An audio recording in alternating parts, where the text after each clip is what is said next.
So this knowledge and science of manifesting So powers. you can beautiful. Yes, ma. Now, Yogaprana, I think your internet is little bad.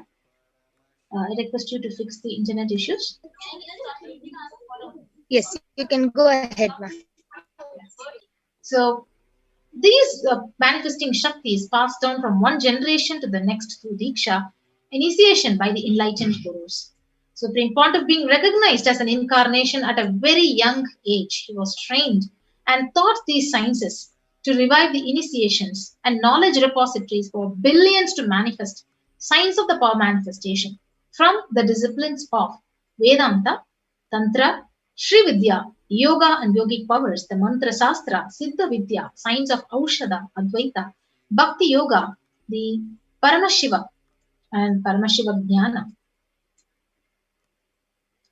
So, how do these Shaktis awaken the divinity inside of us? So, how do we awaken the divine Shaktis inside of us? Yes.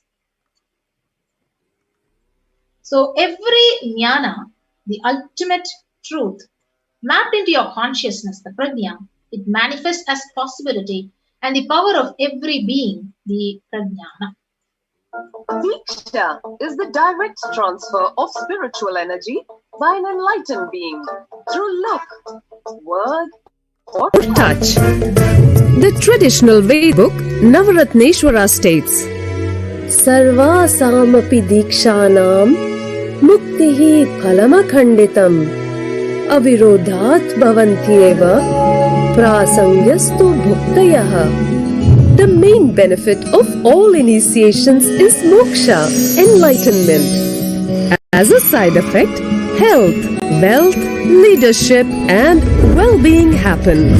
And in Rudrayamala Tantra, Shiva says, Devi diksha vihinasya na siddhihi na cha sadgatihi tasmat sarva prayatnena guruna dikshito bhavet.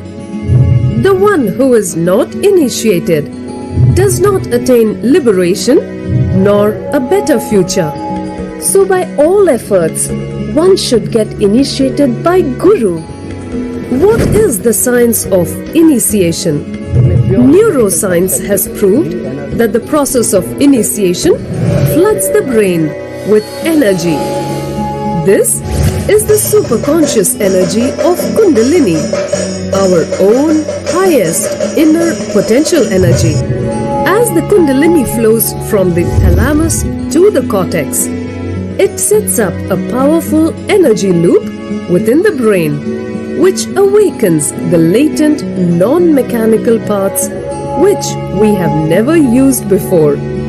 With increasing levels of coherence, the whole brain comes alive, turning into a superconductor of conscious energies that heal, empower, transform our lives, bliss and fulfillment. Initiation creates high awareness, visualization, creativity. It also slows the aging process and improves the immune system. Kundalini awakening, healing experience, levitation, teleportation, materialization. Experience the power of initiation through a range of exclusive programs conducted at the ashram. Nithyananda Dhyanapeetham, Nithyananda Nagar, Birdi, Bengaluru. Contact 97422 03311 82774 90091. Visit www.nithyananda.org.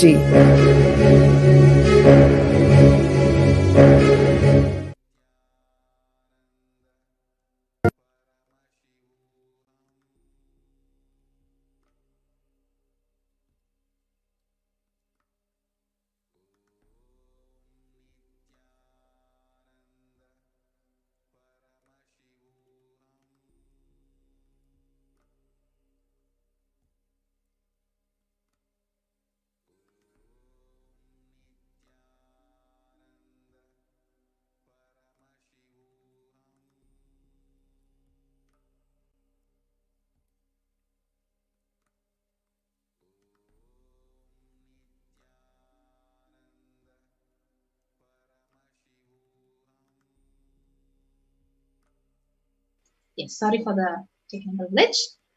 So the science of power manifestation is actually validated through the 4 aspects of evidences.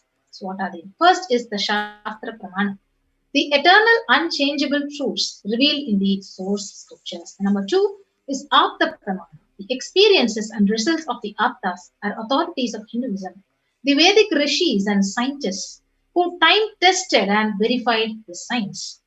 Number 3 is the Atma Pramana, Swamiji's Bhagavan's own experience, personal experience of this power manifestation.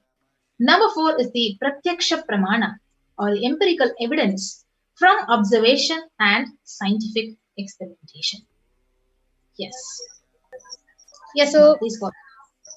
yes. So where do we get these Shastras from? Where do we get these Shastra Pramanas from? The Vedagamas. What are the Vedagamas? The Vedagamas is a living applied science, and the Vedas are the ultimate superior authorities for Hindus. Vedas are the pure science where the ultimate truths are explained, and Agamas are the scriptures where the applied technology, the applied science is expanded. Vedas and Agamas, the Vedagamas, are given the status of Shruti, as they are directly revealed by Paramashiva. They are the ultimate, eternal, unchangeable truths. A reference cited from these Shastras or source scriptures is called the Shastra Pramana. So, all the Shastras, the Pramanas which we get, is from the Vedagamas. So, without further delay, let us get ready to witness a very unique and exciting demonstration of the power of third eye. But before that, let us see the Shastra Pramana for the power of third eye.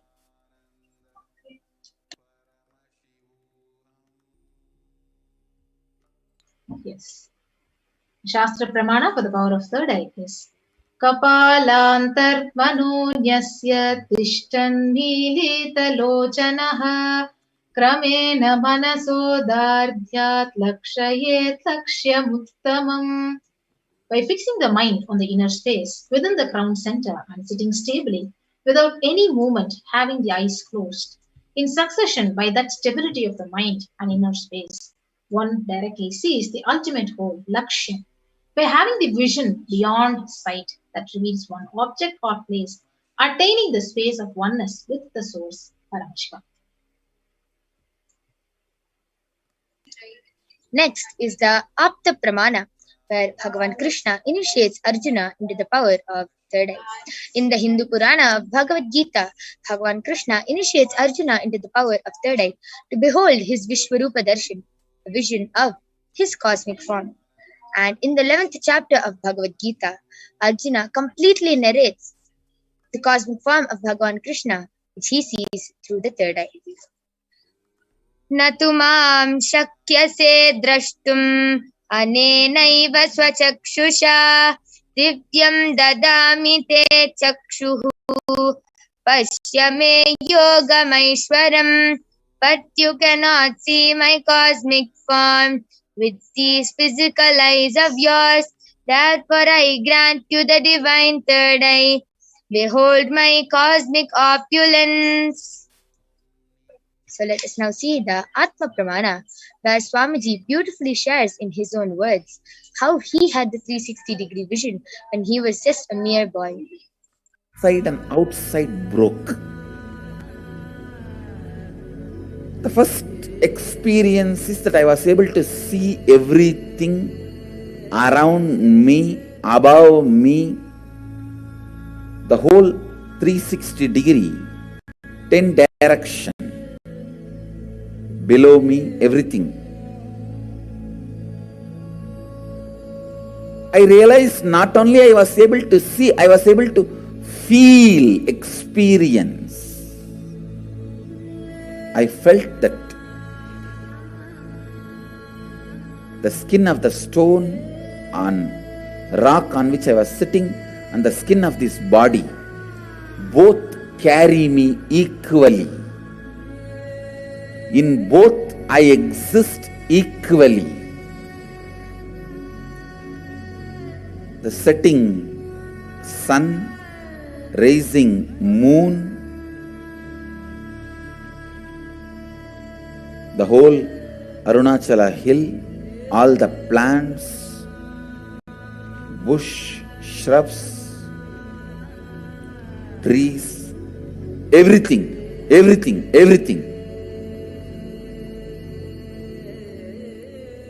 just become so alive. The idea, something is inside.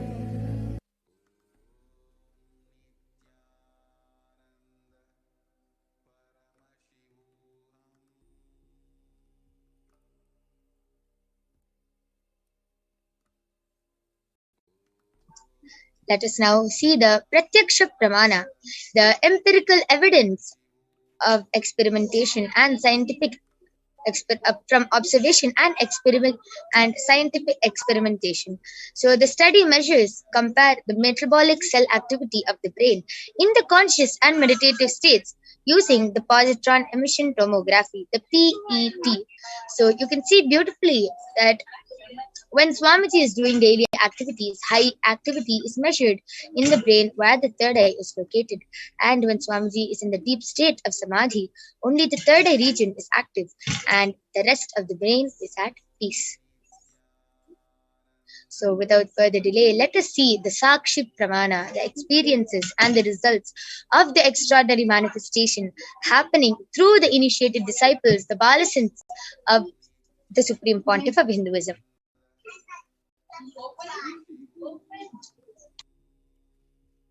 Yes. So let us. Yes.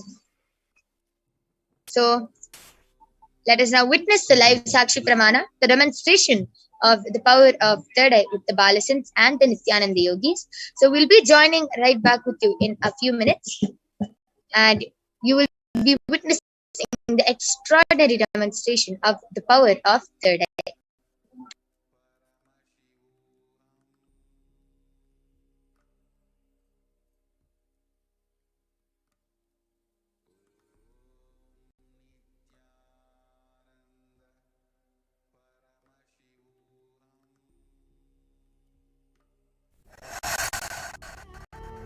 What I mean by the word Kailasa, listen intensely. Enlightenment ecosystem, literally enlightenment itself, in your own home, wherever you are. If you cannot come to Kailasa, it's okay. Kailasa can come to you. Kailasa coming to you is Kailasa.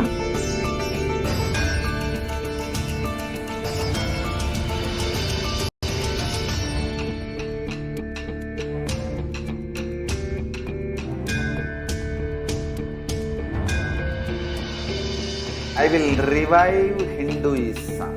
I am a Hindu revivalist, not by any revolution, but by evolution.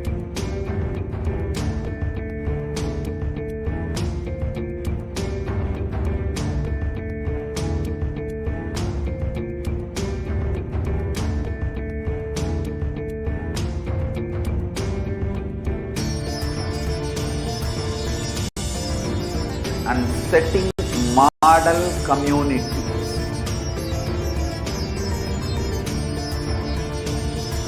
Kailasas, enlightenment ecosystems, Sarvanya Pitas all over the world.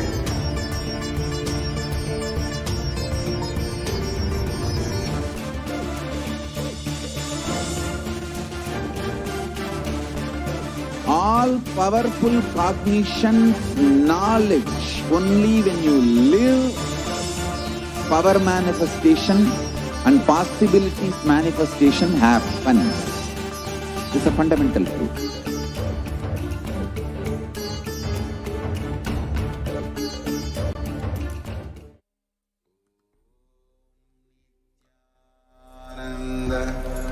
Paramashivoham.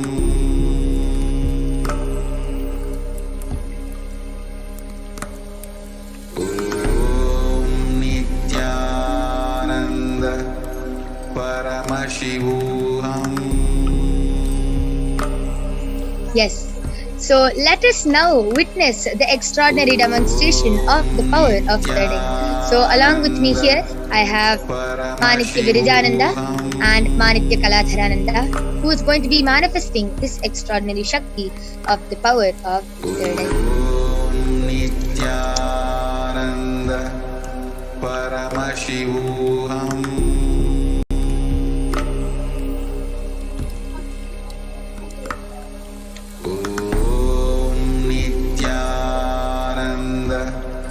Paramashivoham. Yes.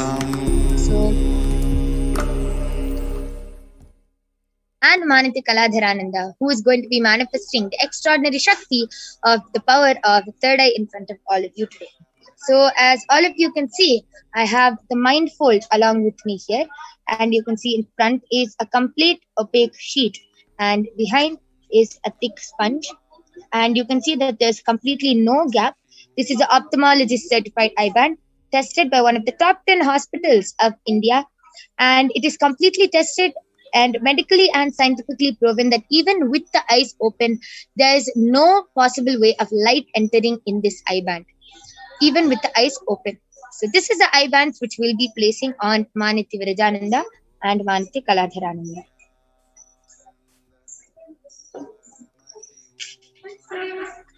Yes, and before I blindfold them, I request the side view also to be projected.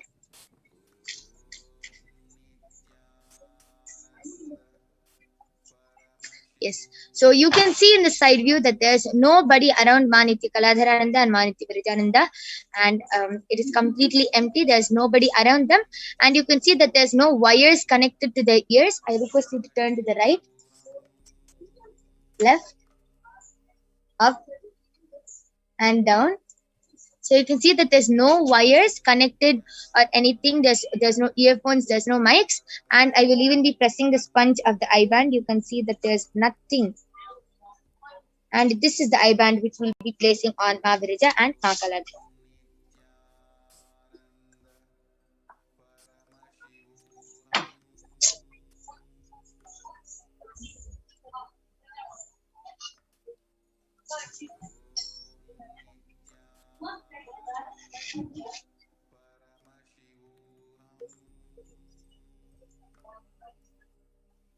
Ma Virija, are you comfortable? I request you to put the strap in. Yes. Yes. Now are you comfortable? Yes.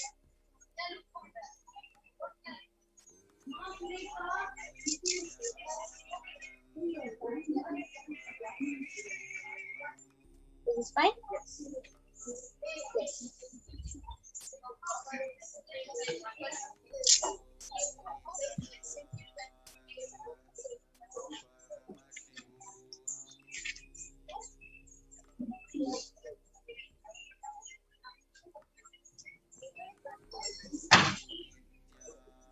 Yes. Yes. So, Ma Kaladhara, are you comfortable? Yes. Yes.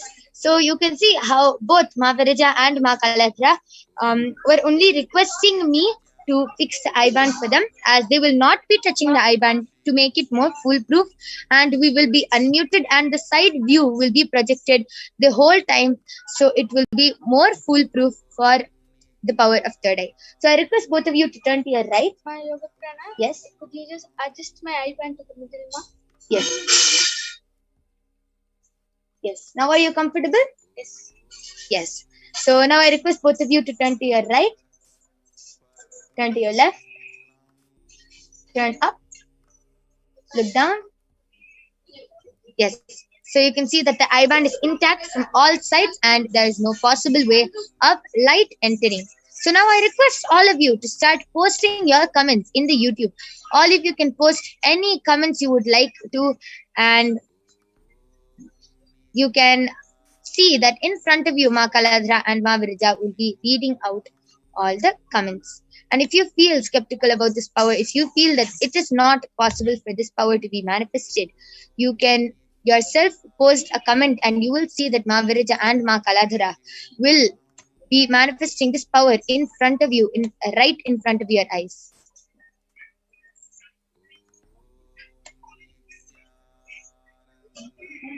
Yes, and I can see a few people also requesting for a body scanning. So all the people who have requested for body scanning, please stay tuned as we will be having the power of body scanning immediately after the power of third eye. Please stay tuned. Yes. So Ma Virija, Ma Kaladra, you can start reading the comments. So latest comment is posted by Bit Hi saying hi. Crystal's TV is posted. Please read this. Aha, aha. And a heart with red color plus sign in the middle. Yes, amazing. With Okay. bye has again posted hello. I request all of you to continue posting comments. You can post hard words, medical terms, long sentences. You can post different emojis, anything you would like to. You can post it, and Ma Virija and Ma Kaladhara will be reading it out live in front of you.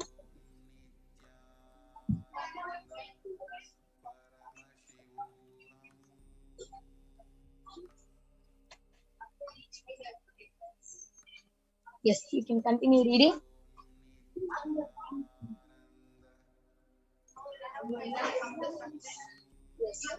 Crystal's TV is posted something like that.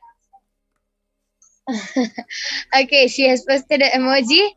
Yes, and that is completely correct. Can you just describe how it looks? It's like a man who's like kind of an emoji. It has like the arrow, something like that, and it's holding the finger, something like that. Okay. Can continue reading. Yes. Crystal TV has posted. I am eating HAMBURGER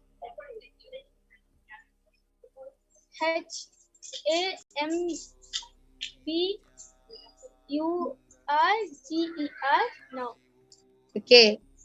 You can continue reading. And Ma Divyananda has posted. Behind my computer is a large picture of Devi Saraswati. And Goodbye has posted DEEBESH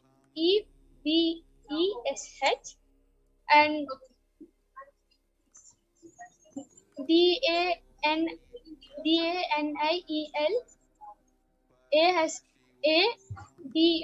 ADUMA has posted Om Namo ARYA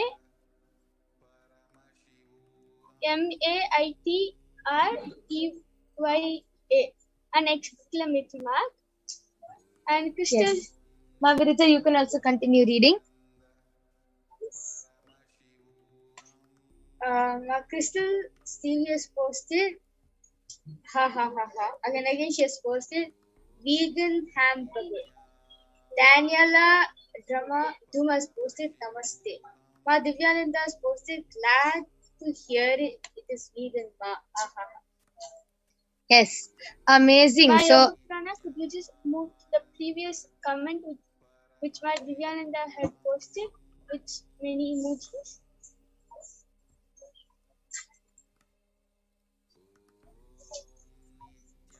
Before this.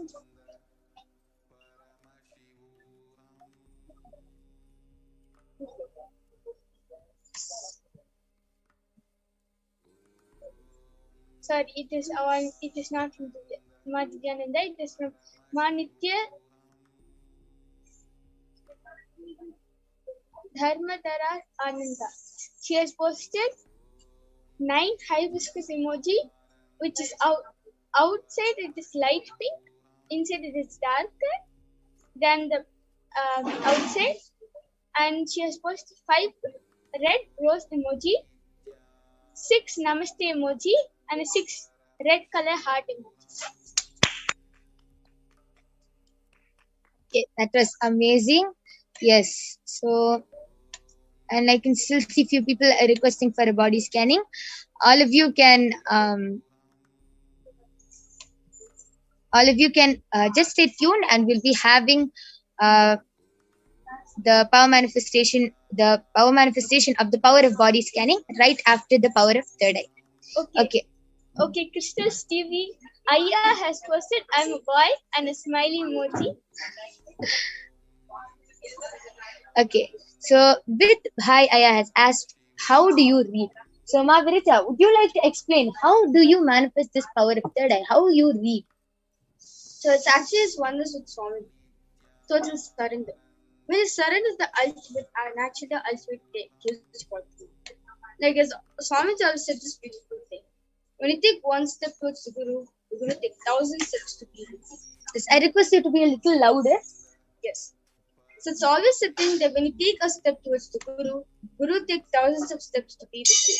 So you just surrendering the Guru, Swamiji takes thousands of steps for you to manifest this power.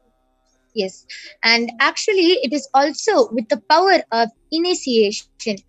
Just with a look, a word, or a touch by the Guru, you can get initiated into these extraordinary powers and start manifesting them as a day-to-day lifestyle, and you can manifest them for the even most smallest of things. And today you will also be manifesting this extraordinary Shakti after the initiation from Swamiji. So there will be a power manifestation session right after the Bhavasamadhi Darshan. So if you stay tuned, even you can manifest this extraordinary Shakti. And with this, I will be removing the IBANs of Ma Virija and Ma Kaladhara, and we will be moving on to the next power, which is the power of body scanning.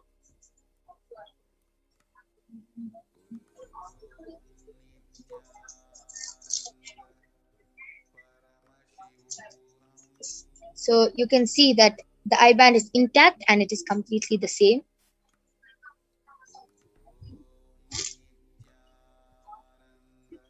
And you can see the same for Ma Kaladhara's IBAN. Yes. So I request all of you to stay tuned, and we'll be manifesting the power of body scanning in just a few minutes. And before that, we'll be seeing the Shastra Pramana, the Apta Pramana, the Atma Pramana, and the Sakshi Pramana for the power of body scanning.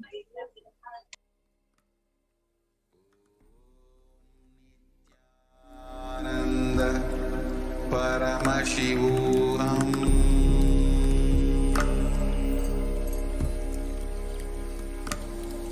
Om Nithyananda Paramashivoham.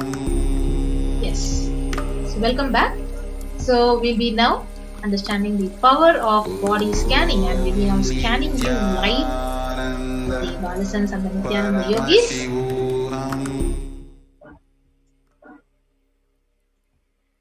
Yes. Joining with me will be Ma Yoga Prana, who will be chanting the Pramanas. Yes. I request Ma Yoga Prana and Nithyananda Yogi to join with us. Yes. So now I'll be chanting the Shastra Pramana for the power of body scanning, which is from the Vijnana Bhairava Tantra. Swadehe jagato vapi Sukshma Sukshmatarani cha Tattvani yani nilayam Dhyatvante vyajyate para. Bhagavan Paramashiva beautifully says that cognize deeply that from the subtle to the subtlest constitutive principles of the whole body, Swadeha, or of the whole universe, simultaneously consist of the essential reality. They are being absorbed in their source cause, Paramashiva. And by the experience of such restful awareness, one becomes complete from all the thoughts. And the ultimate universal divine power, Paradevi, Adi Shakti, is revealed, and the supreme power manifestation happens. Yes, the next is the Apta Pramana, where the Thereya was a Siddha and one of the prominent disciples of Agastya. So one day, a man suffering from severe headache, he comes to Agastya for healing. So Agastya uses the power of body scanning, and he literally identifies the root cause of his headache, and he reveals that there is a small type of rock sitting in the person's brain. So he immediately instructs Thereya, his disciple, to perform an open head surgery and remove the frog. After the surgery was completed successfully, the person was completely healed and cured of the headache, and thus he gained the name Teraya.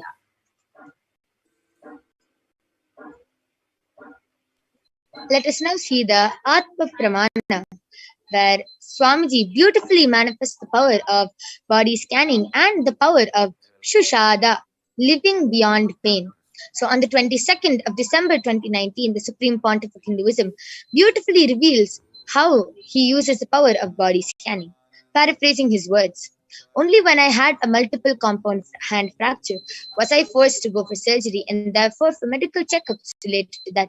At that time, they detected heavy metal quantity in different organs of mine, and it was revealed that I had been poisoned without our knowledge. I immediately used diagnostic methods instead of medical facilities to study the body condition due to the poisoning. And through the body scanning, I had found out what the problems, imbalances had happened and where the balance had to be done. I used allopathy as a second opinion to verify my findings. So all these avatars, all these incarnations just live a life beyond all human capacities, beyond all human capabilities. And although the avatar takes a human form, they are much, much, much beyond suffering and any kind of these kind of incidents which happen are called leelas, because they just play these divine leelas just to give such an extraordinary experience to all his devotees and disciples.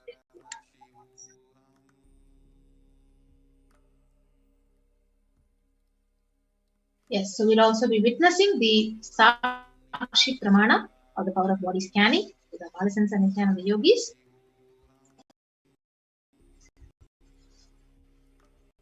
Yes. So with that, we will be moving on to the demonstration of the power of body scanning.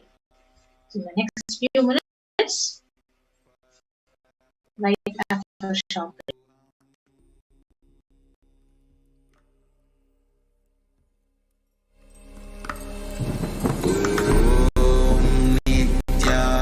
Nithyananda Paramashivoham.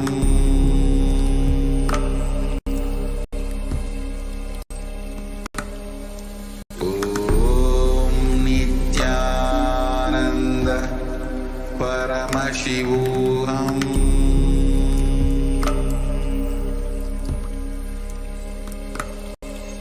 Om Nithyananda Paramashivoham.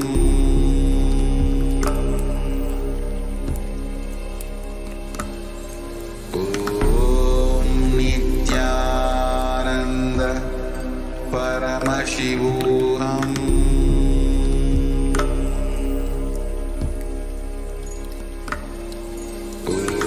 Om Nithyananda Paramashivoham. Om Nithyananda Paramashivoham.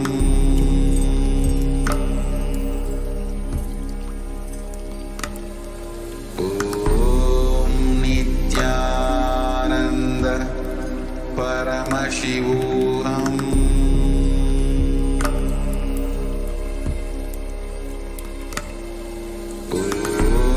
Nithyananda Paramashivoham.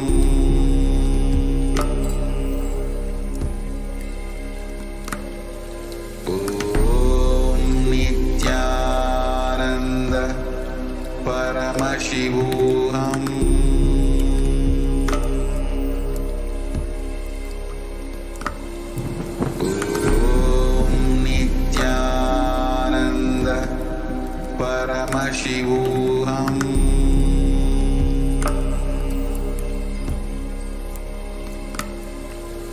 Om Nithyananda Paramashivoham.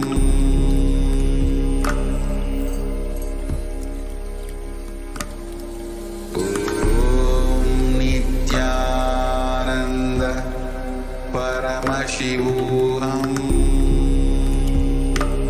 Nanda Paramashivoham. Yes. So let us now witness the extraordinary demonstrating comments and post your actual name and then request for a body scanning because it's related to health and we require your actual name for the body scanning. So I request all of you to start posting comments, and along with us we have Ma Soni, Manitya Brahmayogananda, Manitya Mahavidyananda and myself who will be doing the extraordinary power of body scanning. So I request all of you to start posting comments and request for body scanning. So Ma Anastasia Ramprasad has posted, Nithyananda, can my daughter Busayo, small 7 years, he gets problem to sleep at night. And can my son Daniel, small 15 years, he gave permission for a body scanning, to get a body scan. Yes. So Maniti Brahmayogananda, you can do the scanning for Ma Anastasia's 7-year-old son. And Ma Soni, you can do the scanning for Ma Anastasia's 15-year-old son Daniel. Okay.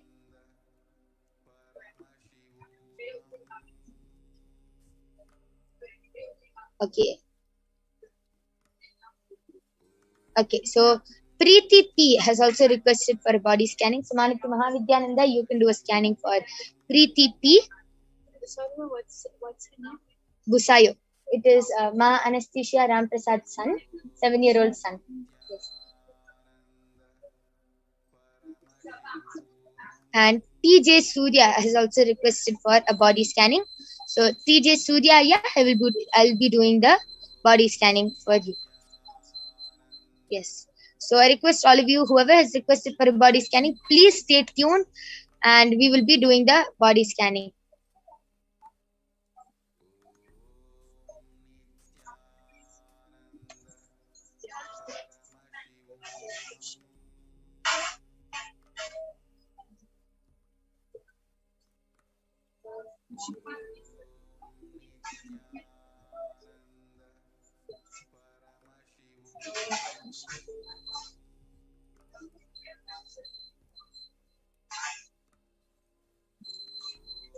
Okay.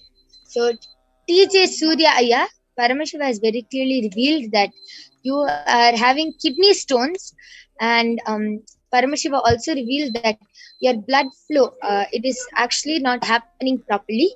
So here and there, suddenly you'll feel a lot of numbness because the blood flow is not happening properly, and you feel numbness suddenly, and you have kidney stones. And Paramashiva also revealed that because of this problem with the blood, you also have been getting headaches because the blood and oxygen has not been reaching the brain properly.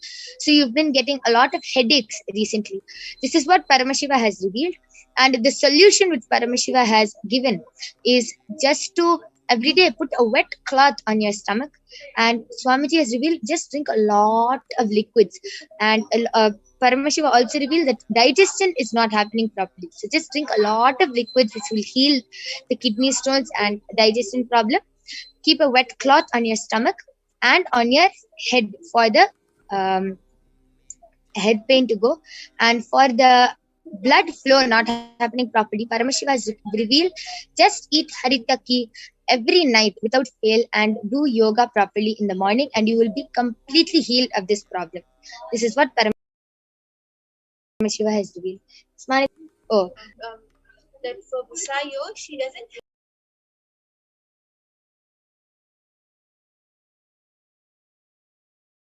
have a lot of problems, but the only problem she has is her throat is always really dry and itchy. That she doesn't drink enough of water. So Paramashiva revealed that you can continue eating that food, but what you have to do is before you eat, just one pinch of vibhuti. Add just one pinch of vibhuti in the food and make sure that she chews the food properly and drinks enough water throughout the day. And soon this problem will heal for her. And Paramashiva revealed that other than that, she doesn't have any problem. Yes, and exactly how Ma Brahmayoga shared, telling that other than the food problem, she doesn't have any problem. I was able to see that she is not able to sleep in the night, not because of any physical problem.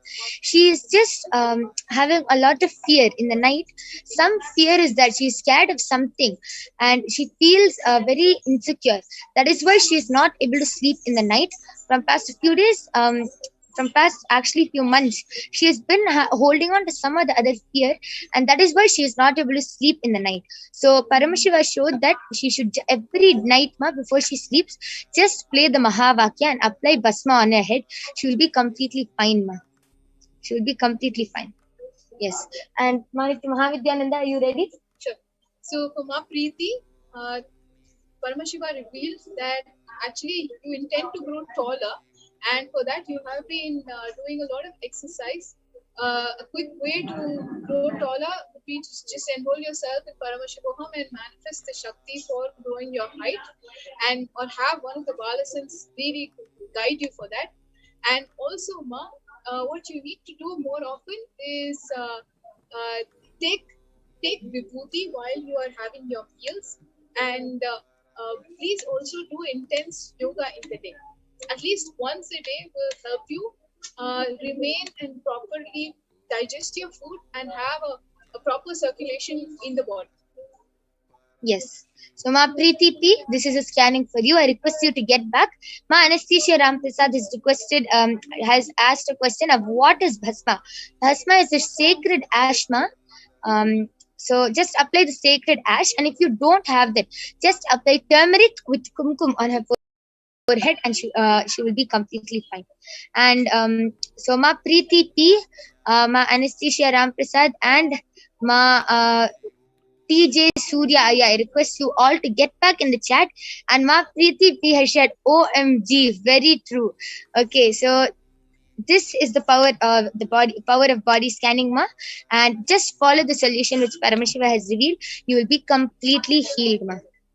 Yes. So TJ Surya and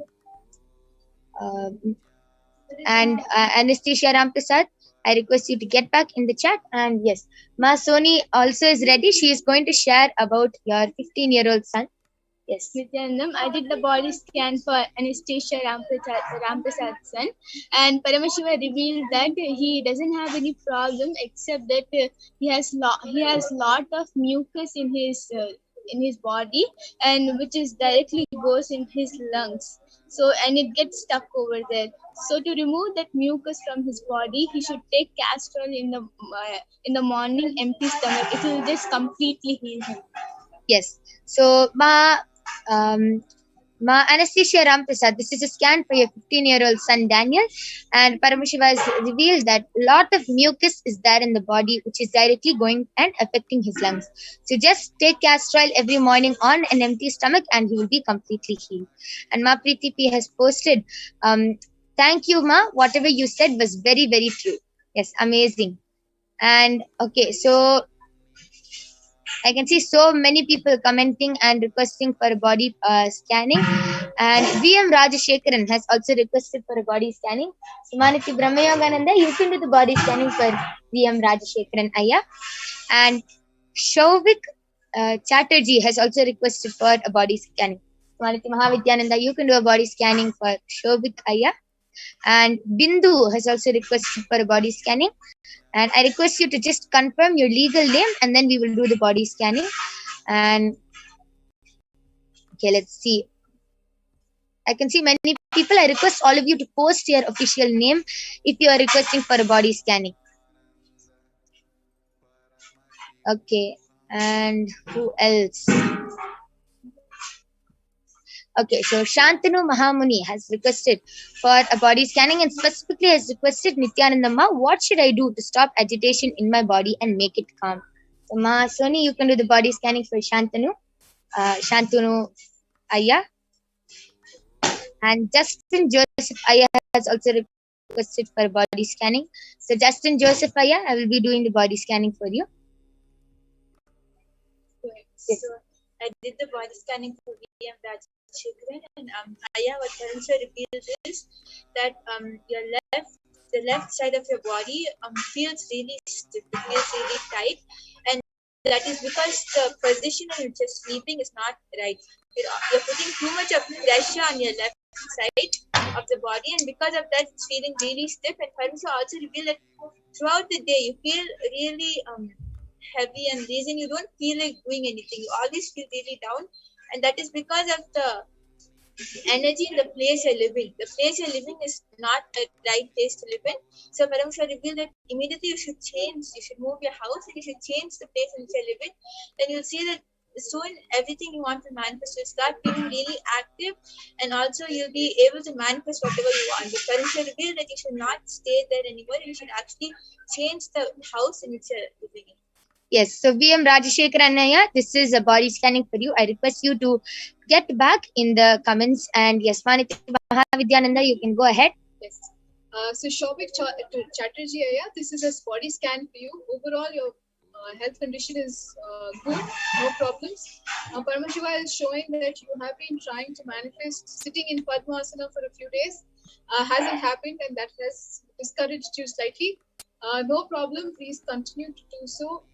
Start with 11 minutes, 21, and then jump up to 42. Overall, health condition is perfectly fine. Yes, and Carlos Santos Aya has requested for a body scanning for his mother. I request you to get the permission from your mother, as it is our integrity to get the permission of the person and then only do the scanning. Yes, and Shauvik Chatterjee Aya, this was a body scanning for you. I request you to get back in the chat. And Justin Joseph Aya, I have done the body scanning for you. Paramashiva revealed that you feel really heavy inside. You feel really heavy inside, and you are not drinking enough water. And because you feel really heavy and you feel really drowsy throughout the day, you just feel really tired, and you start sleeping, and you feel really tired throughout the day. Paramashiva has revealed that this is also because of water. You are not drinking enough of water, and your body needs more water. That is all Paramashiva has revealed. Just drink more water and more liquids also. Less solids and more liquids, and your body will be completely fine. Yes, and yes, Masoni, you can also go ahead. I did the body scanning for Shantanu Mahamuni Ayya, and Paramashiva revealed that you don't have any problem in your body, and sometimes you get really agitated. And Paramashiva gave solution for that. You should do night completion. Okay. So Shantanu Mahamuniya, this is a scanning for you. I request all of you to get back in the chat and share with us whether you were able to relate with what Paramashiva has revealed or not.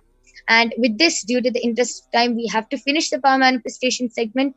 Otherwise, we will be sitting with all of you and doing the scanning the whole day. And definitely, all of you can get the body scanning. Just tune back with us at 2 o'clock a.m. IST and 4 o'clock p.m. IST every day at this timing, and you will have body scanning done for all of you. And you can also witness the extraordinary Shakti of the power of third eye. So with this, we thank all of you for joining us. Please stay tuned for the upcoming segments. Thank you, Nithyanandam.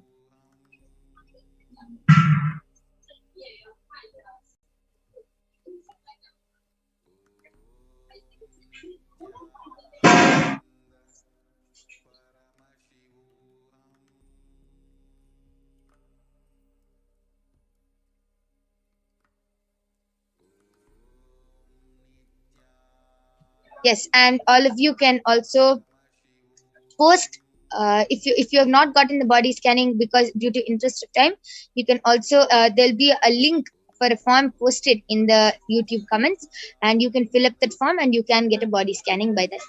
But you can also get a live demonstration by joining with us 2 o'clock a.m. IST and 4 o'clock p.m. IST. Thank all of you for joining us. Thank you, Nithyanandam. Please stay tuned for the upcoming segments.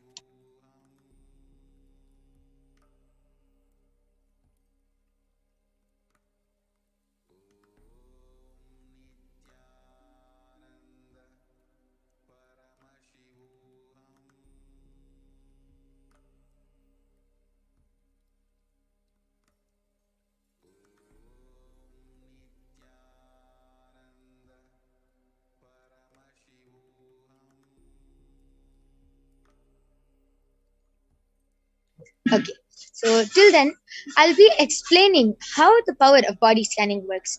So, for example, take when you get sick. Normally, anytime you get sick, you'll go to the hospital, you'll go to the doctor, and the doctor will scan you, the doctor will diagnose you, and okay, he'll give a medicine. But the one thing which the doctor can never do is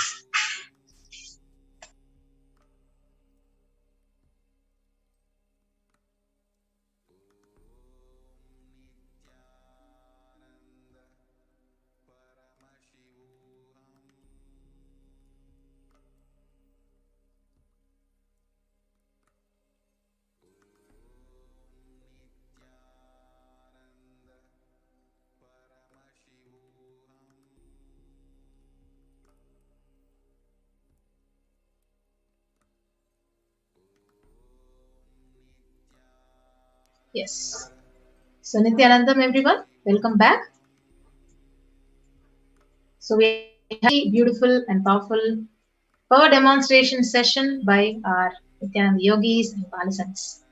So now let us understand who is Parashakti, the divine feminine consciousness.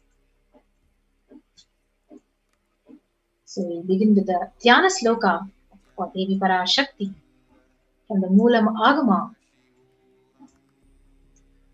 Shivashaktya yukto yadi bhavati shakta prabhavitum na chedhevam devo nakalu kushala spanditumapi atastvam aradhyam harihara virinchadibhirapi pranantum stotum va kadamakrita punya prabhavati.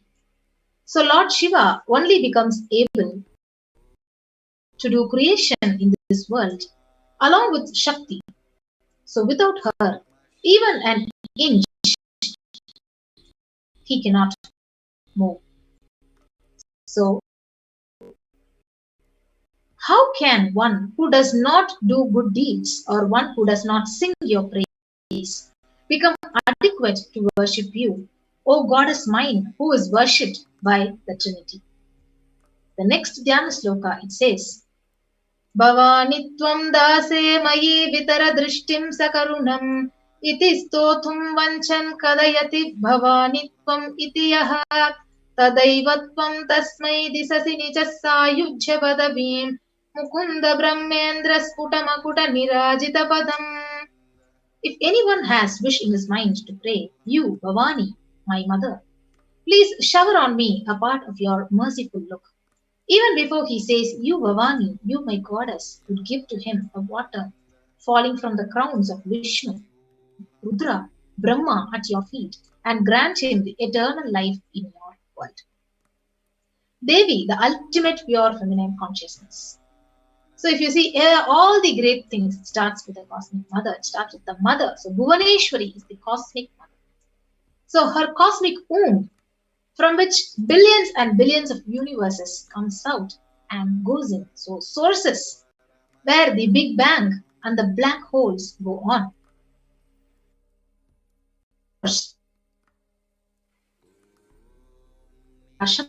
We stay in Parashakti. We go back to Parashakti. So we all are literally waves in the ocean called Parashakti. So Parashakti is the source Shakti, from which all of us came, in which all of us are even now, in which all of us are going to merge. So it is like a wave. So it starts from the ocean, it stays in the ocean, it rises in the ocean and falls into the ocean. So we all start from Parashakti. We stay in Parashakti. We rise in Parashakti, drop, and finally we merge in Parashakti.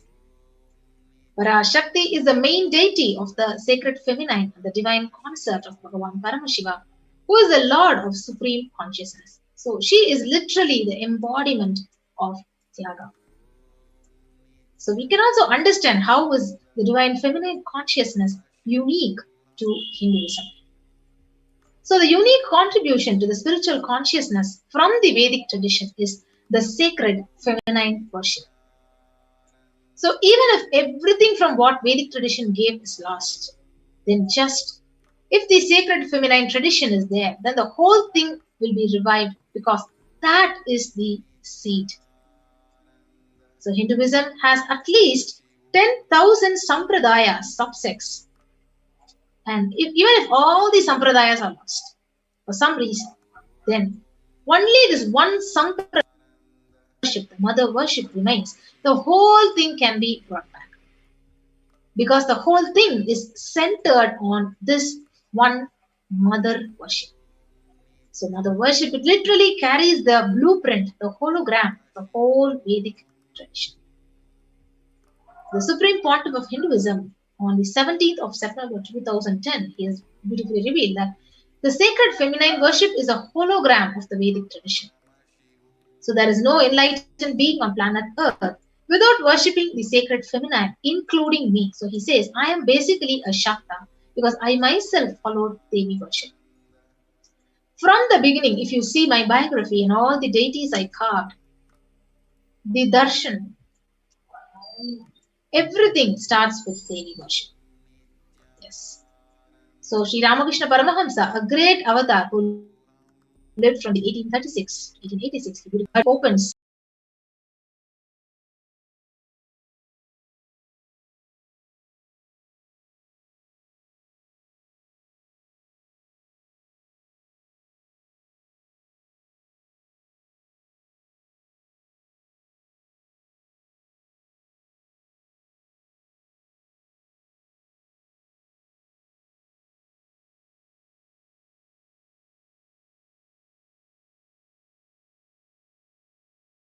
nobody can reach her.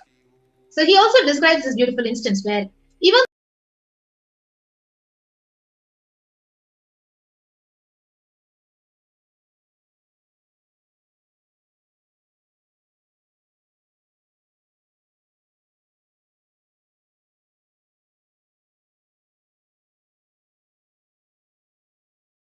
though the husband is the owner, the key of to the they only can either surrender to the mother or Nithyananda Paramashivoham. Hinduism cannot live exclusively as one sampradaya. No. All sampradayas of Hinduism is an ecosystem.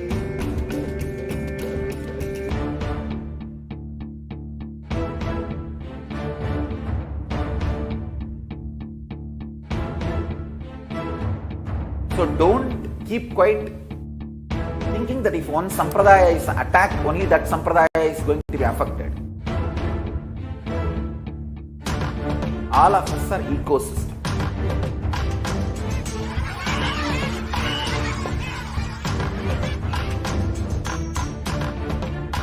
I invite all of you to get involved and enjoy Hinduism by the principle of Dharmo Rakshati Rakshitaha. When you protect Dharma, Dharma protects you. We will make the whole planet flourish spiritually. The spiritual prosperity will happen to the whole planet. We all have to coexist together. Welcome back. So now we'll understand what are Akashic records. Akashic records are the records created in space. Whatever that has happened in time is there as a file. So nothing can be destroyed. So please understand, Bhagavan beautifully says, none of your actions, thoughts, plans, emotions, words, nothing can be destroyed. So Akashic records are the cosmic archives of everything that has happened, happening, and will happen.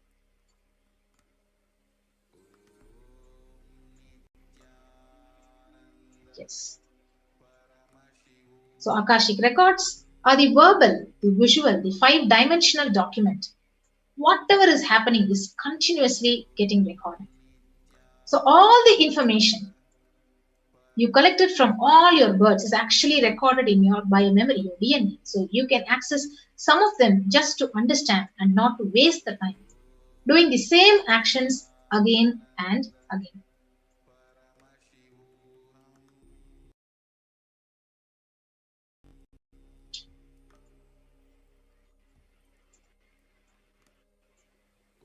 So as we all should know that Akashic reading is not a prediction. It is a reading directly from the cosmic archives. So there is no such thing as past, as present and future. So beyond space, creation and destruction are happening simultaneously as we already learned. So in the dimension of time starts the past, present and future. But in Akashic records, there is no past, no present and future. And that is why whatever has happened, whatever is happening and whatever is yet to happen is already recorded in the cosmic archives. So in Swamiji's words, he beautifully says, nobody has a right to comment on these readings. Nobody has a right to manipulate these readings. Nobody has a right to interpret, comment on these readings. They are complete unto themselves for anybody to live in tune with the cosmos, the Jivan Mukti, living enlightenment. It does not need any special practice other than listening to these great readings again and again. So when you listen to these great readings, naturally, your negative logic is penetrated, it is broken, and these truths settle in your inner space and they make you live enlightenment. So as avatar of Paramashiva, the Supreme Pontiff of Hinduism has graced the humanity with the blessings and darshan in the form of Devi Parashakti, revealing answers to the questions, to the yearning of seekers as solutions, breakthroughs, and liberating the humanity from pain and suffering. So any answer given by Devi Parashakti is not just an answer, but a karmic breakthrough for the receiver. So we have the Shastra Pramana from the Vijnana Bhairava Tantra. Akasham Vimalam Pashyan Kritva Drishtim Nirantaram Stabdhatma Tat Kshanad Devi Bhairavam Vapur Apnuyat. Bhagavan Paramashiva says, looking at the spotless infinite etheric space, Akasha, beyond the sky and clouds, one should fix one's gaze from the third eye without blinking continuously and make the body and inner space steady and motionless. In that very moment, O Devi, one attains the nature and powers of the infinite space, the Bhairava. Yes. We also have the Apta Pramana from the epic, the Mahabharata. So in Hindu Purana, Mahabharata narrates the whole story of the sage great Maitreya, who reveals the secrets to Vidura, the story of his birth in human form and reasons of all his suffering. So sage Maitreya accessed the Akashic records and told Vidura that he was not an ordinary man, but was in fact an incarnation of Yamaraja, the Lord of Death. So he was to play the part of a so-called Sudra for 100 years, being cursed by the Manduka Muni. So this is the Apta Pramana from the Hindu Purana Mahabharata, and the next is the Atma Pramana. So you actually collected everything from all your births in your, and it is actually inscribed in your DNA. So you can access some of them just to understand and not to waste the time doing the same actions again and again. So accessing the DNA code, reading the Akashic records will be useful for you to be liberated from your default future, bringing an end to binding cognitions, known and unknown suffering, leading you to experience enlightenment, Paramashivoham. Yes. So what is the difference between the Akashic readings revealed directly by the incarnation and by the initiated Balasans? So the initiated Balasans can view the Akashic records. However, only an avatar can alter it, can edit, can upgrade, and he can change the Akashic records. So during the Darshan and Diksha, the Supreme Pontiff blesses and upgrades the Akashic records as per the prayer of the devotee. So it's a beautiful opportunity.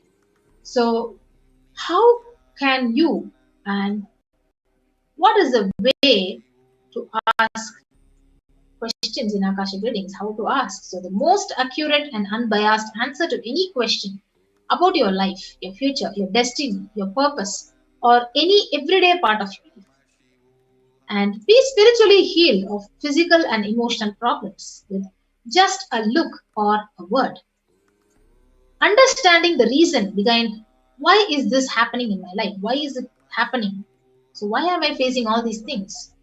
And receive blessings to fulfill your right desires and get the clarity to redesign your future. Yes.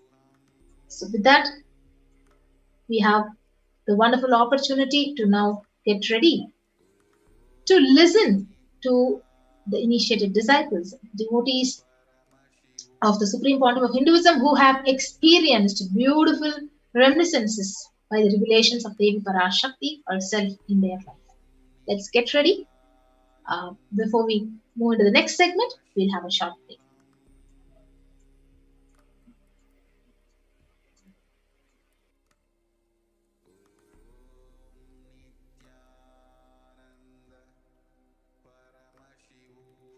Get back after a short break.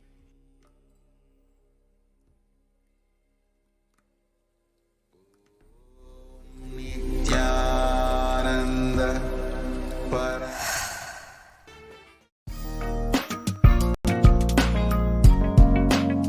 We get you health. We get you ability to build beautiful relationships in your life. We get you direct spiritual support, and we make sure you become wealthy.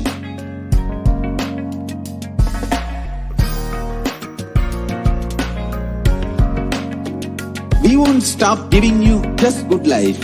We will literally not stop till you live enlightened life. Manifesting the state of Paramashiva, space of Paramashiva, powers of Paramashiva, being of Paramashiva.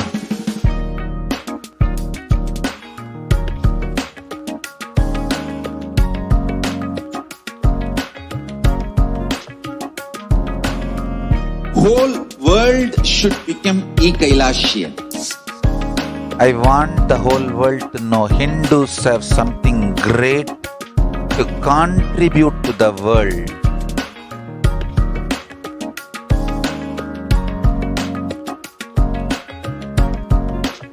We have something great to contribute to the world. Let us do that.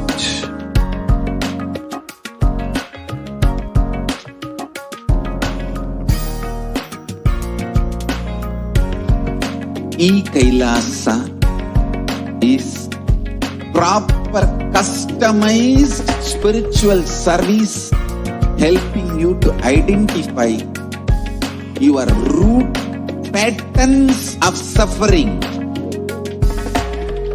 We have perfected the science of helping every individual from every cultural, religious, nationality background.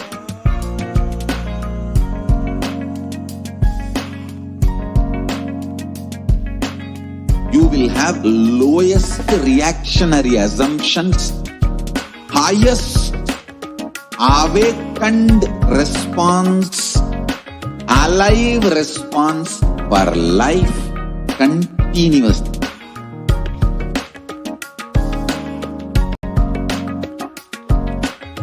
Kailasa is enlightenment ecosystem, literally enlightenment itself in your own home, wherever you are.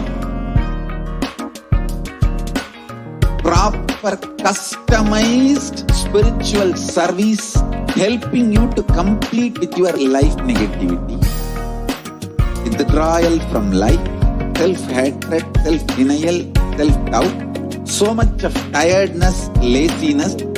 We can support you aligning your diet, your attitude, your aptitude, your understanding about life. We can help you with everything.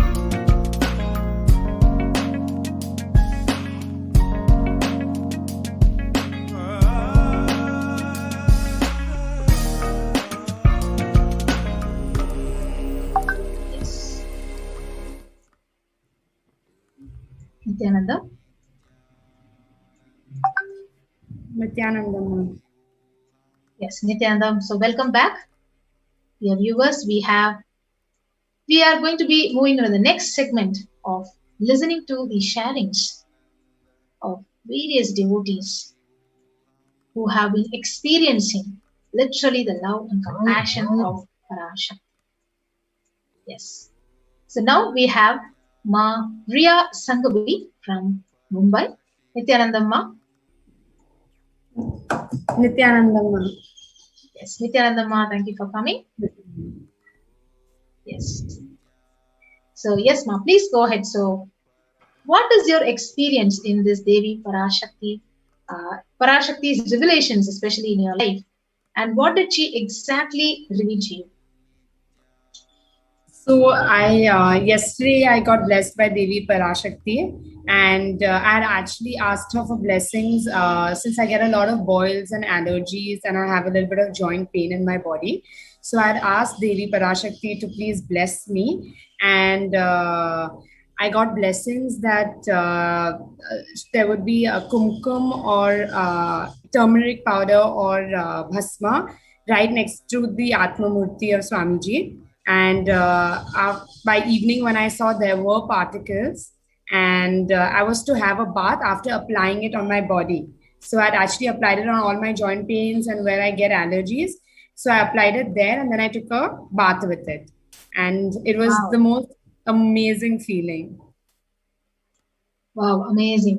So how do you feel, Ma? So when Parashakti herself has revealed, and when you asked, and when it is happening, so how do you exactly feel?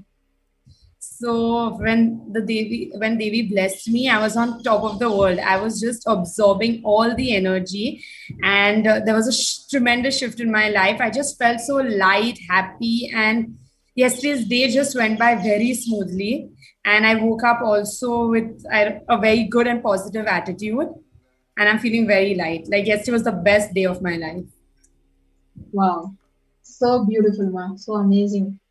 So after Parashakti's revelation, I know. So anything special about this happening? So how do you want to express that gratitude which Devi has revealed to you? So Devi has actually blessed my entire family. I was the only one left from my entire family, and to get blessings for my goal or my manifestations. And I don't know, yesterday I just got a click that today is the day. And it happened. So it was very nice, and I obviously express my gratitude to Devi Parashakti and Swamiji. I wouldn't be what I am today if it wasn't for them. And yeah, and all my goals like my job, my health, my happiness, everything, I owe it to them. Amazing, Ma. So what do you feel like the Supreme Pontiff of Hinduism when the whole world has closed out the doors and borders of each and every country? He is now opening up the Kailasas, especially Adi Kailasa, as free COVID care centers, especially during this impending pandemic that is melting the whole humanity at large. So what do you feel about that? It's very, very good. Like, it's the best thing. They've opened up all the Kailasas and for us to go and be there. And I think it'll be very safe and very happy out there. Great. Yes, Ma. So thank you so much, Ma. Riya Sangvi. What do you want to tell the viewers about this Devi Parashakti's revelations and Akashic readings? Sorry, I didn't get, your voice was cracking for me. Sorry. Sorry, Ma. So what do you want to, anything you want to share more about Parashakti's revelations and Akashic readings with the viewers? So I think whatever happens, it actually manifested. Like, I could see everything, so it's all true, and it just makes you very, very happy, and you feel very, very. The only thing I got to say is, like, it was a very happy feeling. I can't express more because I was on top of the world and I didn't have anything more to say. Wow, amazing, Ma. So thank you so much for coming. So it's a nice experience. When you asked Devi and she had revealed you and she has showered you with her blessings. So thank you so much, Ma, Riya. Thank you, Nithyananda. Thank you, Nithyananda. Yes. So we'll be moving on to the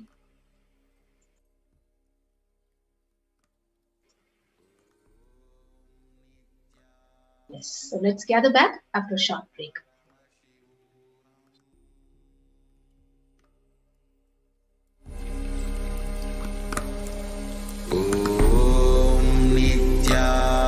Nithyananda Paramashivoham.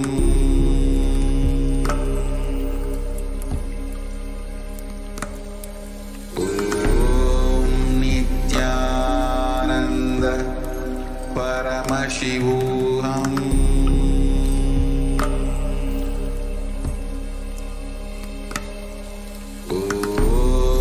Nithyananda Paramashivoham.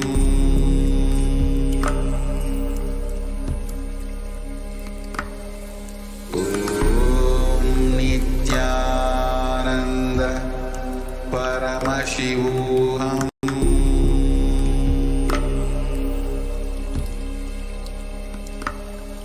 Om Nithyananda Paramashivoham.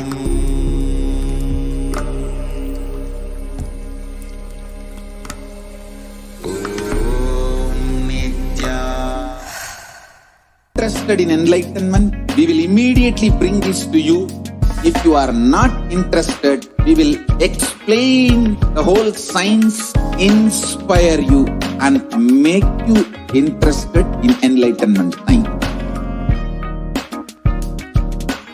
We need to cater this enlightenment science to the whole world wherever they are, because enlightenment is the birthright of all human beings. Kailasa is responsible to provide that to all human beings.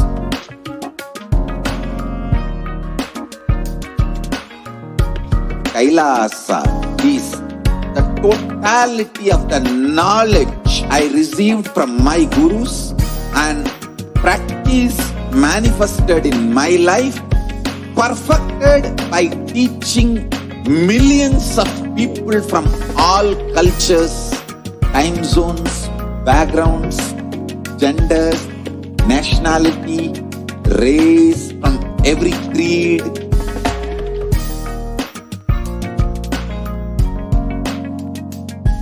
So this absolutely perfected knowledge available to you, served to you in your home without even you moving out of your couch, free of cost.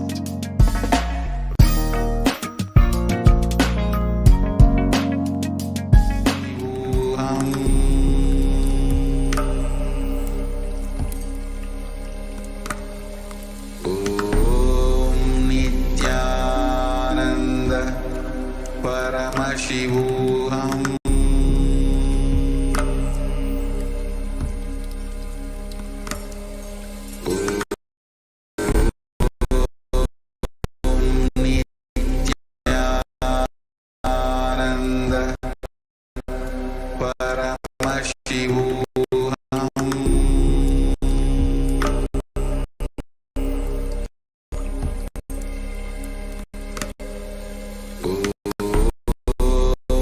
Nithyananda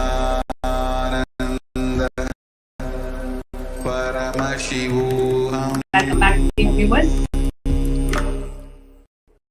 The next person who's here to share her experience of Devi Parashakti Akashic reading is Ma Anandini from Taiwan. Nithyananda Ma Anandini.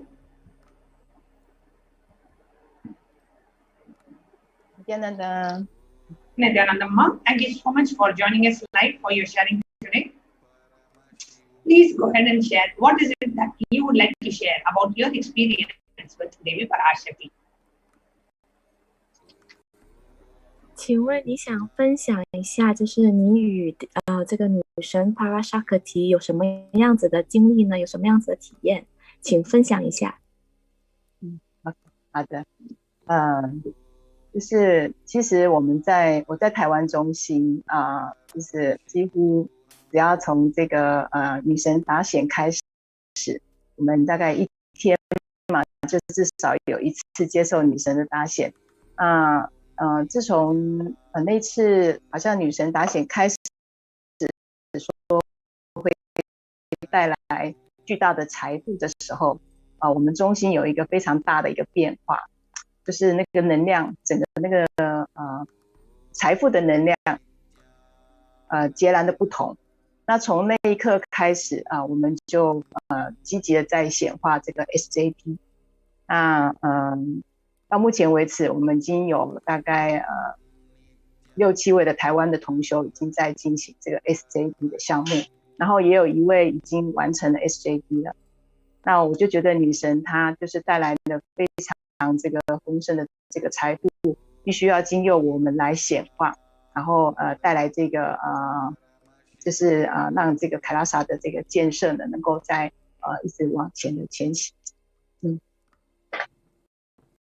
这是我对女神的这个感受，就是说它带来了巨大的财富。Okay, so I feel that Devi Parashakti brings us great wealth. So I'd like to share that because recently, for the past few weeks, Devi Parashakti has been giving us the darshan almost daily. And then in our Taiwan center, the Adinam, because we have received the blessings from Devi Parashakti that she will bless us with great wealth. And since she said that, the energy in the Taiwan center has changed a lot, and it's really the energy of wealth. So currently in our center, all of us are, like not all of us, 6 to 7 of us are manifesting SJP, are in the process of manifesting, and one has already manifested SJP. So that's my experience with Devi Parashakti, that she gives us great wealth. Yeah, thank you.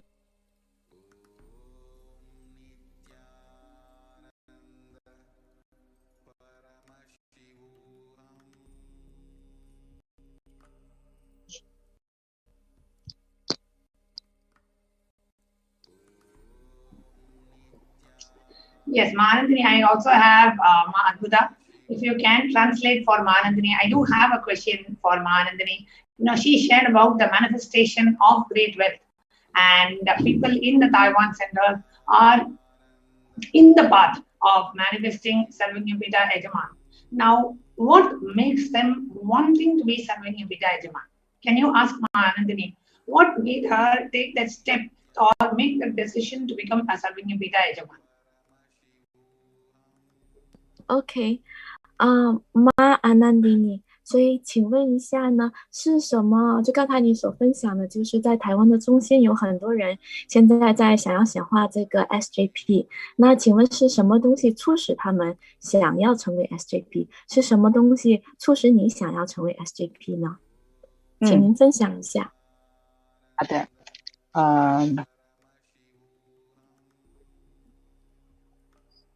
因为呢，在跟师父的学习我们就是感受到师父对这个地球上面的，就是人类呢有一个非常大的使命。那我觉得我们可以做的事情就是去支持师父去做这样的事情。所以其实做 SJP 呢，就是去完成师父的这个重大的这个他来让复兴印度教这些就是使命就是要复兴印度教。那我觉得我们可以做的就是去做到这个 SJP。当然做 SJP 的时候，其实不单只是这个金钱的供奉，其实事实上是有这个灵修的这个意义。那在这个过程当中，其实我们中心的每一位同修都有感受到这个师父给我们这个灵修的这个意义到底是什么。那我们一直不断的在圆满，然后一直不断的在这个经历，然后在这个过程当中，师父也一直在不断的带走我们的这些业力，这让我们体验到非常非常对，就是这样。所以我们为什么想要去经历这个过程？谢谢。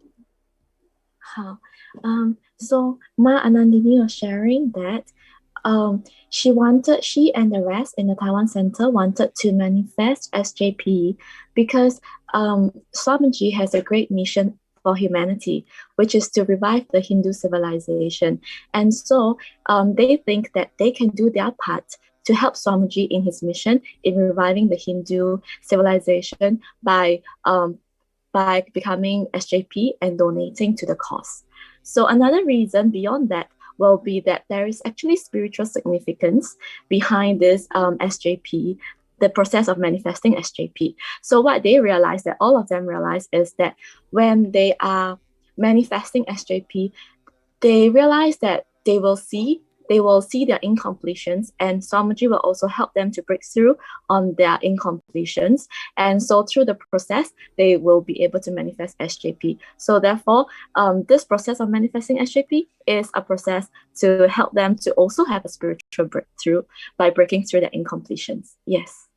So beautifully shared, Ma Anandini, and so wonderfully translated, Maha Adhuta, perfectly. And coming from a non-Hindu background, the way Ma Anandini has understood the purpose and the value of Swamiji's mission and the need for all of us to come together to contribute to that mission, to make that mission happen, to do whatever we can from our side to contribute to that mission.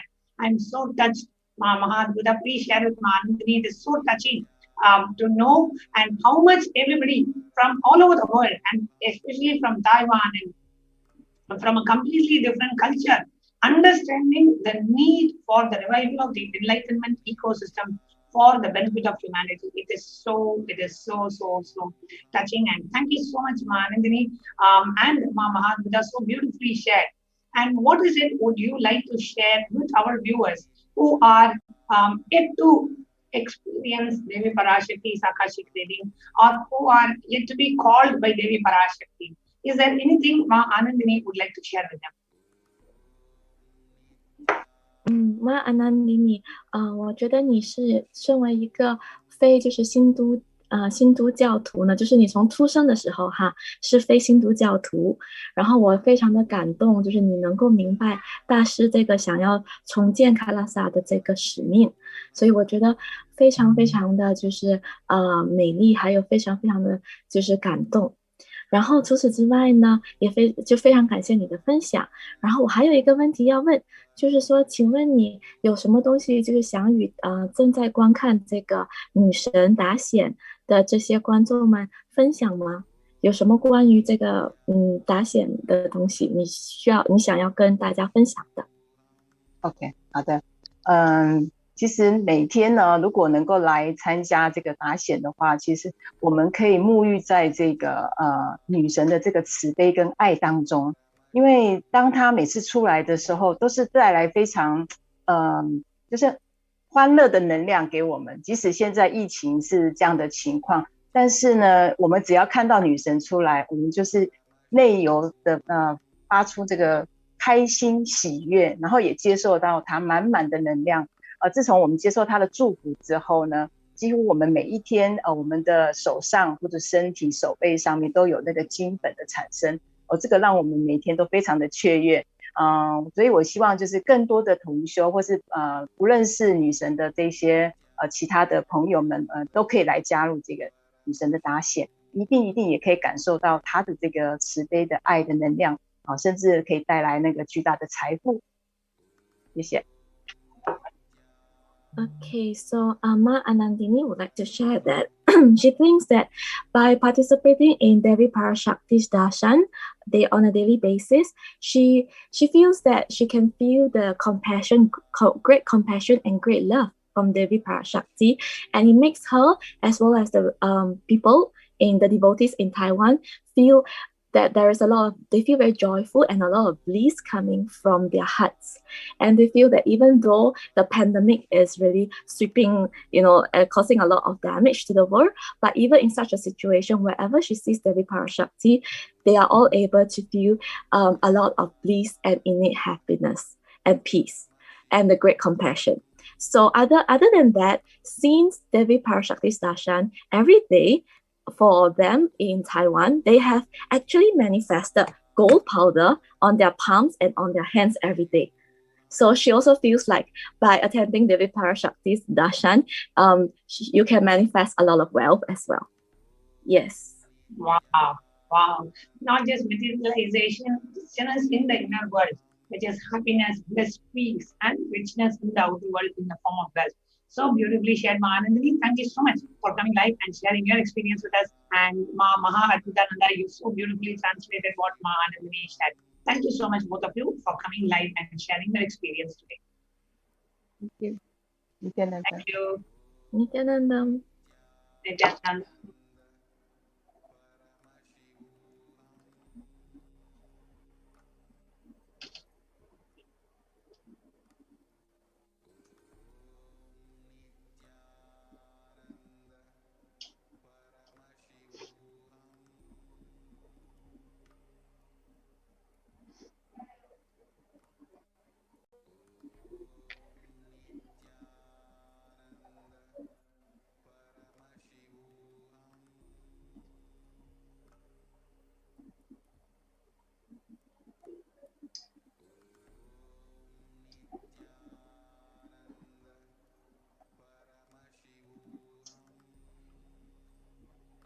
Dear viewers, next we are going to see some of the revelations of Devi Parashakti to the world, which Devi Parashakti has revealed in the Akashic readings.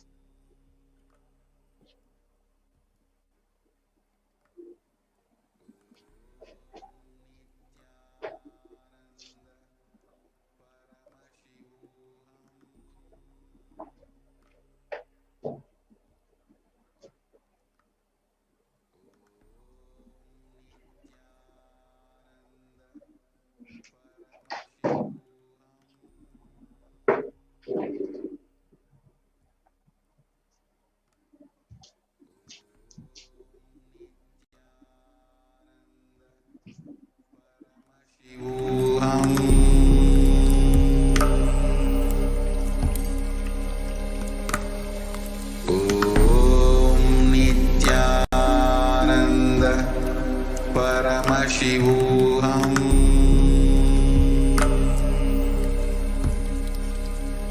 On the 1st of June 2021, Devi Parashakti revealed not only people dying in crores, financial and mental retardedness, you will also see minds getting collapsed. Freedom from all this suffering is the life of living enlightenment. First, prevent yourself from this deadly corona, oh people.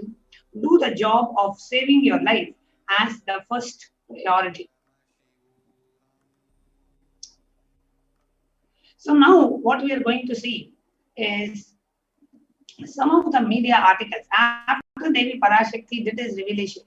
What are the media articles that we are able to see where we are able to track whatever Devi Parashakti revealed and how this is just becoming reality, and we see that in so many different places, so many different researchers, news articles publishing exactly whatever Devi Parashakti has mentioned, has revealed in the Akashic record, saying not only people dying in crores, financial and mental retardedness, you will see minds getting collapsed. Freedom from all this suffering is living enlightenment. Okay, so here Devi Parashakti revealed on the 5th of June, and here a media article confirming the same the very next day. It is psychiatric symptoms like depression, anxiety exhibited by the COVID-19 patients. According to a new study, the neurological systems like depression and anxiety are also showing to be common in those who have contracted COVID-19. And another media article confirming the same, whatever Devi Parashakti revealed, confirming it on the 8th of June 2021, which is the impact of COVID-19 on the mental health of US college students. It says, our results indicate that the students closer to graduating faced increases in anxiety, feeling of loneliness, and depression. This is the impact of COVID-19 on the mental health of people. So 60% of the students facing anxiety and almost 60% facing depression, 54% feeling a sense of loneliness. Another research article confirming on the 10th of June that was published, researchers at Dartmouth College have found out that the rates of anxiety, depression among college students continues to increase. And it says that the Dartmouth College researchers began tracking 217 students when they entered the school as a freshman in 2017 in the hopes of understanding how they behave. They have seen students' stress level rise and fall, usually in tandem with midterm and final exams. But since the onset of the coronavirus pandemic, the rates of depression and anxiety have soared and have shown no signs of coming down. Next, Devi Parashakti has beautifully revealed on the secrets of this universe. So let us hear from Devi Parashakti herself what she has to say about the secrets of this universe.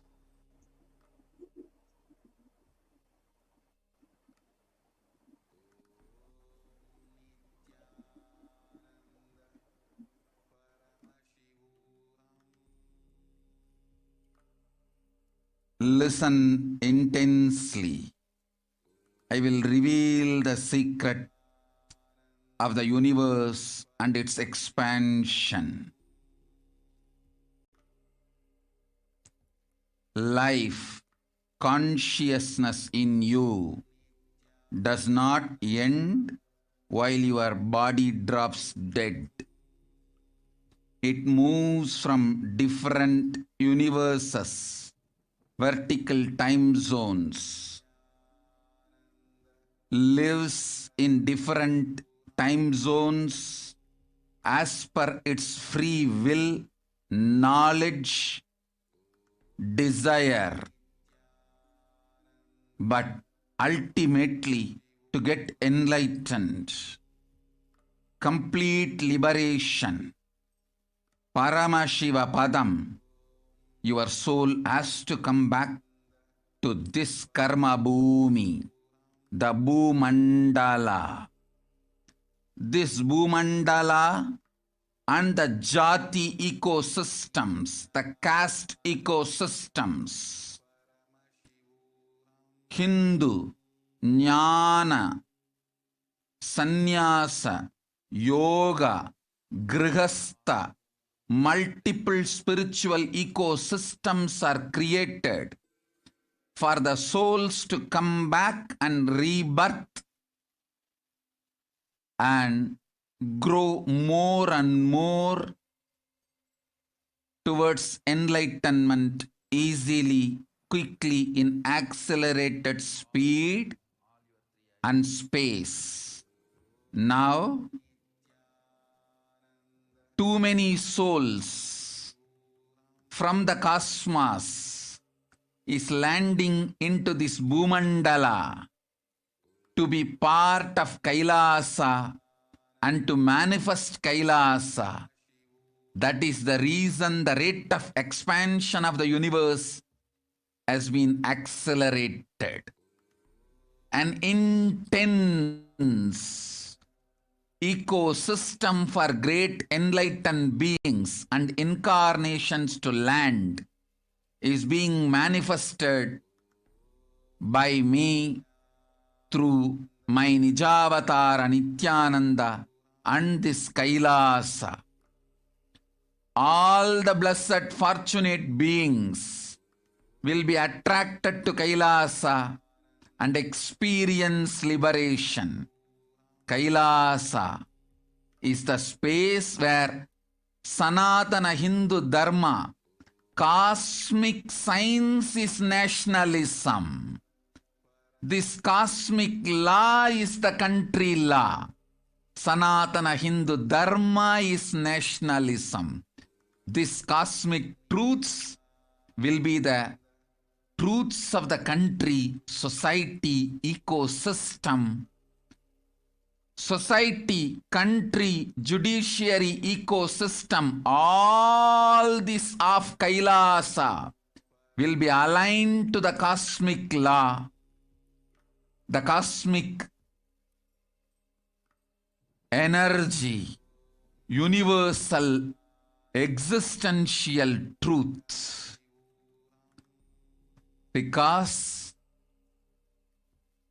Kailasa, cosmic ecosystem, is manifesting. Expansion of the universe has been accelerated. Universe is celebrating the happening of my Nijavatara Nithyananda and this Kailasa.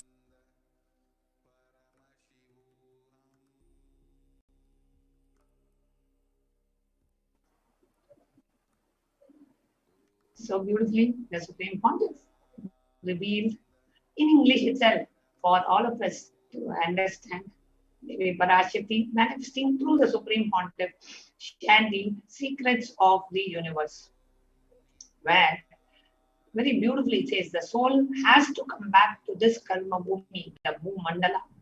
And this Bhumandala, along with all the ecosystems, are created for the souls to come back and be reborn and grow more and more towards enlightenment quickly. Now, too many souls from the cosmos are landing into this Bhumandala to be a part of Kailasa and to manifest Kailasa.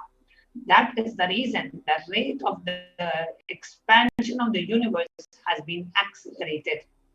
An intense ecosystem for the great enlightened beings and incarnations to land is being manifested by me through my Nijavatara, Nithyananda, and this Kailasa.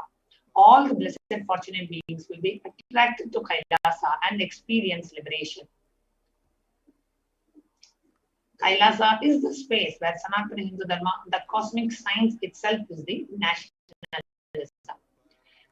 So that is the reason, because the Kailasa, the cosmic ecosystem is manifesting, the expansion of the universe has been accelerated. So the universe is celebrating the happening of my Nijavatara, Nithyananda, and this Kailasa. And now we are going to see a beautiful videos. Actually, there are so many researchers that are saying that the universe is not just expanding, the expansion is accelerated. And the Supreme Pontiff of Hinduism had spoken a few satsangs in a few months back about how the universe expanding and the acceleration directly maps to Paramashiva. So we are going to see both of that. First is a short video explaining about the expansion and the accelerated expansion of the universe.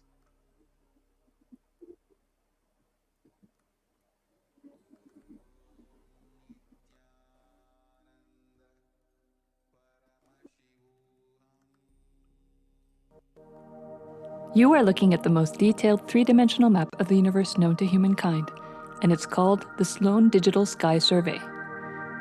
Scientists from around the world have just completed a 20-year-long survey of the night sky, measuring the positions and distances of more than 4 million galaxies and quasars.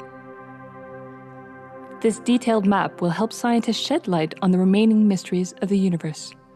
Let's go on a journey from the local stars to the largest scales of our universe. Beyond the local stars that draw familiar constellations in the night sky in the neighborhood of the Earth, in addition to our own Milky Way, billions of galaxies are spread throughout the observable universe. Moving faster than light, we will take you through space in a journey from our place in the Milky Way all the way out to the large-scale structures of the visible universe, and we'll tell you about how we're mapping it out. Since 1998, the scientific community has realized that the universe is not only expanding, but its expansion is accelerating. This unexpected acceleration constitutes one of the major conundrums in physics. From a theoretical perspective, the acceleration may be accounted for by either assuming that there exists some mysterious dark energy, or by modifying Einstein's theory of gravity, called general relativity. In the same year, the Sloan Digital Sky Survey was launched to tackle this enigma of the accelerating expansion of the universe. The Sloan Digital Sky Survey is a vast collection of the angular positions of galaxies observed in the sky, as well as their distances from us, determined by observing the systematic shift of galactic light induced by the expansion of the universe, the so-called redshift.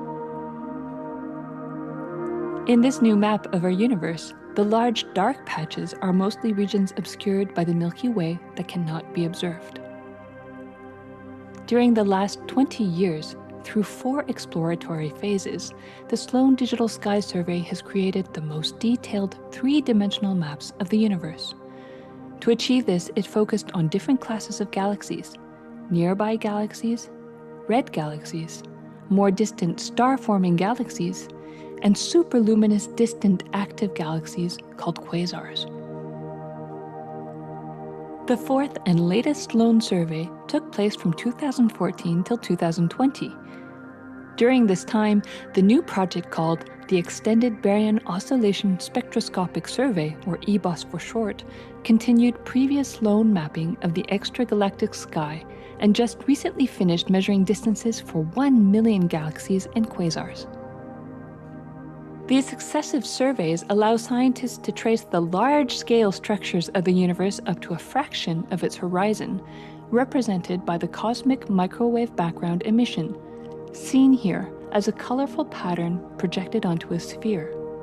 The cosmic microwave background is the thermal relic of the universe, which dates back to about 400,000 years after the birth of the universe, also known as the Big Bang. Adding the EBOS data to the previous Sloan exploratory phases 1, 2, and 3, The Sloan Digital Sky Survey now has a database of 4 million galaxies and quasars, assembling the largest and most complete 3D map of the universe to date. This unprecedented achievement provides scientists with new tools for shedding light on dark energy and also for constraining the theory of general relativity, leading to a better understanding of the fundamental laws that rule our universe.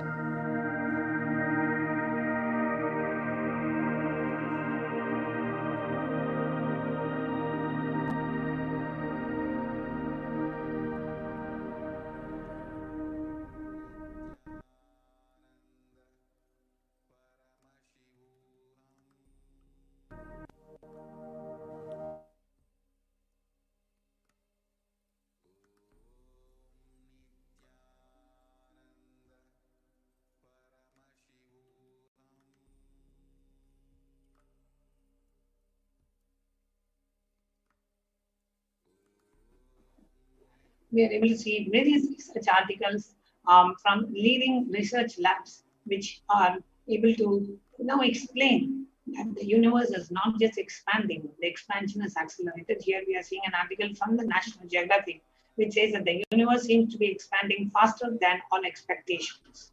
Next, we have the National Geographic says that the fresh evidence suggests that the universe is expanding faster today than it did in its infancy. Difference that has set off a search to understand what cosmic forces could be at play. If confirmed, the changing rate, which is 9% faster than had been projected, would force us to reconsider a fundamental aspect of the cosmos. A research from the Harvard University says there are independent results that have now demonstrated time and time again that the universe is accelerating in its expansion. The article title says, "Don't worry, the expansion of the universe is still accelerating." So even if we look at type 1a supernovae out of the picture, we still have sufficient evidence, including fluctuations in the cosmic microwave backbone, among others. And what has the Supreme Pontiff of Hinduism shared a few months back in the satsang about the expansion and the acceleration of the universe? Let's watch this short clip.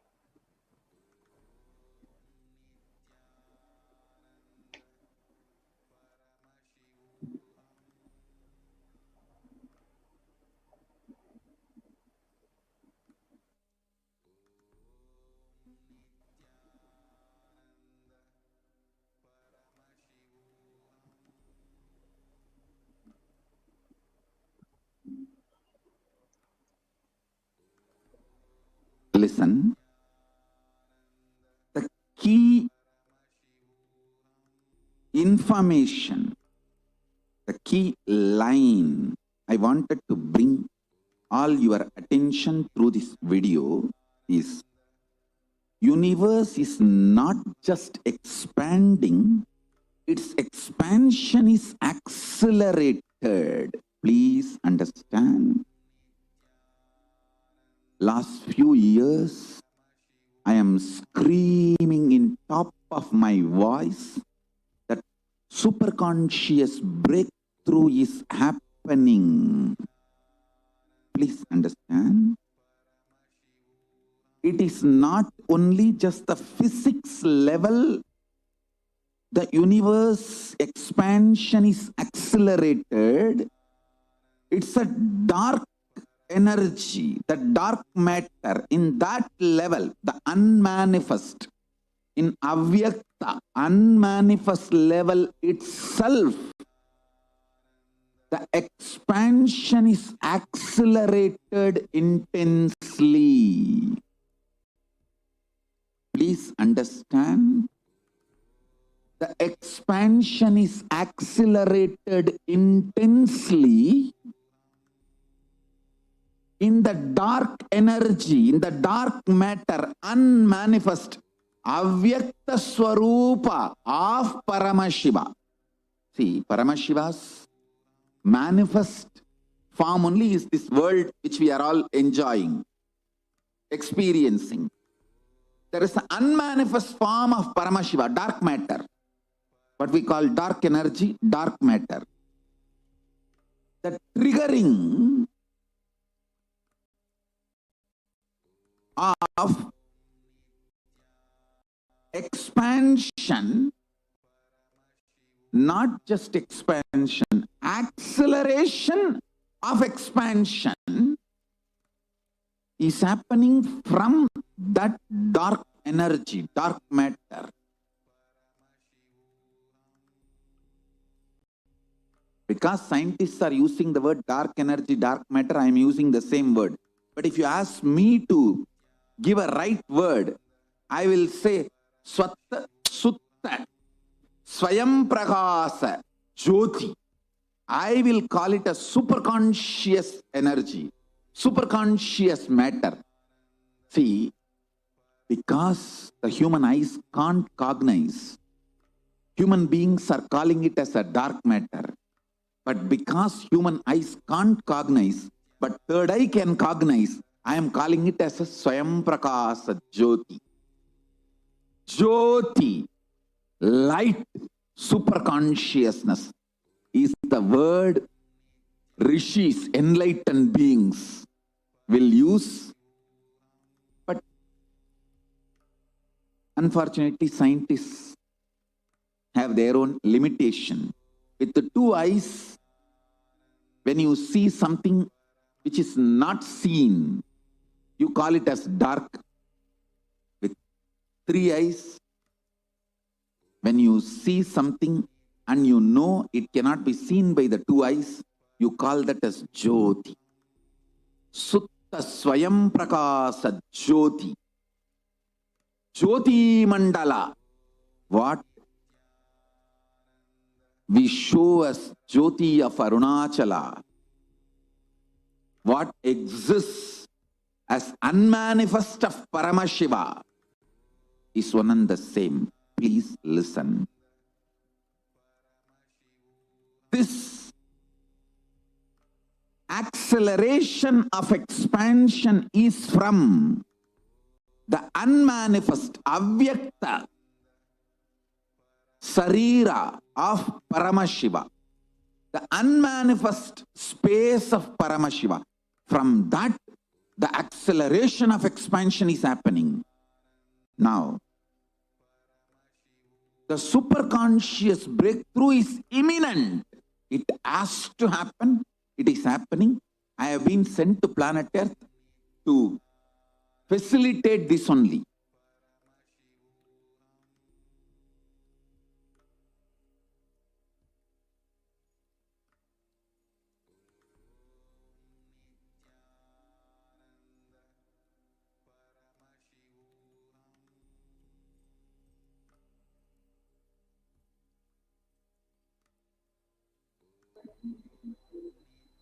Beautifully, the Supreme Pontiff of Hinduism is revealing that I have been sent to planet Earth to accelerate this only and bringing the superconscious breakthrough to each and every one of us, even at the time of the deadly pandemic. Swamiji's commitment towards each and every disciple of his, he says, just to be alive for the next 3 years. I will bring enlightenment to you. I will bring the superconscious breakthrough to you. You just be alive. And even for us to be alive, the Supreme Pontiff has done so many measures. We'll be sharing about that in the next segment when we talk about the Adi Kailasa Sarvapita. Now, we are going to share with you how do we connect with Devi Parashakti. What are the ways in which we can connect with Devi Parashakti?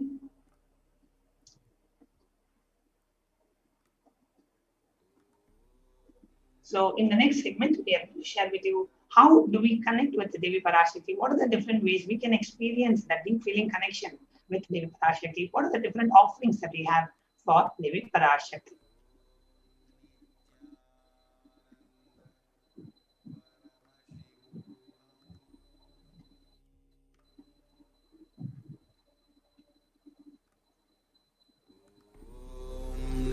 Nithyananda Paramashivoham.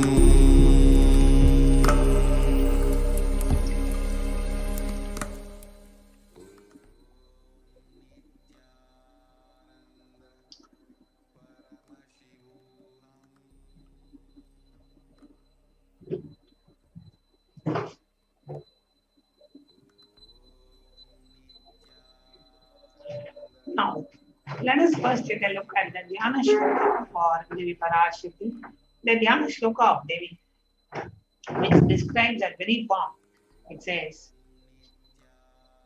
Induni bhaveda karavakninayanam syat pankajavara japakshasarayuktam angahimabhushana vichitravasanam syat tunkamakutojvala manonmani swarupam.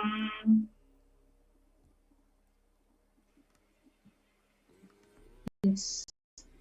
So the translation from the Mula Agama of the Manonmani Dhyanam says, moon-like face holding the Vedas, the books on one hand, fire in eyes, with lotus flower grazing and blessing hands, and one hand with Japamala, beautifully decorated with jeweled ornaments in wonderful clothes, and shining wing crown. Her name is Manonmani.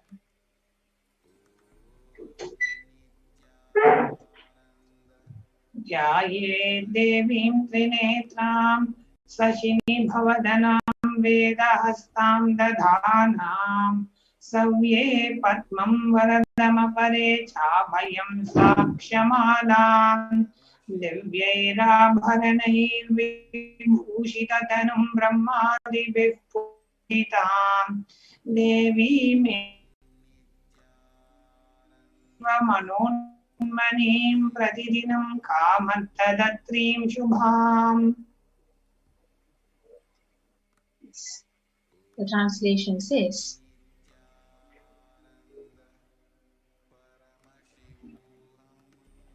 I meditate on Devi with 3 eyes, glowing like a moon, and hold the Veda, the lotus, and grazing with blessing and grazing hands. She is wearing beautiful ornaments. She is worshipped by Brahma and other many gods, and showers auspicious boons for all the actions every day.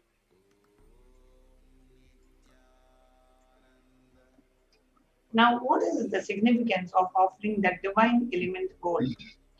Gold is a divine element. It is even mentioned in the Atharva Veda. It purifies anything it touches. It is an element of spiritual significance and great spiritual power of healing and enlightenment. The vibration of gold has the power to infuse the sattva energy and the positive thought currents in anyone who wears and anyone who sees or operates in its vicinity. Yes. So, gold is present in all the scriptures, the Agamas, the Vedas, the Shrutis, the Smritis, Itihasas, and Puranas. So, in all Hindu scriptures, it is abundantly displayed that gold is the most auspicious and purest metal which purifies our being. So, in the Hindu civilization, everything was built in gold, exchanged in gold, and even the ritual feasts were offered in golden plates. So, when one was to be saved from life threatening illnesses, gold was offered as a ritual fee. Gold was in abundance and used for weighing equal amounts of commodities, including cows. So kingdoms were built with huge doors of gold, streets would have huge columns, and huge archways made of gold. So horses, cows were dressed in gold. The Hindu civilization thrived on the banks of rivers of gold. The Indus river was called Hiranmaya, the river of gold in Rig Veda. The river Saraswati was called Hiranyavartani in Atharva Veda. Gold is the supreme element for offering gifts to the ones we love and revere. Temples are constructed and paved in gold. Deities are made in gold and decked and adorned in gold because it preserves the enlightenment energy for thousands of years. It lasts forever.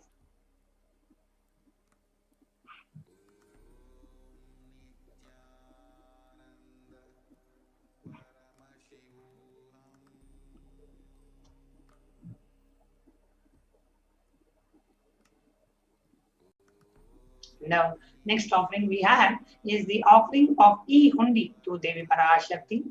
The E-Hundi offering, very beautifully in the Lalita Sahasranama it comes. Bhakti Priya, Bhakti Gamya, Bhakti Bashya, Vayapaha, Shambhavi Sharadharadhya, Sharvani Sharmadayini. Devi is fond of true devotion and is realized through true devotion. She can be won over through true devotion. She removes all the fears. So Devi, especially at the time of the deadly pandemic everywhere, anxiety, fear, insecurity, so much going on, Devi is sure to remove all the fears. Just the darshan of Devi is enough. So out of your gratitude for Devi Parashakti, you can make an e-hundi offering. Like how when we go to a temple, we always put some offering in the hundi. Like that, you can make an offering to Devi Parashakti in the e-hundi. So the e-hundi offering to Devi Parashakti out of your gratitude for the darshan of Devi Parashakti that we are manifesting every day pretty much in our lives. So the next offering is the offering of Sankalpa chanting. The verse from Devi Mahatmyam, it says, the goddess enchants this universe and she herself gives birth to this universe. That goddess, being prayed without interest in anything, gives that knowledge and that leads to salvation and gives wealth in materialistic sense. So when you offer this Sankalpa chanting, the conscious resolution, Devi Parashakti blesses you with all the fruition of whatever you want, you ask for, and wishes which you are earning for to make it as reality. So you can offer the Sankalpa chanting at $1. The next offering that we have is that of the Sahasra Nama Swarna Kasu. Devi is called Nama Parayana Prita, the one who likes the repetition of her names. Means she encourages us to chant her name again and again and again, because she knows just by chanting her name, we will manifest those divine auspicious qualities in us. That is why she likes to hear the repetition of her names, because when we chant, we manifest the space of Devi Parashakti in us. So it's a very unique offering. There are 1008 names, dimensions of Devi Parashakti, where each of these names will be inscribed on a coin and offered to Devi Parashakti.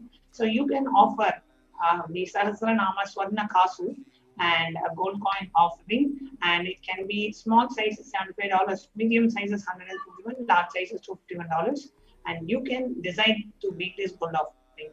Now offer a gold coin inscribed with one of the 1008 names and receive the blessings to have the gunas, the imperishable divine qualities of Devi Parashakti.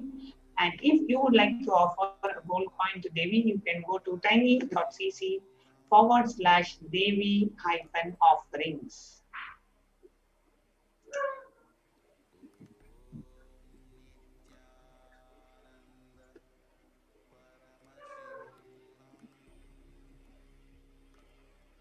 The next offering is the offering of the Mukta Anguti, the finger ring with a pearl to Devi Parashakti. So the Meenakshi Pancharatnam, it says, Muktahara lasat kirita ruchiram purnendu vaktra prabham Shinjannu pura kinkini manidaram padma prabhabasuram Sarvabhishta falapradham girisudham vanirama sevitam Meenakshim pranatosmi santatamaham karunyavaram vidhim. A bow to the goddess Meenakshi, whose crown has garlands of pearls and face shining like a full moon, who wears anklets that are studded with gemstones and has small bells, who is shining like the splendor of lotus, who grants all the wishes, the daughter of the mountain, who is worshipped by goddess Vani and Rama. I remain ever bowing to the goddess Meenakshi, the ocean of compassion. So you can offer this Mukta Anguti, the finger ring with a pearl, to Devi Parashakti at only $251, $501, or $750.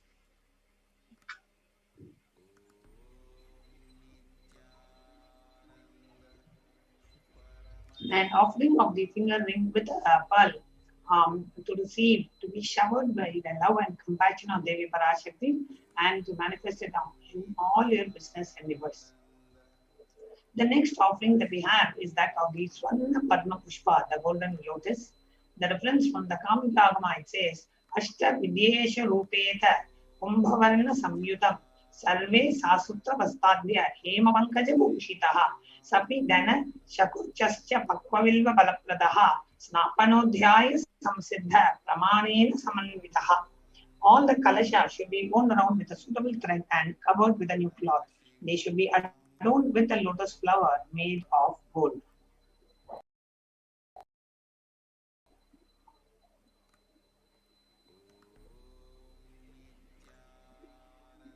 The next offering is the offering of the Swarna Padma Pushpam. So there are hundreds of scriptural references for using the lotus in the worship of Paramashivam. So almost everything in the worship of the ultimate involves the consecration of deities of worship or meditating on or the mudras and asanas which are used during the worship. So it involves the lotus flower, lotus leaf, lotus pericarp, or lotus petals. So lotus itself is a divine flower. So you can offer this golden lotus in any size you wish to, and you can receive her blessings to achieve the state, space, and powers of Parashakti in your inner space.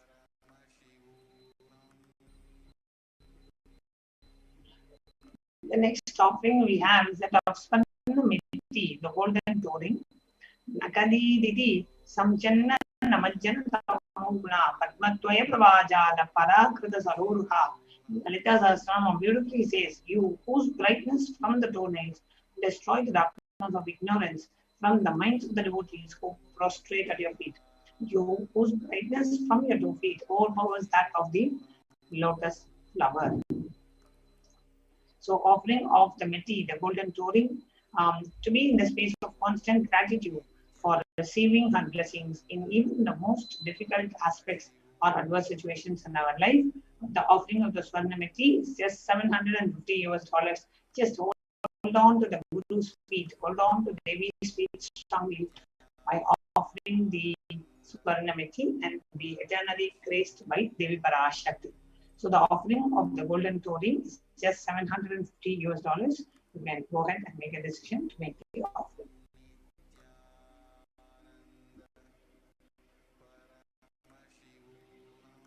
Next offering is the offering of Swarna Mantika, the golden hairline jewelry. So Sudha Sarabi Varshini, she who makes the nectar flow in all our nerves from the Sahasrara, that is, she who gives the very pleasant experience of the ultimate.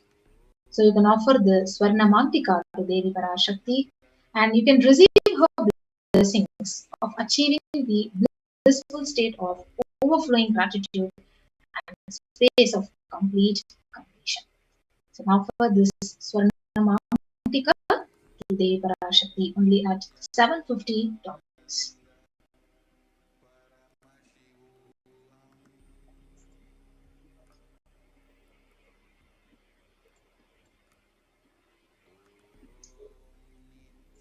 Next, we have the offering of the Pratyaksha Pada Puja, which is an offering of gratitude and the divine lotus feet of Devi Parashakti. Offering of the Pratyaksha Pada Puja, offering of gratitude at the divine lotus feet, is considered the highest form of worship. All the forms of worship finally ends here.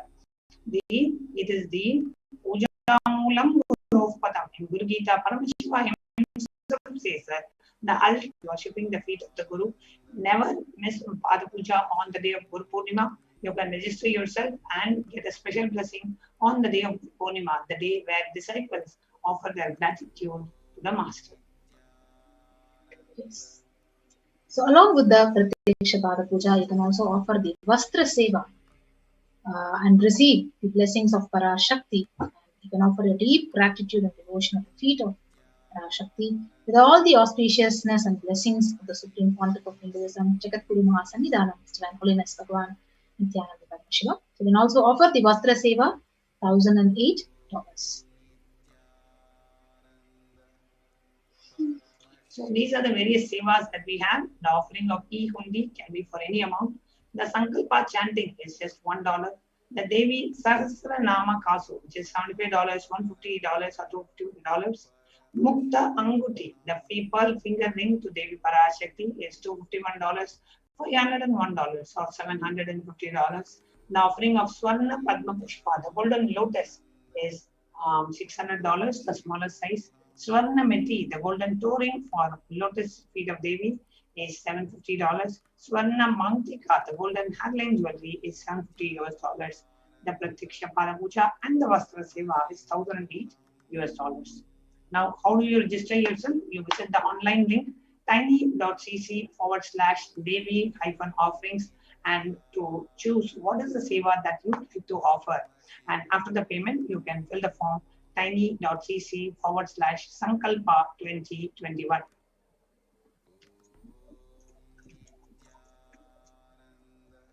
Now we will take you through a walkthrough on how you can make an offering through the online payment gateway or through the YouTube super chat directly. We'll take you through a step-by-step walkthrough now.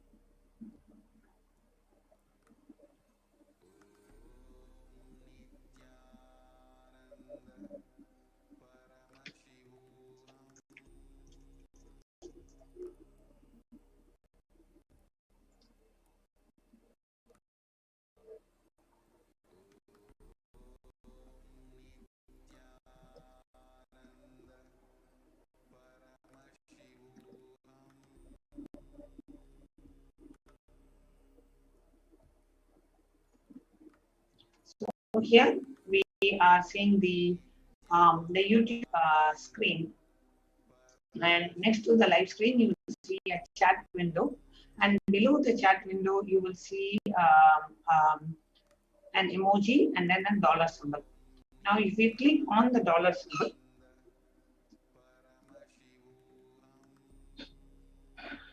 we will see three options: join, super chat and super sticker.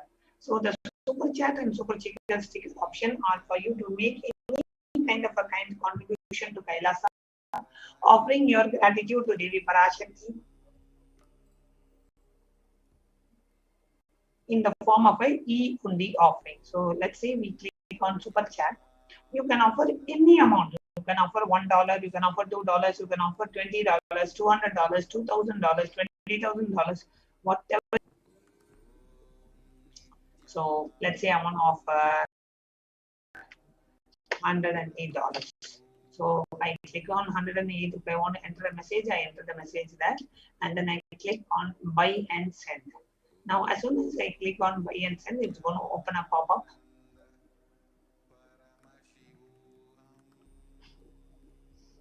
And you can enter your credit card or debit card details. You can enter your PayPal details and go ahead and make the payment. And this is an offering of gratitude, right? Just thanking Swamiji, thanking the Supreme Pontiff, thanking Devi Parashakti for coming and blessing our lives. And it is a lifestyle in Hinduism that anytime you go for the darshan of the Guru or deity, you always offer some dakshina. It can be something very simple, something very small. It can even be 1 cent. But making it a point to offer the dakshina time and again, not missing it, having that context, and every time reminding you of the gratitude that you should feel, and to express your gratitude, to express your love, you are making this kind contribution. So we request each and every one of you, whoever would like to express your gratitude, you can go to the YouTube super chat and make a kind contribution to Kailasa so that we can continue to offer these services to you. Take a moment to go ahead and make the super chat offering.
So with that, we want to get ready to present the next segment of how the Supreme Pontiff is extending the humanitarian service and rushing the aid to Kailasa by opening up the multi-layer quarantine facilities and COVID care prevention and protection centers in India.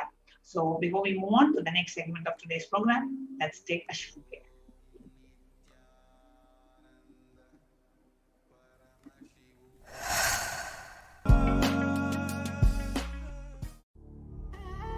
What I mean by the word Kailasa, listen intensely.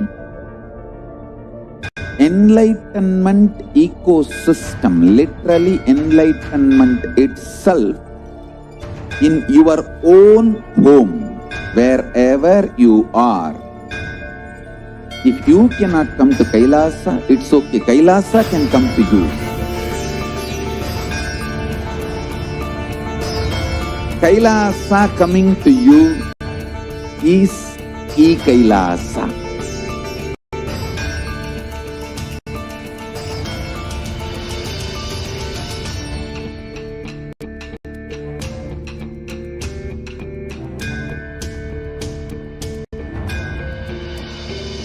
I will revive Hinduism. I am a Hindu revivalist, not by any revolution, but by evolution.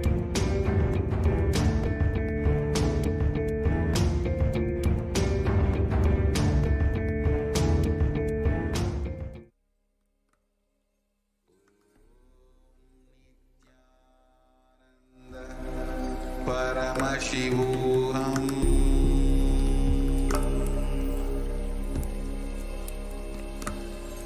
Om Nithyananda Paramashivoham.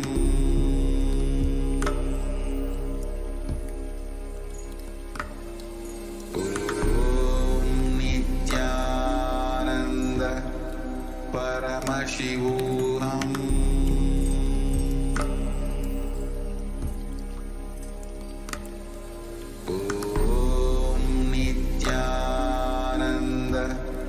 Paramashivoham.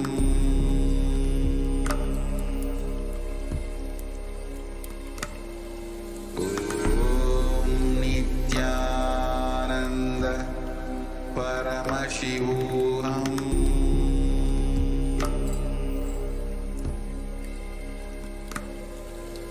Om Nithyananda Paramashivoham.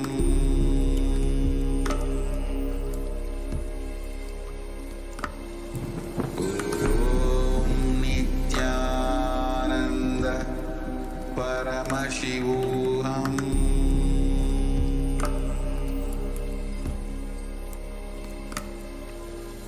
Om Nithyananda Paramashivoham.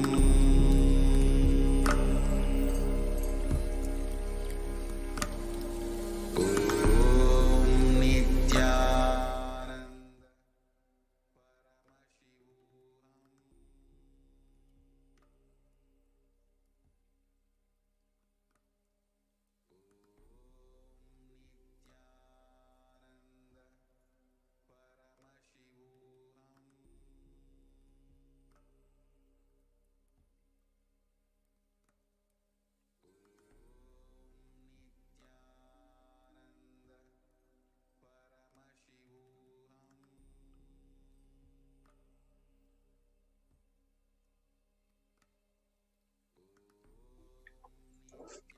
Nithyanandam. The next segment we have is Kailasa's multi-layered quarantine opportunity for India during the COVID-19. Now, let us look into the revelations that Devi Parashakti has revealed several weeks ago about the condition, how the people are going to suffer because of COVID in India especially, and what is the solution for them, how they can protect themselves from this pandemic.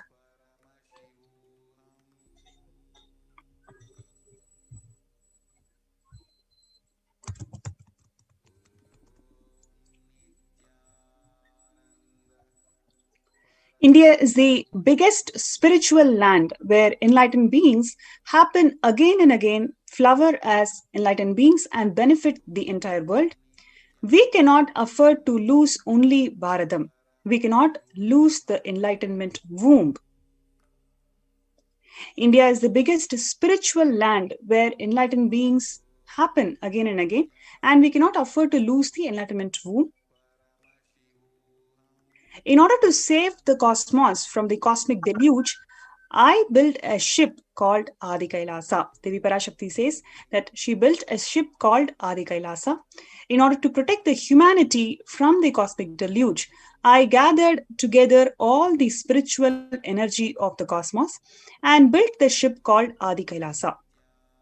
Due to the cunning strategy of the treacherous people and the ruling of the enemies, the captain of the ship itself had to leave the ship, referring to the Supreme Pontiff of Hinduism, Jagadguru Mahasannidhanam, His Divine Holiness Swamiji, had to leave the ship because of the attempts from the anti-Hindu elements. Now, let us all come and take a good bath, get protected and get healed and get all the benefits. Make use of the ship which I built out of huge grace and compassion, and protect yourselves from the huge cosmic deluding destructive dance.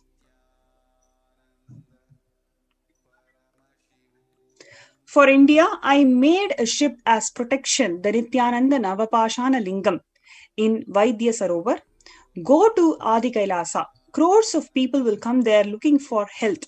Navapashana water, feast and medicine to get health and protection and enlightenment. For all of them, give Anadan. To protect India from the great destruction, I, Parashakti, made this huge ship. Even if captain is not there, ship is there.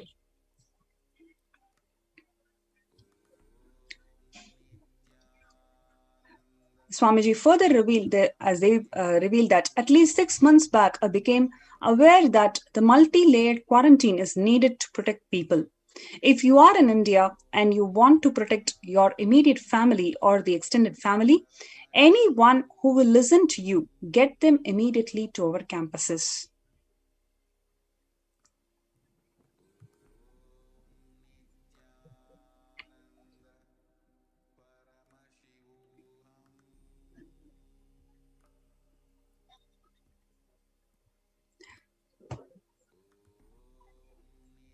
Yes. So now let us see what is the current state of the world today. We have Devi Parashakti revealing how we can protect ourselves from this ongoing pandemic. And now let us see what is the current state of the world today. We are at 140 million confirmed cases with a total of 3 million people who have lost lives due to ongoing pandemic for more than a year.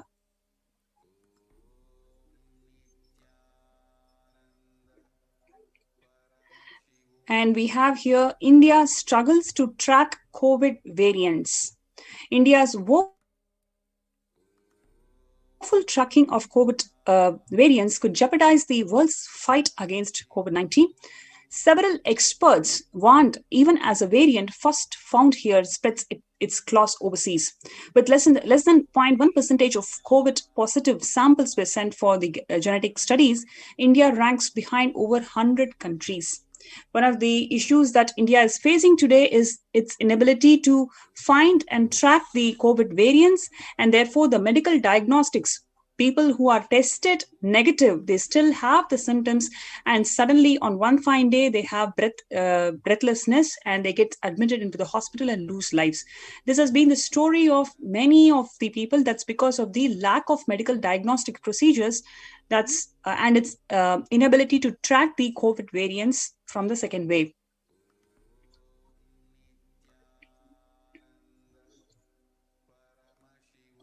The over 37.42 lakh samples were tested for COVID, and in which 20.44 lakhs in last 24 hours, says the Indian Council of Medical Research. We can see how the amount of cases are woefully exponentially increasing.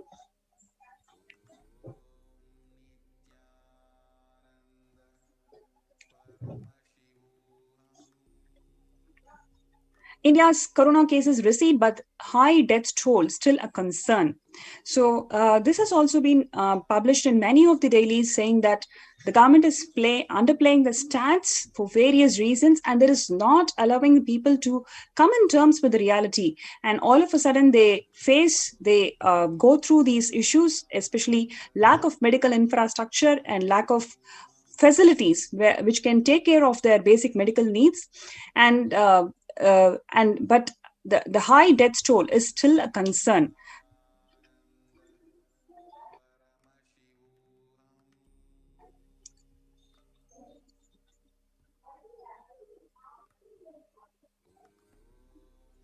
India reports about 94,052 new COVID cases in 24 hours. The death sees massive jump as Bihar revises the tally. And here you can see, especially in Hyderabad, 3,403 deaths in last 24 hours. In Bihar, it's about 9,542.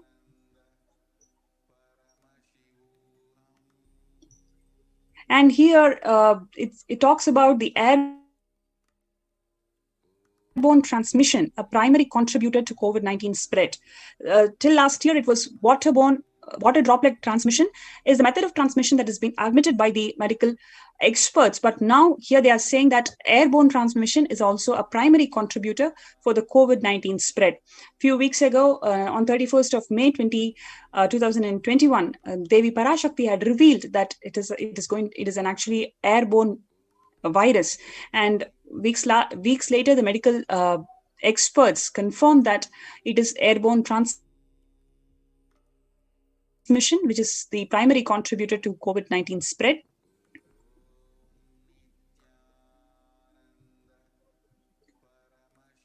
And the secondary infections like black fungus. So people who get vaccinated and people who get recovered from COVID, their immunity levels drastically reduce, and they are prone to secondary infections like white fungus, yellow fungus, and so forth.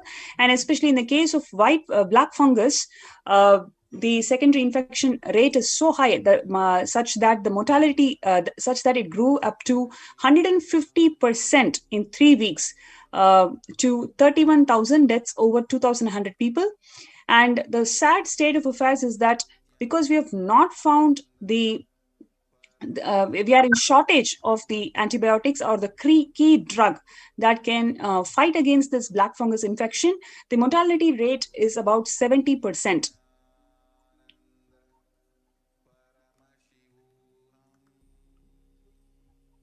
The black fungus new scare in India as the second COVID wave ebbs. As the devastating second wave of COVID-19 ebbs with less than 100,000 new cases reported on Tuesday, India is now battling a new scare, which is this black fungus.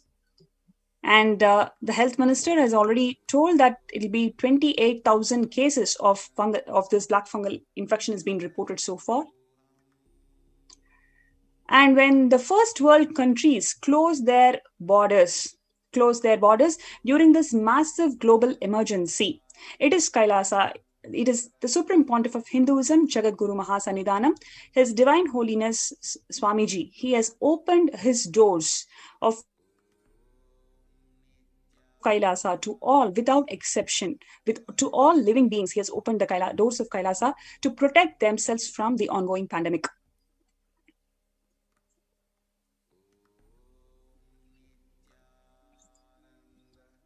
A number of free COVID care centers are opened across India, which includes the Adi Kailasa and Bidadi, Bangalore, Salem Adinam, Thiruvannamalai Adinam, Rajapalayam Adinam, Puduvai Adinam, Pattanam Adinam in Tamil Nadu, Siragapadi Adinam, Sripuram Adinam in Hyderabad, Madurai Adinam, Avattipalayam in Tamil Nadu, Hosur Adinam in Tamil Nadu, Baroda Adinam in Gujarat.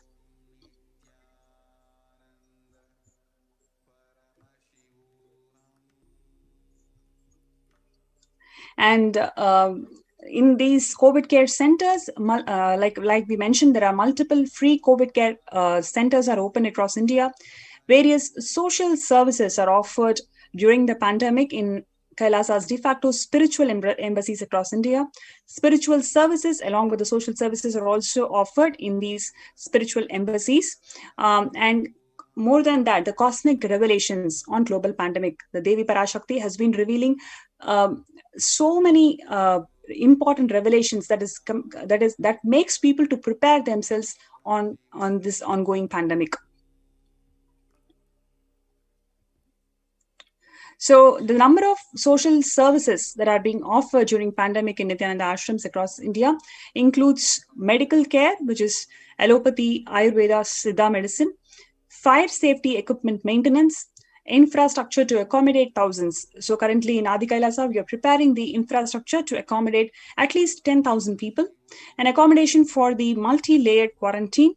Then we have ICU on wheels, emergency ambulances to ensure that the right infrastructure, medical infrastructure is provided to people. And we have enormous amount of personal protective medical equipment.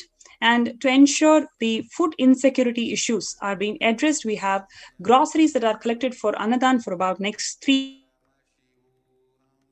years.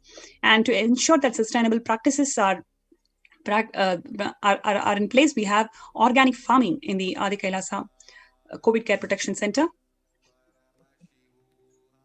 So if you are one of them who's affected by this ongoing pandemic, especially you feel so insecure, given that the amount of harassment or the amount of insecurity that you're facing because of the lack of medical infrastructure, and you want to protect yourself and your loved ones from this ongoing pandemic, here we have the multi-layered quarantine COVID Care Protection Center in Adi Kailasa. And if you're interested to be part of it, please log into kailasa.org/Kailasa Care.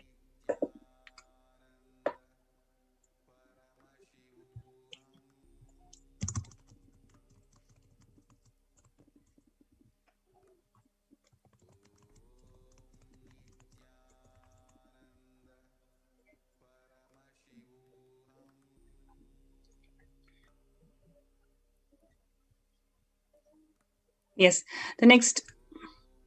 Okay, before we go to the next segment, let's have a short break. And we'll be right back.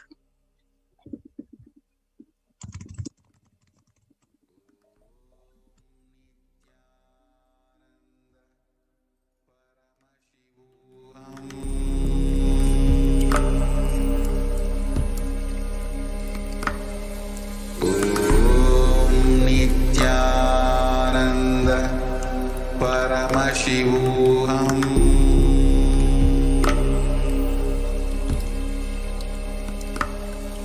Om Nithyananda Paramashivoham.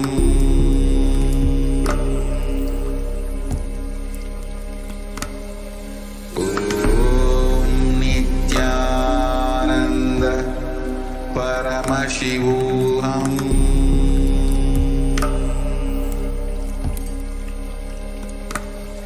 Om Nithyananda Paramashivoham.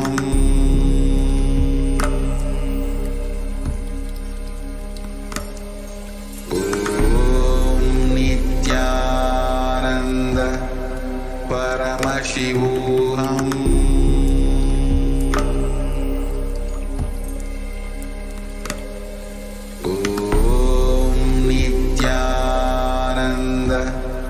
Paramashivoham.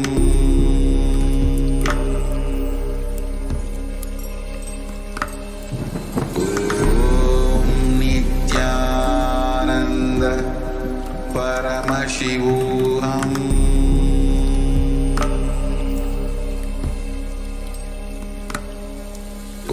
Om Nithyananda Paramashivoham.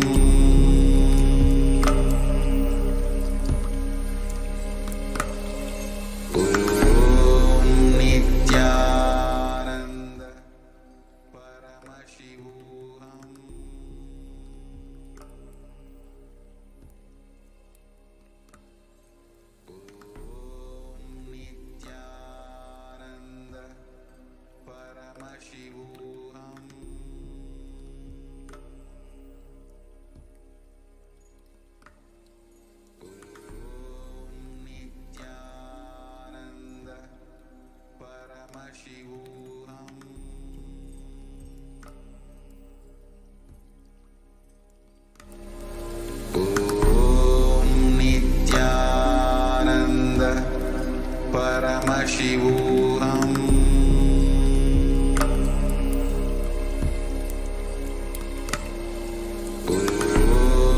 Nithyananda Paramashivoham.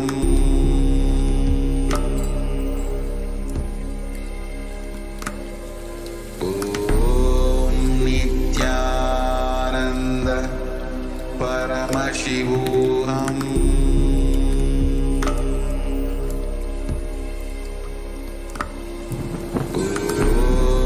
Nithyananda Paramashivoham.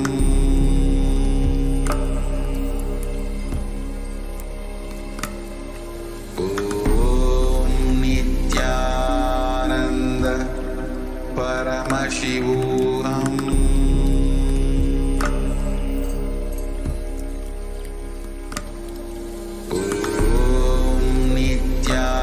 Nithyananda Paramashivoham.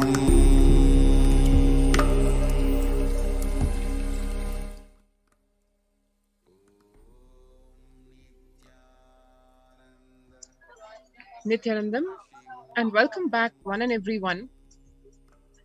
Now we will go into one unique segment for today, which is one of the core 5 pillars of the enlightenment spiritual ecosystem of Kailasas, temple ecosystems. As one may know, anyone who has heard Bhagwan, the Supreme Pontiff of Hinduism, or seen him in person, one thing that really hits us is his immense love, respect, and pride for this one major pillar of Kailasa, which is temples. Kailasa's Department of Religion and Worship, Department of Human Services, and each of Kailasa's temple ecosystems consider the right of happiness, yes, you heard it right, the right of happiness, to be the highest fundamental right of all humans, in fact, all beings, not just human beings, all life forms. The ultimate goal for Hinduism and Kailasa, led by the Supreme Pontiff of Hinduism, Jagat Guru Mahasannidhanam, His Divine Holiness Bhagwan Nithyananda Paramashivam, is the material and spiritual well-being and prosperity of humanity and life at large. Kailasa is a place where everything related to superconsciousness is revived. These are the words of the Supreme Pontiff of Hinduism just about 2 years back, when he reminded us all the sampradayas, all the spiritual ecosystems created for enlightenment will be revived and established in such a way it never gets lost again. They're forever serving the humanity. That is the vision, mission of Kailasa, and all the efforts of the Supreme Pontiff of Hinduism are single-pointedly focused towards this. What does a revival of Hinduism's temple ecosystems consist of? Let us take a look at what it implies and what does it really take.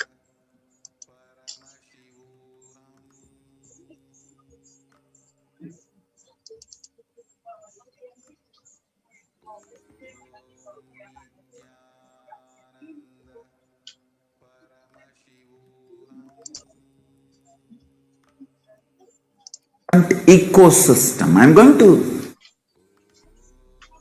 create absolutely from the scratch newly.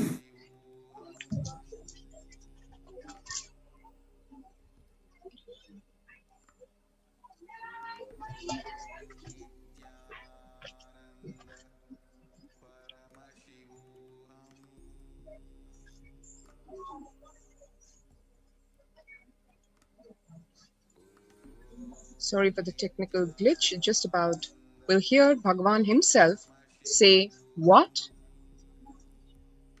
this Hindu temple ecosystems revival consists of.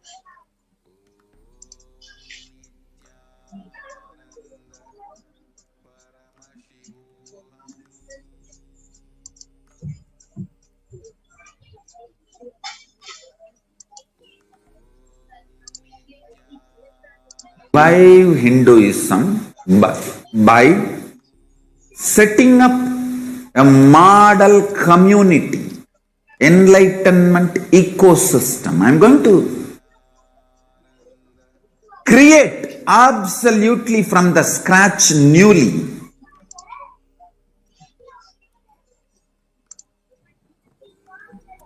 self-sustaining, temple-based Hindu ancient enlightenment ecosystem and civilization based on that. Understand? Kailasa is reviving the ancient Hindu enlightened civilization.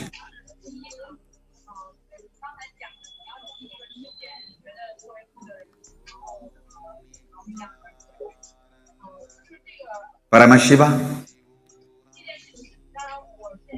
himself manifested this Kailasa Mandala, the enlightenment ecosystem, and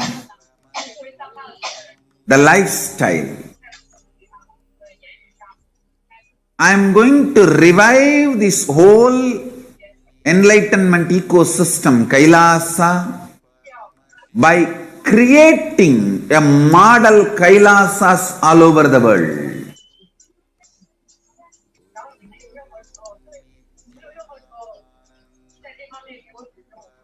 I am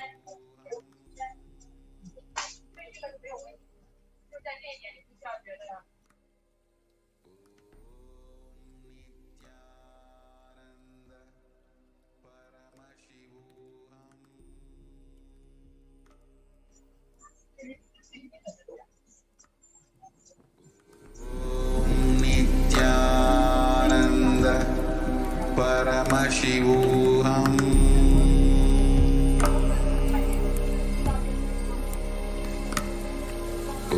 Om Nithyananda Paramashivoham.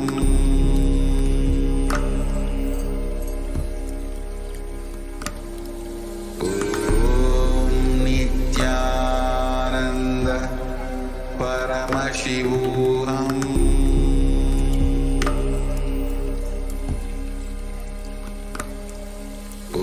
Om Nithyananda Paramashivoham.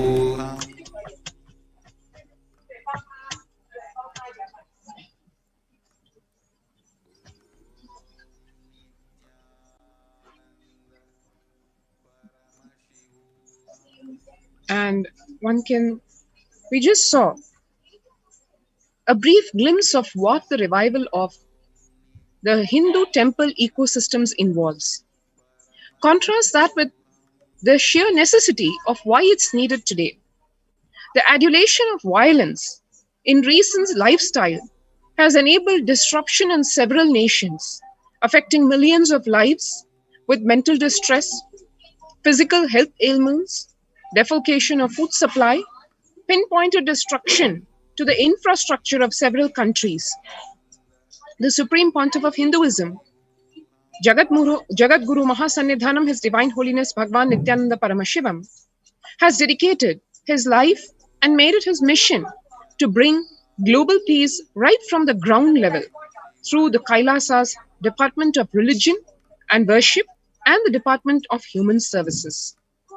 To bring harmony in humanity, to create a life of freedom and peace for every individual on the planet through the revival of the temple ecosystems.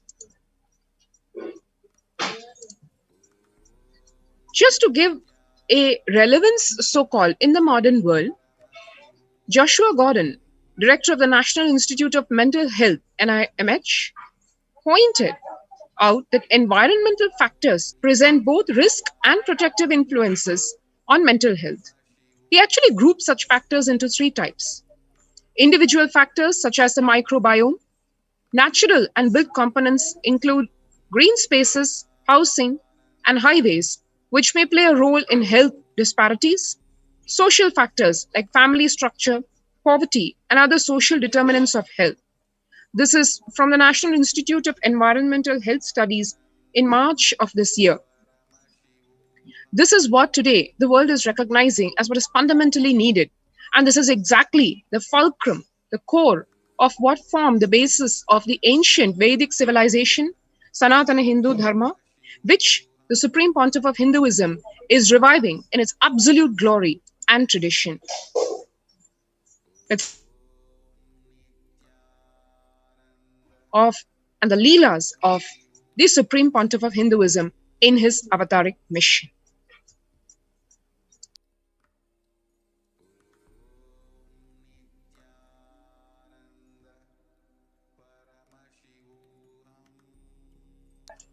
From 1994 to this date, the Supreme Pontiff of Hinduism has worked tirelessly in the revival of temple ecosystems globally.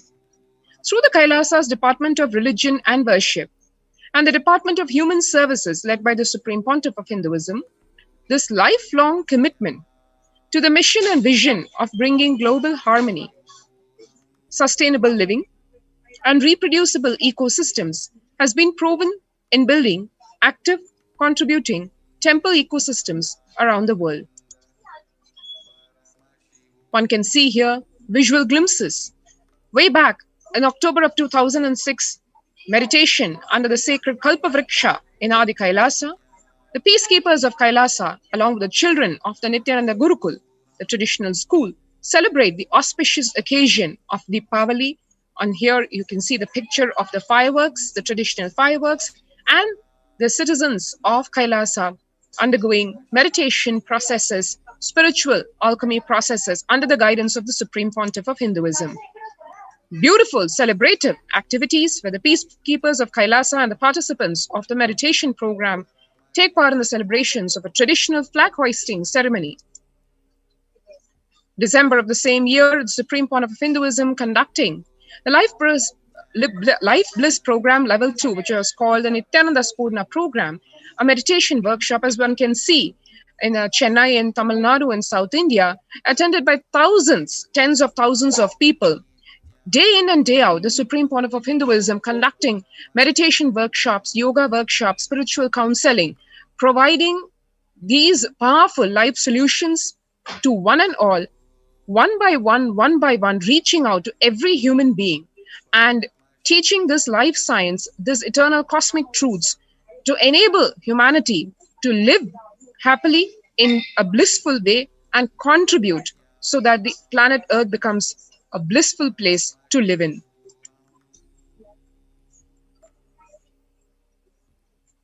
One can see various meditation programs and the yatras. One can see here, spiritual yatra is a very fundamental component of Hinduism, where the pilgrimages to the spiritual places, the sacred spaces on this planet Earth, which naturally provide a way to connect to the divine. And the Supreme Pontiff of Hinduism has always facilitated these pilgrimages, these yatras, where people get to experience higher states of consciousness, helped by the sacred spaces on planet Earth, like, as you see, the Himalayas, which are home to thousands and lakhs of rishis and evolved beings.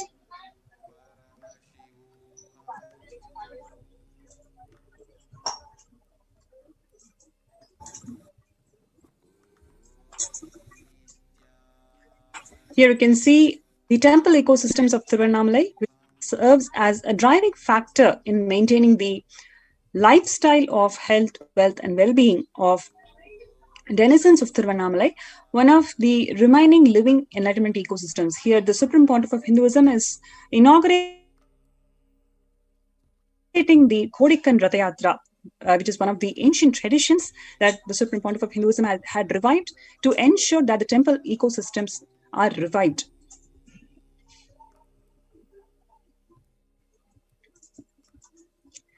Here, the peacekeepers of Kailasa and the participants of Paramashivoham meditation workshop taking part in morning meditation and traditional puja or the ritualistic worship in Adi Kailasa.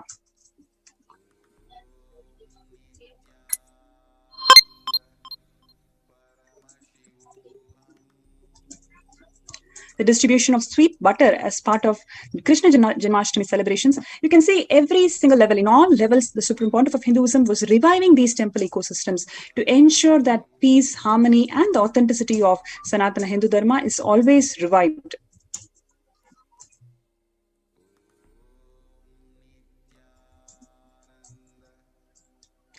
Here, beautiful pictures of the Supreme Pontiff of Hinduism playfully colorful celebrations of Krishna Janmashtami in Adi Kailasa Bidadi.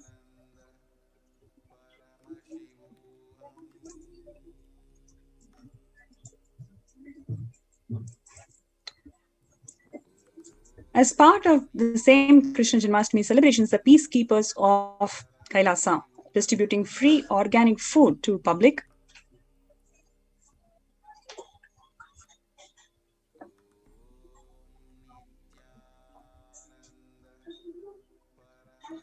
Here, the peacekeepers of Kailasa,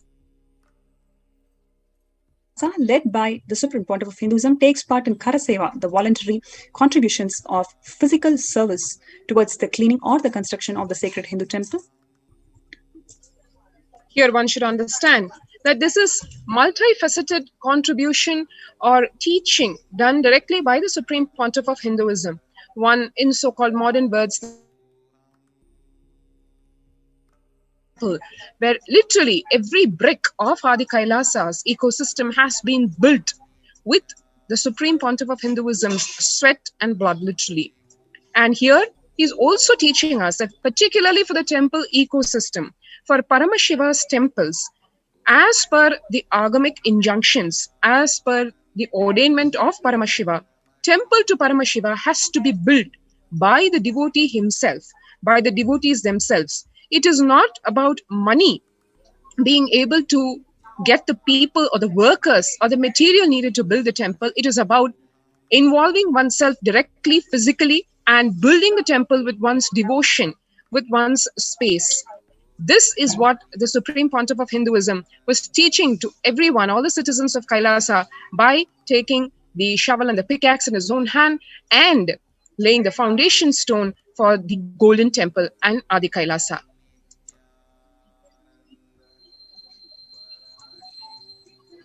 One can see here just a little map of the Kailasa ecosystems around the world, just to give a glimpse of how global Kailasa's de facto embassies ecosystems are. And coming back to how the Supreme Pontiff of Hinduism is engaging himself in not only spiritual services, but hand in hand with various humanitarian efforts to teach people with his own example what it takes to build an enlightenment ecosystem. What is it meant to do? How does it serve people? In this case, the Supreme Pontiff of Hinduism himself directly serving Annadan and doing the temple traditional services.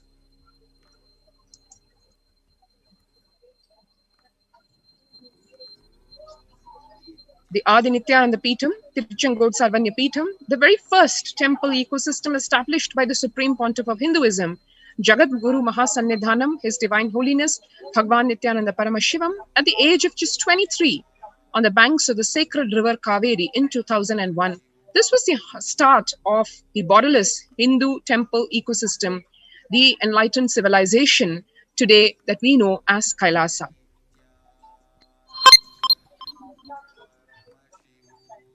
And then the Adi Kailasa Nithyananda Peetham in Bidadi, under the grace and compassion of the Kalpavriksha, the sacred banyan tree. After having a vision of this sacred banyan tree, the Supreme Pontiff of Hinduism had established the Adi Kailasa temple ecosystem with this same banyan tree, the Kalpavriksha,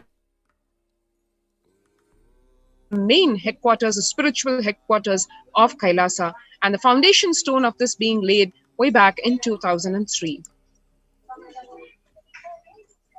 This sacred ecosystem housing the Kalpavriksha, Nithyanandeshwara, Nithyanandeshwari, the divine forms of the primordial principle Paramashiva and Parashakti, as well as the Swayambhu Linga, the Moolavar, which was formed naturally in the cave of the sacred Kalpavriksha. Through the live stream, all of these deities and living energies are available to bless each and every one of us 24/7. No matter where we are, we can reach out to them and have our prayers and boons answered.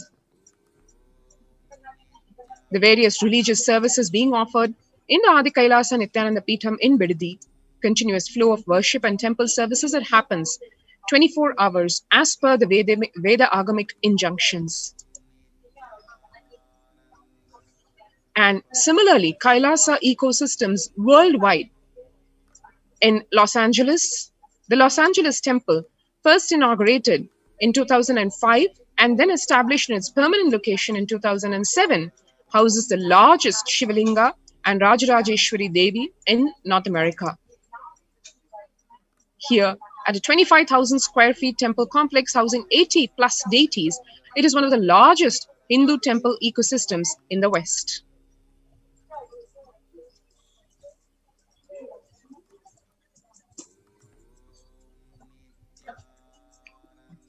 The first temple established by the Supreme Pontiff of Hinduism outside India in Ohio. The temple just came in life just within 9 months. The presiding deity of the temple is Nithyanandeshwara and Devi Nithyanandeshwari. And here is the Kailasa in Seattle.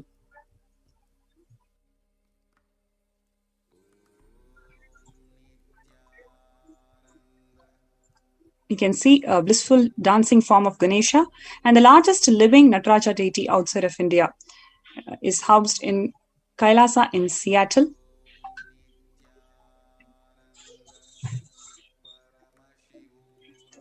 And the Kailasa in San Jose, California, being inaugurated in 2009, which radiates the energy of Madurai Meenakshi temple, the chief presiding deity being Devi Meenakshi, Lord Shiva and Nithyanandeshwara and Nithyanandeshwari, installed and energized by the Supreme Pontiff of Hinduism himself. And next we are seeing the Kailasa in St. Louis.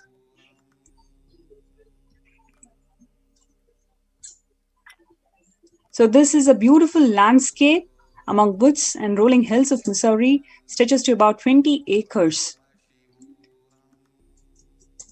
And here, the Kailasa in St. Louis houses one of the tallest Venkateshwara deities in North America, along with his concerts.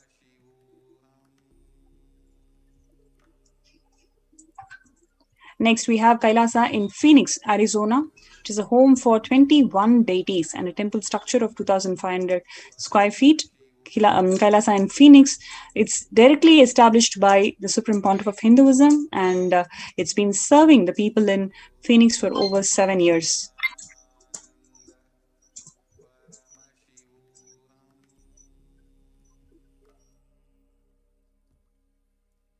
Next is the Kailasa in Houston, Texas, which was formally inaugurated in 2017 as the Parihara Sthala for all the Navagraha doshas. Next, we have Kailasa in Toronto, which was inaugurated in July 2011, with all 63 Nayanmars and 18 Siddhas residing as deities in Kailasa in Toronto. The temple deities here are seated exactly as they are existentially preside in Kailasa around Paramashiva, the primordial deity of Hinduism.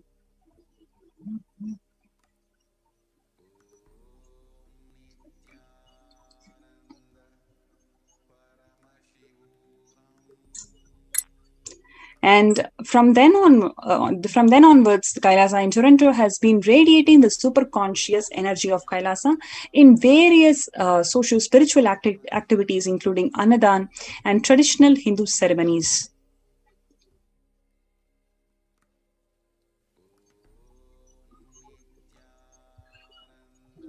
Before we go to the next segment, let's have a short break.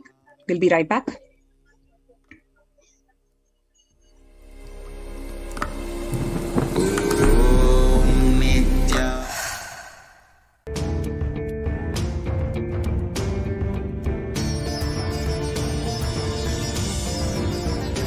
setting model community.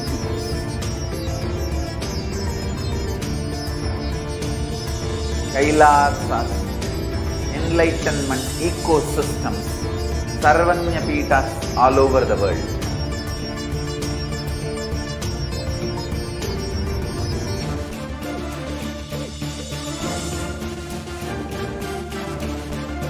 All powerful cognition, knowledge, only when you live, power manifestation and possibilities manifestation happens.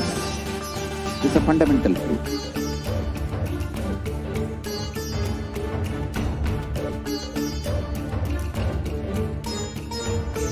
Hinduism cannot live exclusively as one sampradaya. No. All sampradayas of Hinduism is an ecosystem.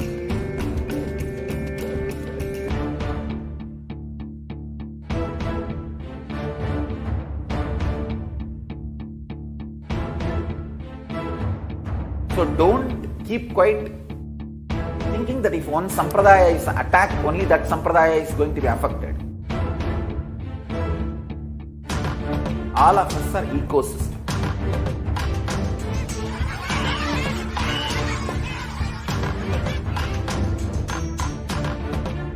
I invite all of you to get involved and enjoy Hinduism by the principle of Dharmo Rakshati Rakshitaha. When you protect Dharma, Dharma protects you. We will make the whole planet flourish spiritually. The spiritual prosperity will happen to the whole planet. We all have to coexist together.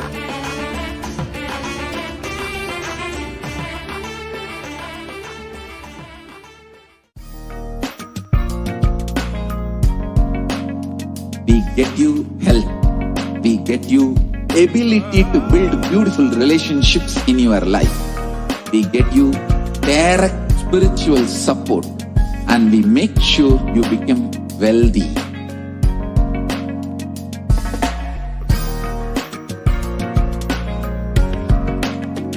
We won't stop giving you just good life.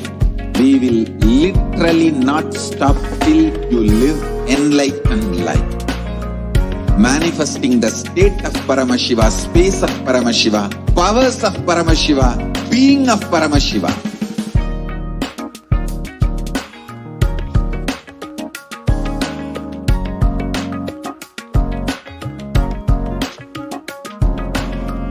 Whole world should become Kailasian. Paramashivoham.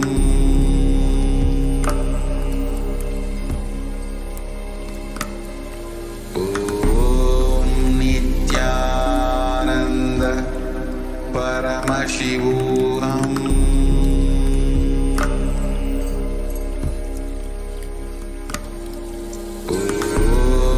Nithyananda Paramashivoham.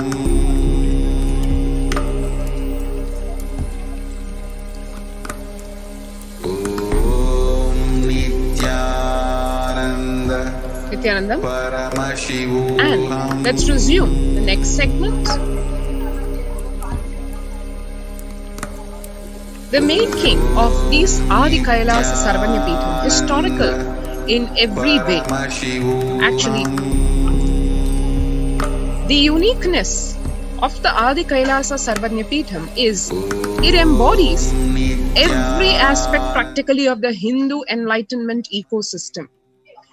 Every aspect for every being, not just human beings, for every life form. Today we will explore one such aspect which is unique, once again, to Kailasa's ecosystems. The enlightenment ecosystems, needless to say, are an embodiment of all inclusiveness, of all life forms coexisting beautifully in bliss and harmony. So today we will see how Kailasa's not only ecosystems, but even the COVID care centers offer safe shelter for all living beings. To get this perspective, one would like to see what various world leaders and perspectives are with relation to this particular aspect of bliss and harmony for all living beings.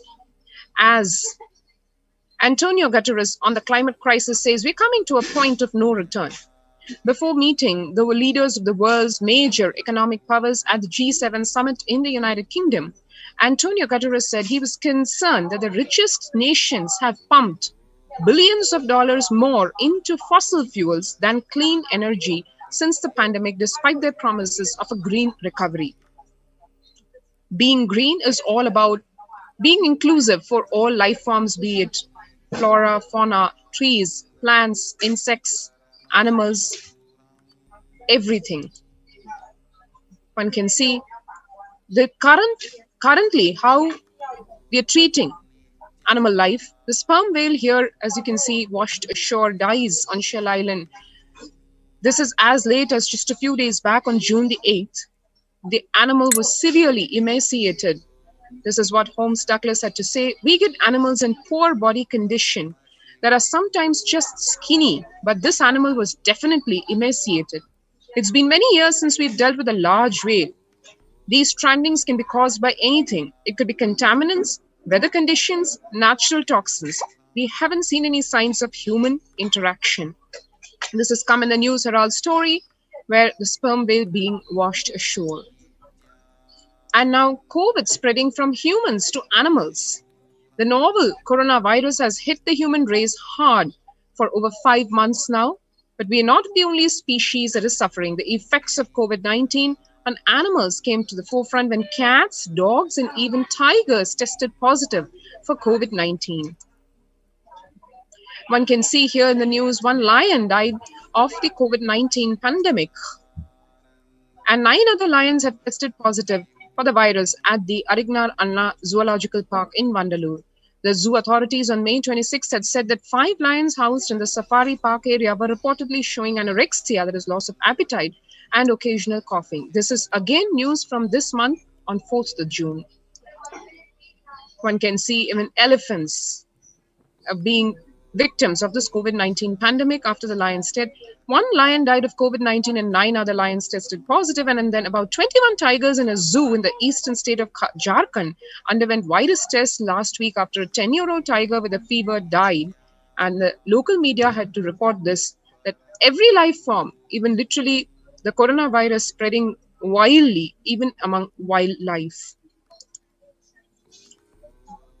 Mink have been discovered to be highly susceptible to the SARS-CoV-2, and this is the 3rd Fraser Valley farm to be hit with COVID-19 outbreak since the start of the pandemic. This is what the news has to say in the Vancouver Sun News, where the local news about Vancouver is saying that it's the 3rd BC mink farm to deal with an outbreak since the start of the pandemic. The ministry says genetic analysis of samples from the first 2 farms showed that the workers and animals were infected with an identical or nearly identical virus strain.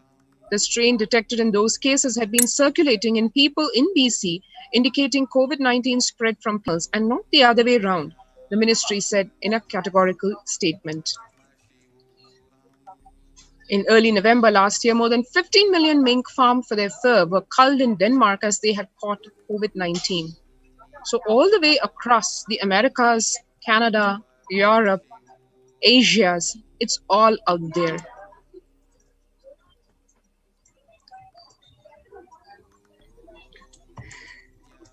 Eight Western lowland gorillas have been infected with novel coronavirus disease at San Diego Safari Park. 2 of the gorillas have been coughing since January 6, 2021. The fecal samples confirm that they are suffering from COVID-19. So you can see why restricted to human beings, but it is affecting a wide range of species, any animal species.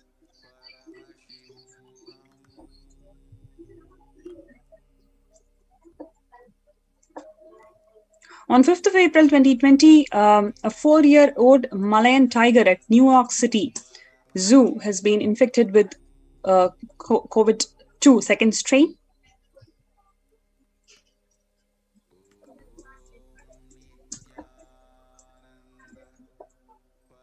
And here we have a number of small pet cats and dogs also being reported to be infected with SARS-CoV strain 2 in several countries, including United States. Most of these pets become sick after contact with people with COVID-19.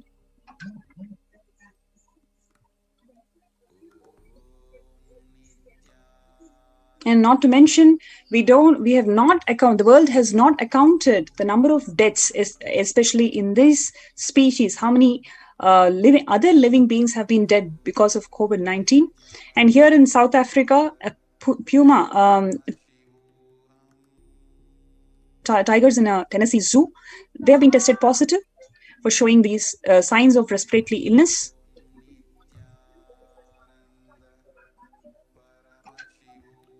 And 4 zoo lions in Barcelona, Spain have been found positive for COVID-19 in the last week of December 2020.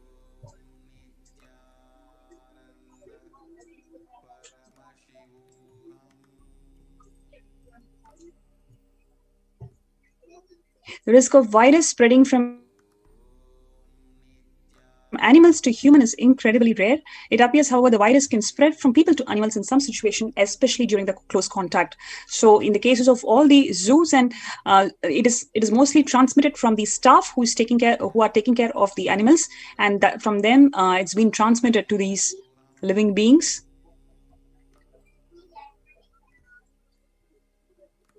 So the Kailasa's COVID care protection centers, it is just not limited only for human beings. It is limited to it is opened for all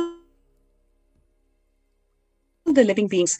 The Supreme Pontiff of Hinduism has opened the doors of Kailasa not just for people but also for all the living beings. You can see here how blissfully all the living beings are residing in these COVID care protection centers.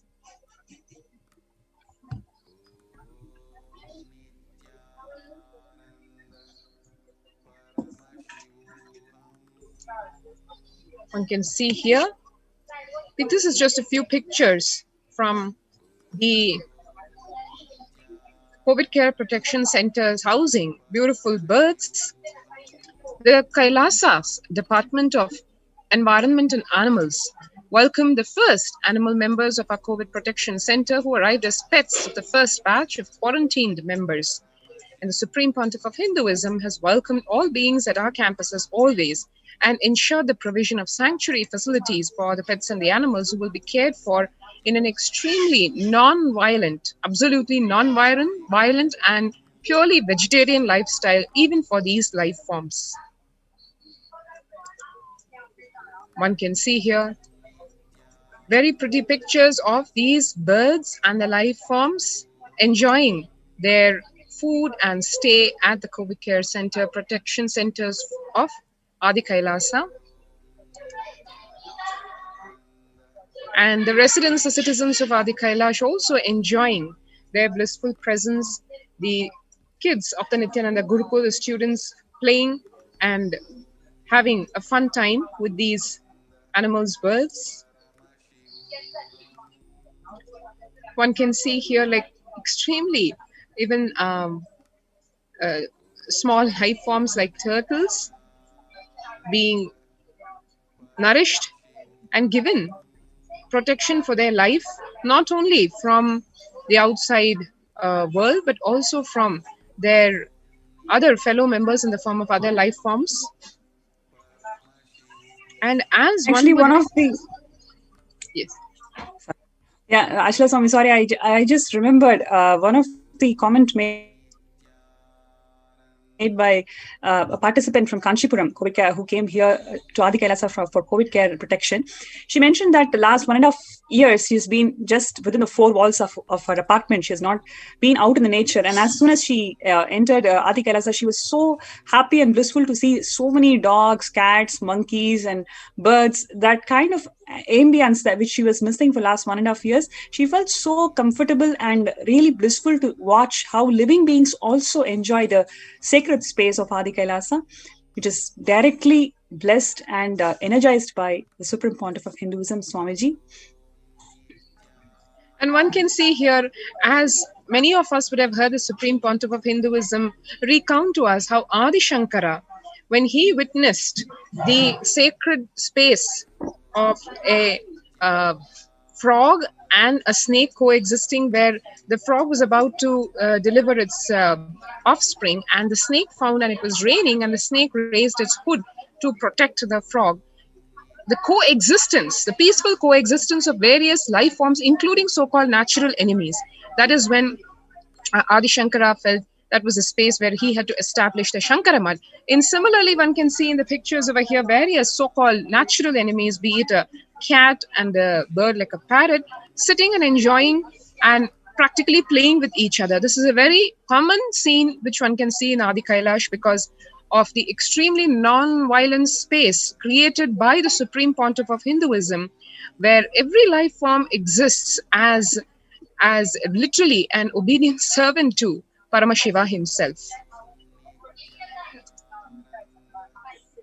One can see here in the news where honeybees, including honeybees, are battling their own pandemic. According to Greenpeace, bees are dying from a variety of factors, including pesticides, drought, habitat destruction, nutrition deficit, air pollution, and climate change. One can see in the news just about a month back, where the Supreme Pontiff of Hinduism reminded us that even some life forms like bees are so sensitive to their environment, and how they behave speaks a lot about the cleanliness and the level of the pollution in that environment.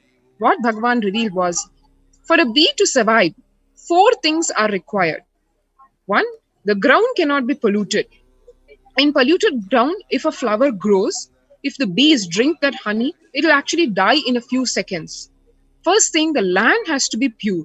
Second thing, from that land, the flowers which come up, they have to be pure, means the air has to be pure. Third, water source has to be pure. Only then the honey which comes in that water, in that flower, will be pure, so that bee can drink that honey, flourish, and build a honeycomb. Pollution also seems to have a direct correlation with the survival rates of bees, as we saw. Bees collected from moderate and highly polluted areas died within a day of collection. 80% of bees from these areas died within 24 hours, and all of them died within 1.5 days in the laboratory. So this is the way in which beings like bees are so fundamental for us to realize. If bees can survive, it is a huge statement about the purity of the space, the air, the water, the ground. And needless to say, in Adi Kailasa ecosystem, the presence of bees and the honeycombs, huge honeycombs, is a very common sight, as we will see just in a few minutes. Similarly, sparrows have very sensitive lungs. If the air pollution level in that area is very pure, only then the sparrows will come and live there, survive there. If the sparrows are not living or chirping, that place, air pollution is not conducive for human lungs to breathe. Tons of articles are coming out in the modern day. The chemtrails, chemical trails, are infused to keep human beings dull, sober, sick, and under control.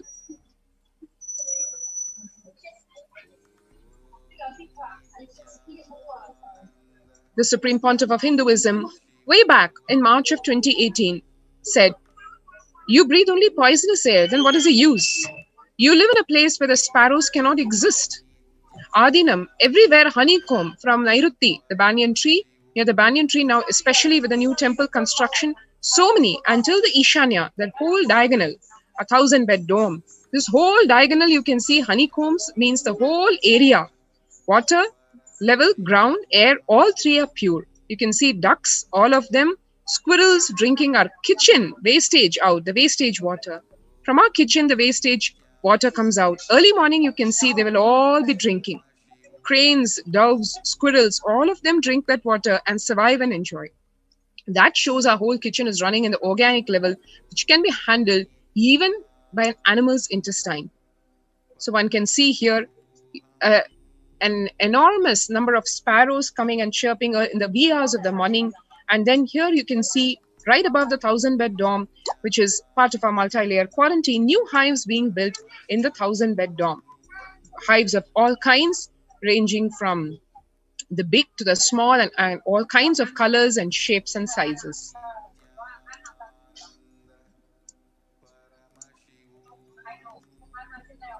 If there is a place with a natural honeycomb forming, Paramashiva says that is a blessed ground. Start living there. I reside there. That is the promise of the Supreme Pontiff of Hinduism, the living incarnation of Paramashiva.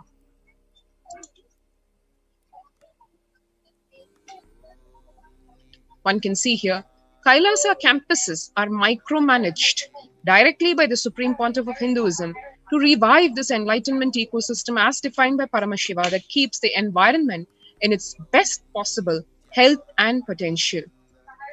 One can see here, literally in the spaces around the Supreme Pontiff of Hinduism, you have various life forms coming and enjoying and coming for his blessed touch and the blessed space of Adi Kailasa. So that was one more reason why one should sign up for saving one's life, as Devi Parashakti revealed in the Akashic readings. The only purpose, so to speak, in this year, till the end of this year, is be alive. There is nothing else that can be achieved. There is nothing else that remains to be achieved. All that Devi said was remain alive till the end of this year. Once you pass that year, then a whole new realm, a whole new consciousness opens up. Saving one's physical life from death in this critical period till the end of this year is what every human being should be focusing on. And how is the way to do that? Join the COVID care protection centers in various Kailasas that have been opened up in India today, starting with the Adi Kailasa Sarvanyapeetham. To register now, you can sign up at the link given below. It will take a few minutes to sign up at kailasa.org/Kailasa Care. Kail. Please go ahead, sorry. The URL goes kailasa.org/KAIL_SAKRCARE. Actually, there are a number of participants and viewers who are talking about the air in Adi Kailasa is something really special. Absolutely true. Like anybody who has entered the sacred space, they feel the very air is so different. It is so sacred and blissful. And talking about so many sparrows that Swamiji has fed and all these reminiscences. Thank you, Ma Durgananda, for bringing those memories beautifully across in the YouTube chat. Yes, so anybody, whoever wants to feel protected in this ongoing pandemic time, you are all welcome to register yourself through this COVID Care Protection Center, and please join and show your interest in kailasa.org/Kailasa Care.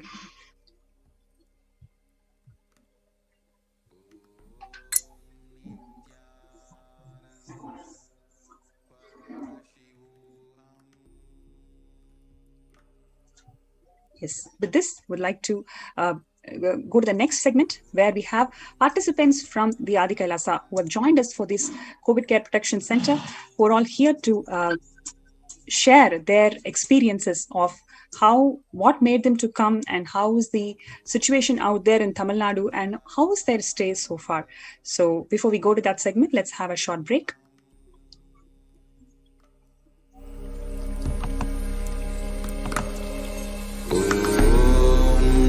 Nithyananda Paramashivoham.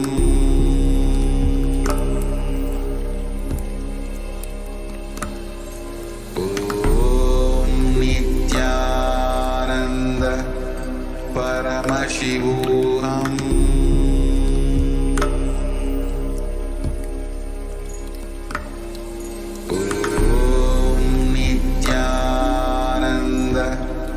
Paramashivoham.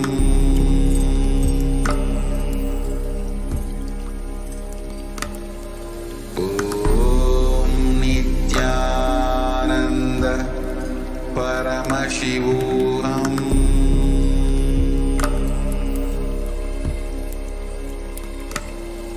Om Nithyananda Paramashivoham.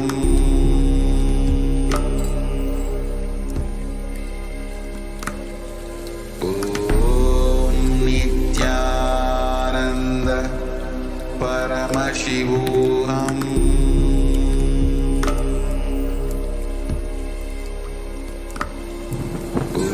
Om Nithyananda Paramashivoham.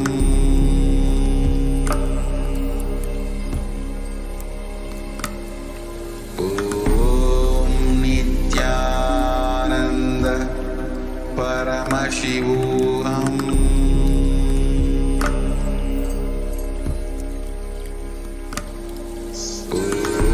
Nithyananda everyone, welcome back to the program. So we all had a beautiful segment on how the Supreme Pontiff of Hinduism, out of his deep compassion and love, he has opened the doors of Kailasa, and he has given the most care and the utmost compassion, giving the multi-layered quarantine opportunity to anyone who reaches the Kailasa COVID care centers across India. So today we have the disciples and devotees of the Supreme Pontiff of Hinduism who have reached the Adi Kailasa Sabarnapeetham and quarantined themselves and enjoying the ecosystem and ambience in the Adi Kailasa Sabarnapeetham. So let us listen to them. Yes, Nithyananda. So today we have Ma Akshaya Krishnagata and Karthik from joining us from Adi Kailasa Sabarnapeetham. So they have been in the multi-layered quarantine, enjoying the ambience and ecosystem in the Adi Kailasa. So let us now listen to them. Nithyananda Ma. Nithyananda. So welcome to the show. So how is the whole experience of reaching Adi Kailasa and having the best protection of multi-layered quarantine in Bidadi? Yes, please go ahead. First of all, I have to thank to Swamiji and Sangha for giving so many help and protection for us. Here it is very big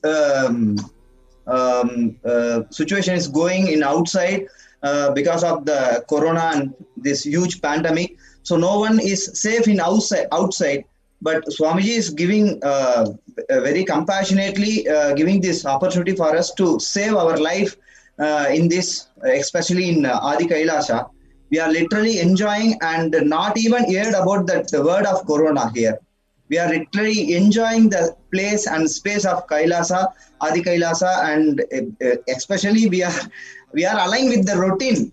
We are early morning. We are get upping and do yoga, and 6 o'clock sharply we are sitting for puja, and the routine is going well and literally enjoying the place. We are spiritually involving ourselves. We are getting spiritually matured. Our soul is getting spiritually matured. If we are outside at this time, we would have been lazy and dumb, like do not doing anything or following Swamiji's words, because there is no way of like going outside or any sort of work or something. But here we are totally enjoying and getting spiritually grown up at literally Swamiji's place. The right Vadavarna happened here. Amazing. So what was your experience when you stayed outside before reaching Adi Kailasa? And how is this multi-layered quarantine protection given to you in Bidadi, in Adi Kailasa right now when you're experiencing and enjoying that? So what is the difference you are seeing in the protection? Yes. Outside, mainly the main thing is we could not even breathe. We could not even inhale and fresh air. We were totally inside our house, that particularly in a room, and we were not going outside or we were not doing anything in our home. We were just sitting as it is and just sleeping and doing things.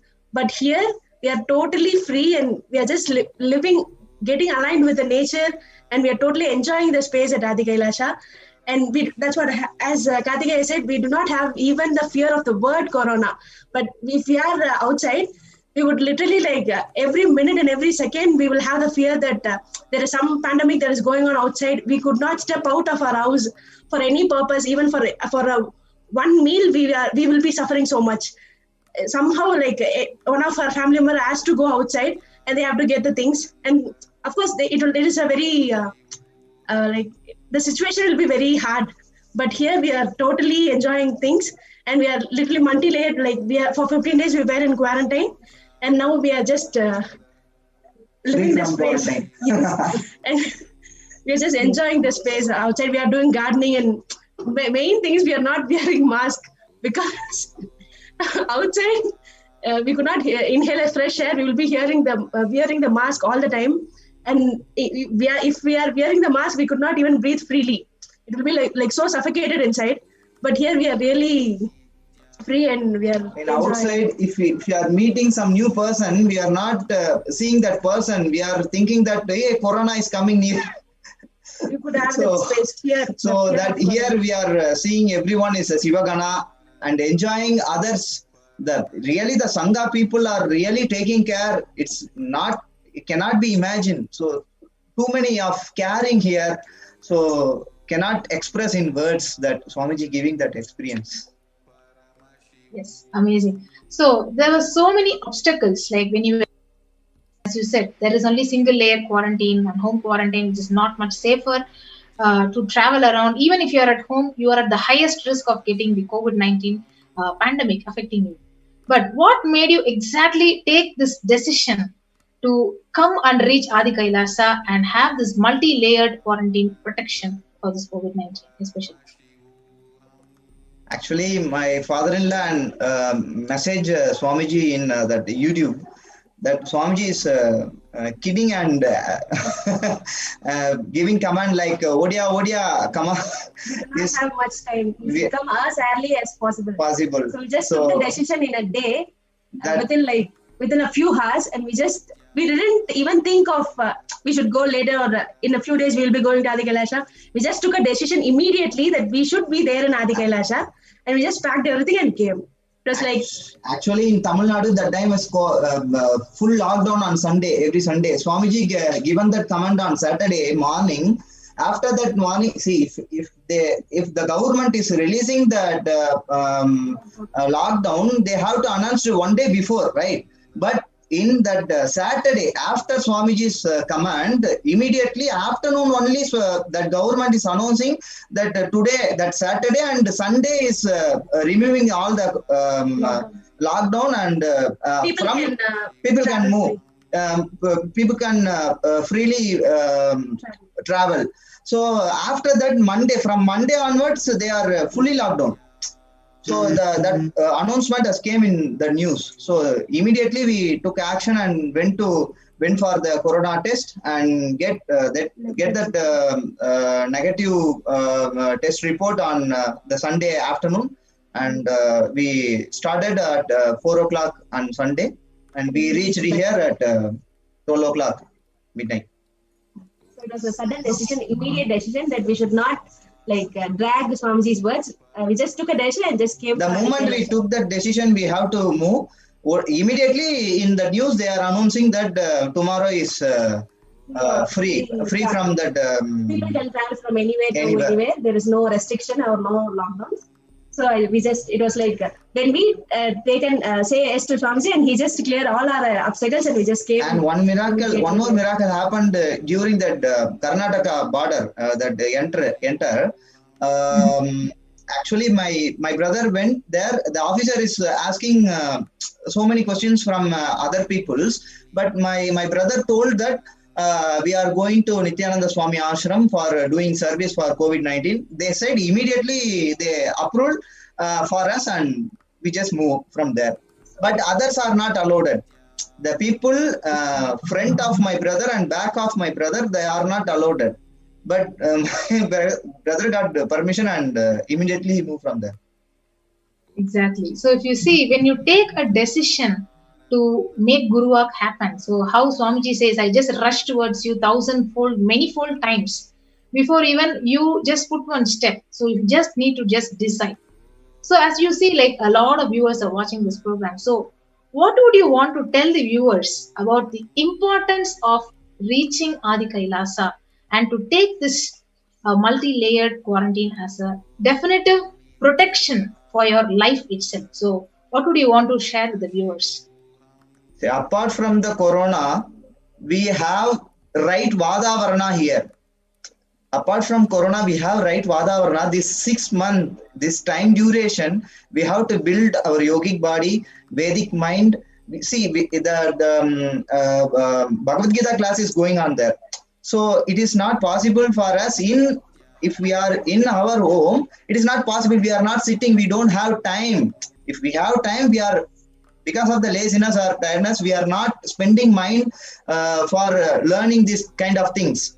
But here, we have so much of time, not doing anything other than the spiritual routine. So we are in the right Vadavarna. Because of that Vadavarna, we are automatically involved in that learning that Samaskrita and chanting Bhagavad Gita and involving in puja, learning puja and doing yoga, everything. So the main thing is, like Swamiji said, this year we should be alive first. Only if you are alive, then we can do anything. Like if I am like asking some people to come here, like devotees itself, we are asking, they're saying they have their job or any sort of reasons. But the first thing, as Swamiji said, we should be alive. Only if we are alive, we can do anything. Like whatever we need, if like they are saying that they're taking care of their grandparents or the elderly people. So these are the sorts of reasons they are having. But the main thing is, only if they are alive, they can even take care of their parents or grandparents. So that one reason itself is enough for mainly coming to Adi Kailasa. So if you are outside, there is, of course, 100% risk of getting corona, because the situation is like that. People are just going here and there, and we are getting to interact with the outside people, the vendors, the people in the shops. Some or the other way, we just do that. And people do not quarantine themselves in their house because there is no proper place for them to do their multi-layer quarantine. But here in Swamiji's ashram, we are just multi-layer quarantining ourselves, and even with we are just like fully protected, 100%. We are just getting protected, and we are not even, that's what, we do not even have the fear of the word corona. We are just living freely. And main thing is that we should be alive. As Swamiji said, the death should not be so cheaper that we should die in a disease. It should be as an enlightened royal thing. So for that reason itself, for just being alive, we can just come to Adi Kailasa immediately. That is the only thing I just wanted to share. Exactly. So when I see both of you like smiling and having a bubbly face, so when the whole world in this COVID pandemic is actually literally afraid to even open the windows to breathe fresh air, like how Swamiji has created a beautiful ambience where we literally even forget, when Kartikaya was sharing, we literally even forget about keeping ourselves alive. Instead, we think about yogic body, Vedic mind, and how to expand our consciousness. That is the compassion and love of the Supreme Portal of Hinduism, where we literally forget what is happening in the outside world, and we have been completely protected by Paramashiva and Parashakti. Yes. So, what do you want to share more with the viewers about what are the various levels of protection you're using, like in terms of Ayurvedic Kashayams, in terms of COVID protection care which is given to you, and the organic food that is given to you? So, can you elaborate more on that? Yes, we are having a Siddha doctor near with us. So he is doing lots of that kashayams and all herbal teas every day morning after yoga. In between that puja, he making that 11 types of herbals. It is nearby. It is not even we are purchasing from outside. In our own campus, everything is growing. So he go and he went and collect everything. 11 items he collected and make tea, herbal tea, and give all of us. We are taking every day that herbal teas and that kasayam and stream. Yeah, that we are taking that stream every day. And wow. So yes, ma'am. 11 items in one meal. We are just having 11 varieties of items. Organic, everything is organic, and everything is being sanitized and then given to us. And we are like literally enjoying here. Accommodation, everything, like we are being in. We have more than comfortable compared to my home. We are having more comfortable compared to my home. Here we are very comfortable stay. Wow, amazing. So thank you so much, Ma Akshaya and Kartikeya, for coming and sharing your experiences of how you're enjoying the experience in Adi Kailasa Sadhana. Yes. So with that, so thank you everyone. So we just had a beautiful sharing from our devotees from Chennai. So how literally when the whole world is facing death in lakhs every day, you forget about that and you're just protected in the multi-layered level, and you're given the utmost care with immune boosters, with all the protective aids, and even if you have any milder symptoms, you have the best medical care that is offered with organic food, and literally just you sleeping on the lap of Parashakti and enjoying her presence in Adi Kailasa. So with that, we come to the end of this segment, and we'll be moving on to the next segment of power manifestation. So let us gather back for the next segment of power manifestation. So thank you everyone. Nithyanandam.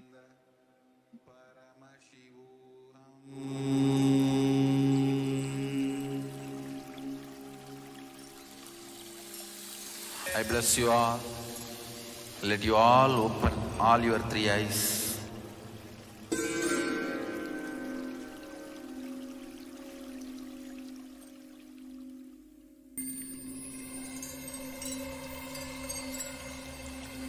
I welcome you all with my love and respect. Let you all open all your three eyes. Om Nithyananda.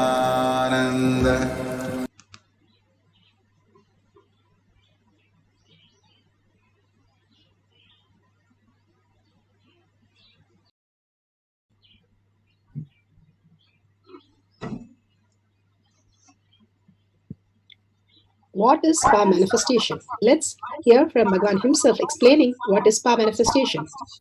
All the 25 states of consciousness, when they happen in you, due to your chemicals and hormones ups and downs, it is powerlessness. When it happens in you, out of your free will and consciousness, it is powerfulness. That's all. When you fall into sleep, it is powerlessness. When you enter into sleep, it is powerfulness. When you fall into dream, it is powerlessness. When you decide to dream, it is powerfulness. So I have added the ultimate powerfulness, Turyatita, in your whole being and doing. Manifest all the powers. Understand, power manifestation is nothing but cognitive shift. It is not work. It is cognitive shift. Understand? It is just cognitive shift. It's not work. Work is a 4-letter word. Power manifestation is cognitive shift. Playing with life. Playing with being alive. Static matter, dynamic activity, strategic existence, all these three has no boundary. You are one with it. You are alive in everything. Everything listens to you. Everything decides as you want. Power manifestation is cognitive shift, raising your frequency, not work. Science of power manifestation. Science of power manifestation is authentic, time-tested, scientific, and foolproof. This is a science because it can be repeated by anyone and repeated any number of times. And the evidences for the science, the evidences from the scriptures, the Shastra Pramana, the eternal unchangeable truth revealed in the source scriptures, the Vedas and the Agamas. Apta Pramana, experience and results of the Aptas, the Rishis, Munis, Ganas, Nayanamas, Alvars, Siddhas, all of them are authority of Hinduism, who manifested all the powers of Paramashiva, which is authentic, time-tested, scientific, and foolproof. All of them from human became the superconscious being. Apta Pramana, Atma Pramana, account of His Divine Holiness, Bhagwan Nithyananda Paramashivam, this millennium's avatar's personal experience of our manifestation. Bhagavan's very own Leelas. Bhagavan has mapped it as per the Apta and as per the Shastra with the reference manifesting all the powers of Paramashiva. Shakshi Pramana, like all of us, experience of the devotees, followers and disciples all around the world manifesting the powers of Paramashiva initiated by Bhagavan himself. Bhagavan beautifully says, whoever comes to the Kailash Kotiyar manifesting power group, simply I will be there, the presence will be felt and manifest as their reality. Each of that, he clears our blocks and floods us with auspiciousness of all the gift that he gives us. For each one of us, beautifully he has gone into the meticulous work of making it for each one of us package and simply making each one of us experience. That is Kailash Kotiyar. And Pratyaksha Pramana. Pratyaksha Pramana is the scientific study measuring the effect of being in the enlightened state. Bhagavan has beautifully given us the thoughtless space that can be simply experienced when you are in oneness with Paramashiva. Again and again, there are trillions of research which is happening, how the quantum works, how the brain elasticity works, the mirroring neuron, all that they are studying in a very expensive way. Here, Bhagavan just makes us sit with a cup of a coffee or a chocolate and makes us manifest all the powers and puts us into the thoughtless space. Yes, as per science, the thoughtless space for 3 to 4 seconds is possible. And we are initiated devotees, disciples, followers of Bhagavan. Those 3 seconds will manifest as the highest reality. The abundance start flowing in us. The more we are in the conscious space, more we experience the higher reality. Let's go to the Shastra Pramana. The Shastra Pramana from Veda Agamas. All these references beautifully Bhagavan has given. The 112 Shiva Sutras, Bhagavan has spoken on each one of them and clearly said, each one of them can become a religion. That powerful they are, each of them can transform us into the ultimate reality. The Shiva Sutra for the power, scriptural reference for the power of will, changing the taste of liquid or solid. This is from Shiva Sutra, Sutra 1.13, Icha Shakti Uma Kumari. Bhagavan Paramashiva says his will is the energy of Shiva and it is called Uma, and the independent power of Paramashiva and it is called Kumari, the cosmic energy that plays. Bhagavan beautifully shares how Shiva Sankalpa Mama Samakalpa is the free will. Is it life predetermined or free-willed? Clearly he says that as long as we are in delusion that the outer world exists as we perceive, we are in bondage. Everything is predetermined because based on our past we are running our life. But when we get out of that and experience the oneness with Paramashiva, the ultimate reality, it's simply we get a next level of way of existing as consciousness, a superconscious being, that it becomes free-willed. It's like you being a slave in a chocolate factory and you being the owner of the chocolate factory. That is the difference between the predetermined and free-willed. You become the owner. You can do anything in the chocolate factory to manifest as your reality. That's exactly how Bhagavan has given us this ultimate science for each one of us to experience. In NASA, they spend billions of dollars for doing all these experiments. Here, Bhagavan, just in oneness, we can manifest all these reality. Each one of us experiencing this again and again in every session proves very clearly all of us can manifest all the powers of Paramashiva. It's just that we have to engage ourselves more into the Paramashiva space. Bhagavan beautifully says how everything that we do, when we offer to Bhagavan and then we consume, then the whole thing that exists is completely new. For example, in Tirupati, the laddu has been made. Every day they offer it to Venkateshwara and then the laddu changes phenomenal that nobody is able to recreate that very taste. It is not because of the logical thinking of how much of each added amount of things in the laddu, but it is much more than that. We are adding consciousness. Bhagavan beautifully give a reference. He says in a story where there was they were asked, all the mad people who lost money and became mad were asked to draw some pictures.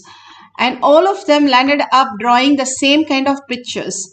And the doctor who was analyzing all these pictures again and again to study how each one is carrying their incompletion became mad.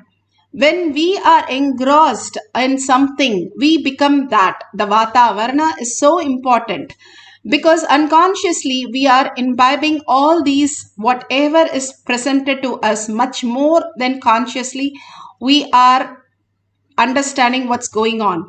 So that is why Bhagavan says, when you are in the beautiful space like Kailash Kotiyar, the meditation space where every day you experience the highest reality again and again, that you are consciousness, you are Paramashiva, then the whole biomemory, muscle memory starts speaking that language. And everything you do throughout the day, if you hold that ajapa japa and that vata varna again, you are living as conscious being, and soon enough you will experience that you stop reacting. You are in Paramashanta Swarupa. You are in complete, even in chaos, nothing is going wrong in your life because everything looks auspicious because you are in the space of Paramashiva. More and more you will start seeing the changes happening around you in spite of the chaos which is going through, that we are going through, and nothing other touches us, and also auspicious and abundance start flowing in us because of the space that we are now in is complete the restful awareness. The auspiciousness happens when we have the cognitive shift. Cognitive shift, that outer world that we understand, what we understand as outer world is not the way we perceive the truth. The truth is the quantum space, the Paramashiva space, that nothing can be lost. Bhagavan clearly says we cannot be violated, that nothing can be added to or removed from infinity. Then it is not infinity. If we are infinity, then I cannot be less than that anytime. If we have that beautiful space of oneness, we understand the higher reality, all the fear and greed just drops, and we understand that beautiful space of oneness matters the most. How in Tirupati the laddu became the conscious laddu. In Shivacharya says in the Agama that even if you drink, offer it to Lord and then start taking it. Beautifully, all these truths really become our own self. Whatever you eat, food is your body. And if you offer everything to Paramashiva and take it, what are you taking? You're taking only consciousness. And more consciousness, the Paramashiva space that you are in, you become that. You become the owner. You become free-willed. It's like you can now manifest whatever you want as your reality, as Paramashiva simply makes it happen. Let's go to Apta Pramana.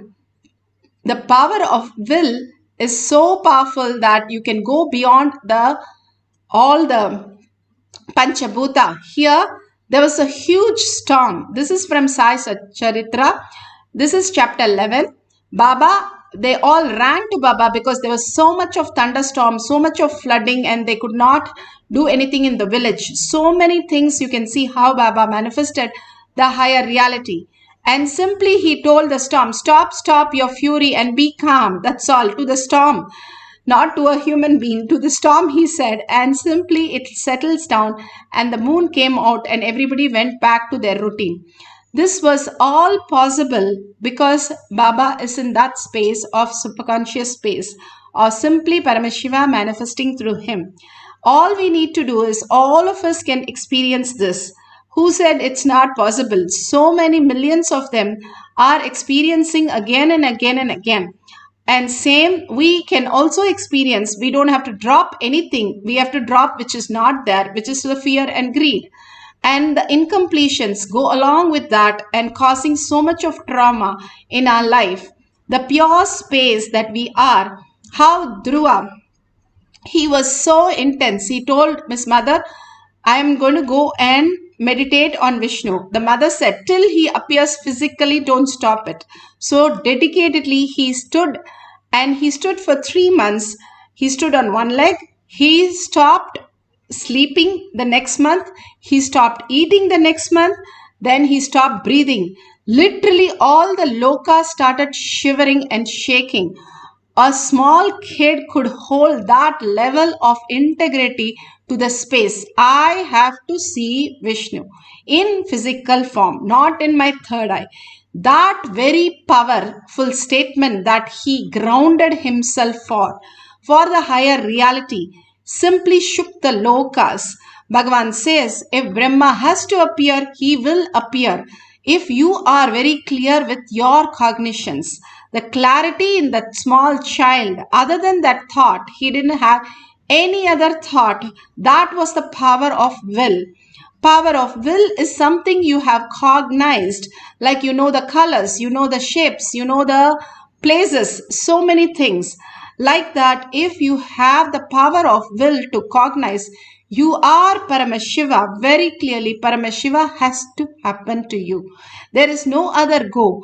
Only thing we think that something has to happen and then we will accept it. That's where we miss out.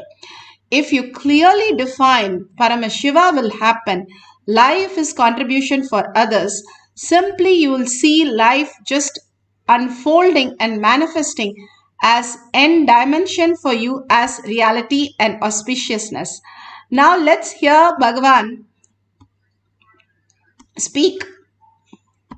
But these 5 are the basic unit states of consciousness.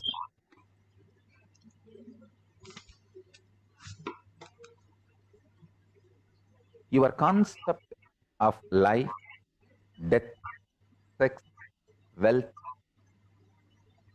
purpose of life, goal of life, methodology of life, everything changes based on the state you start celebrating your existence. If you celebrate the dream state of you as the best way of existence, then more and more you will get addicted to pornography, drugs, this delusion inducing lifestyle. You will get more and more addicted to delusion inducing products, goods, services.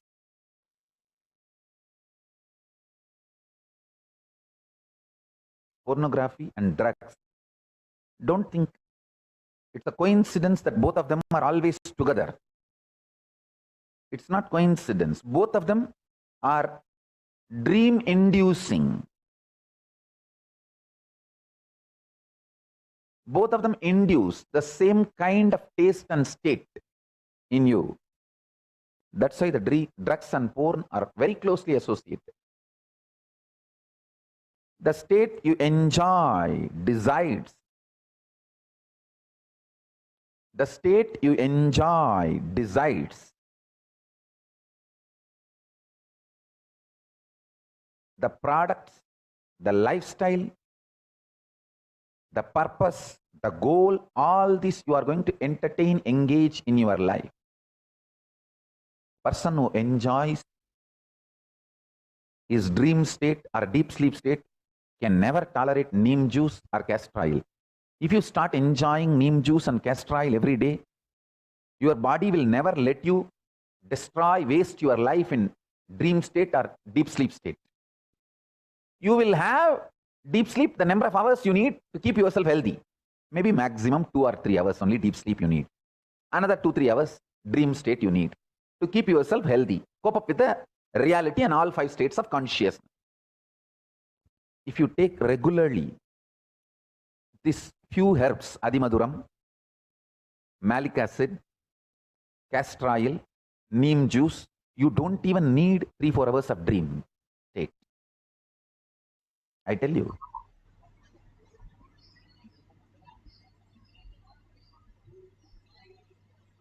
Especially this Adimaduram, malic acid and all rebuilds your muscles so powerfully. Your nervous system will be so alive. You will never need hours of dream state to keep yourself fit, healthy, awake.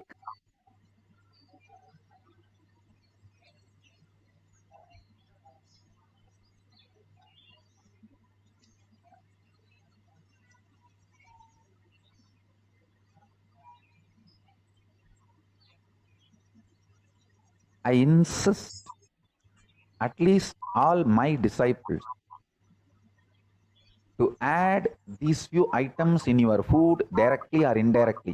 Even if you can't take neem juice, you are feeling, take neem tablets.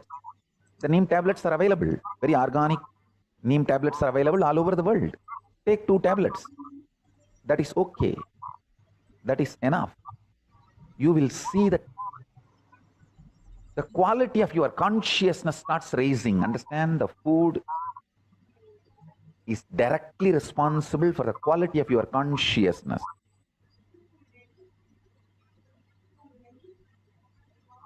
I'm working in a large scale, organizing all the ancient scriptures my gurus taught me on this alchemy science. I'm already planning.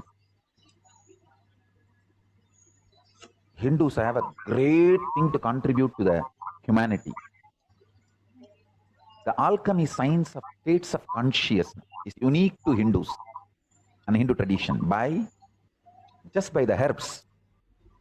The higher states of consciousness is induced in you. Not like drugs, no. Through the pure meditation and herbs.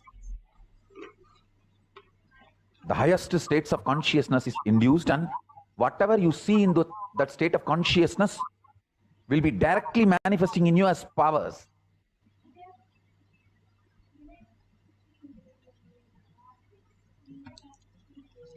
So beautiful. Yes, Bhagwan has beautifully given, and you can also see how Vishwamitra, he created Trishanku Aloka. The king Trishanku wanted to go to Swargaloka with his body and nobody accepted him.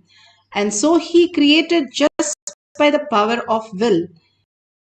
If we can create Loka, that level of consciousness that we can manifest as reality, just imagine the space that each one of us that we carry. That is why in the Purana, Bhagavan beautifully says, in Devi Purana, that Vishnu and Shiva came out of the nails of Devi. And then in Shiva Purana, Devi and Vishnu is standing as Dwarabalaka for Shiva. Each of these Purana just praise themselves to the highest reality. Each one of us can experience the highest consciousness is how we exist. Each one is a Brahman, infinity. And each one is manifesting our reality continuously. But if we understand that we are manifesting, who is manifesting is Paramashiva through all of us, we will be manifesting the highest signs. Here we have the Shakshi Pramana who has manifested couple of powers. They said they have manifested the power of increasing and decreasing their toes, and simply the pain also went away.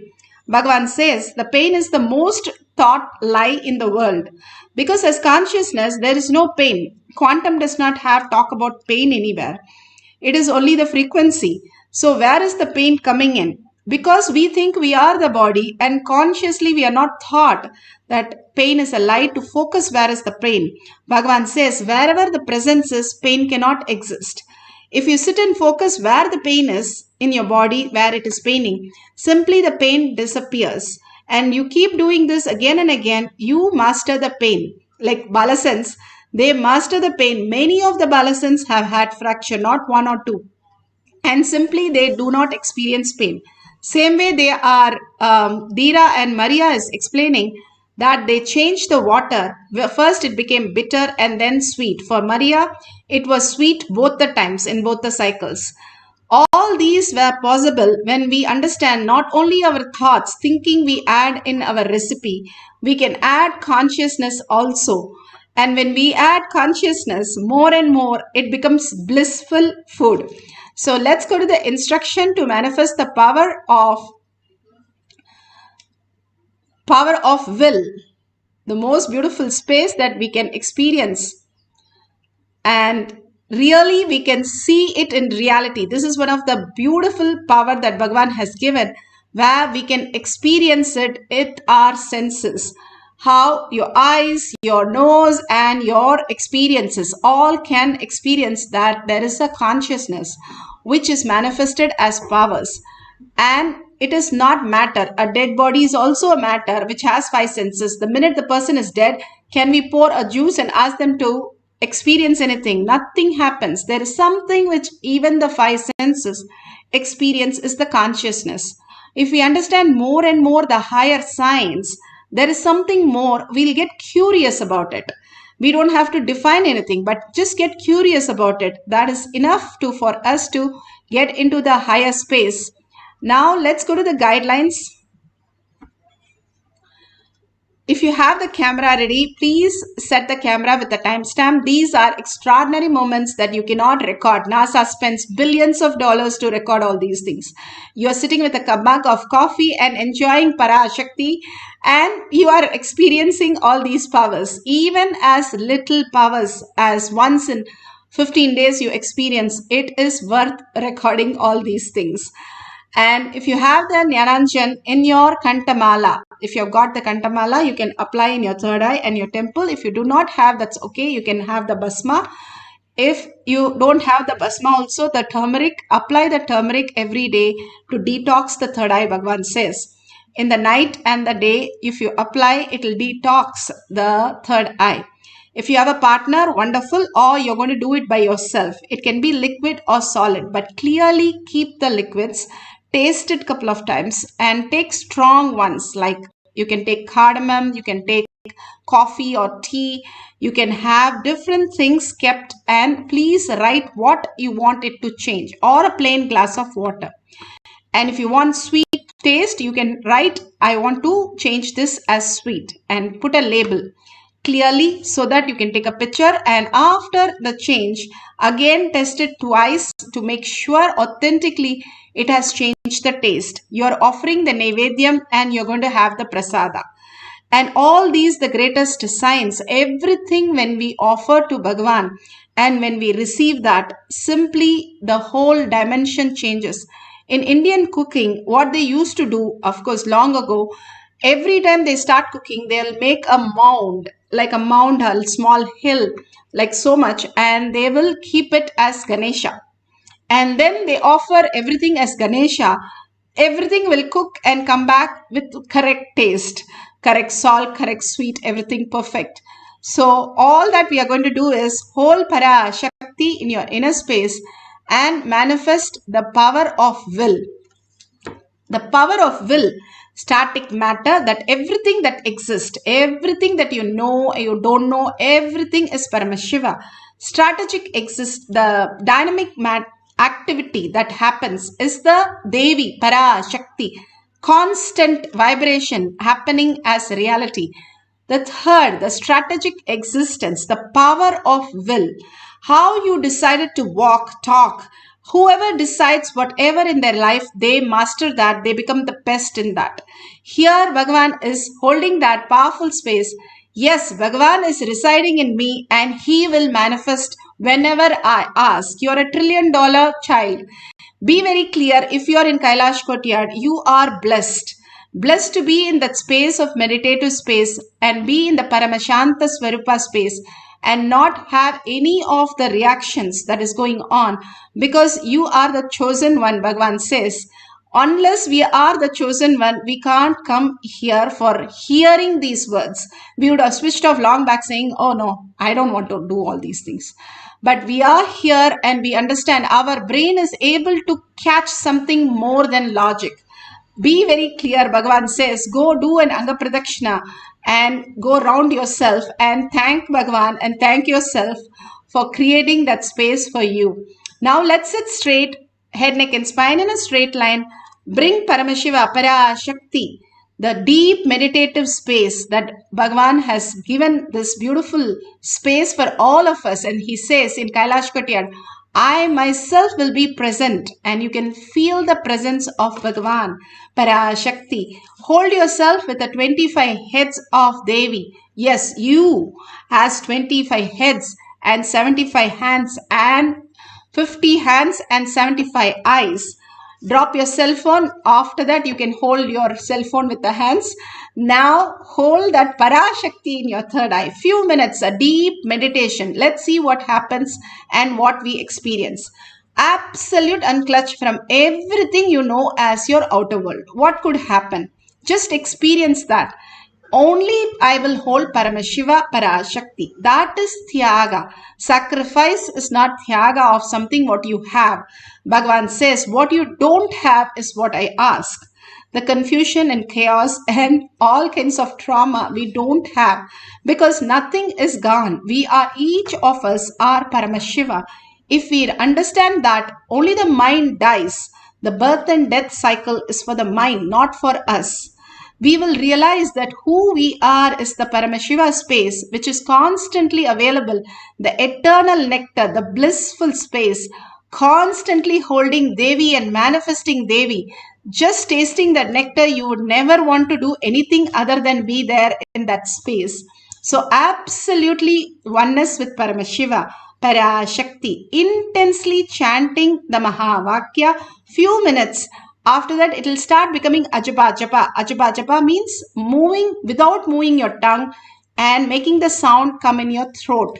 We have so many outer world tunes, but now let's hold the Om mantra or any other Mahavakya, Shivaya Namah Om Namah Shivaya, whatever Bhagavan has initiated you.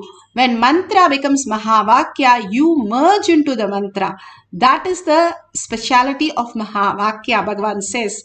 So beautifully, let's entangle with Bhagavan, who is in quantum space, the Paramashiva space. Chant the Mahavakya, hold the oneness and see what happens to the prasada. Let's start chanting the Mahavakya. If you have any questions or anything experience, please post it in your Facebook or YouTube. And let's start chanting the Mahavakya. Nithyananda Paramashivoham. Nithyananda Paramashivoham. Nithyananda Paramashivoham. Nithyananda Paramashivoham. Nithyananda Paramashivoham. Nithyananda Paramashivoham.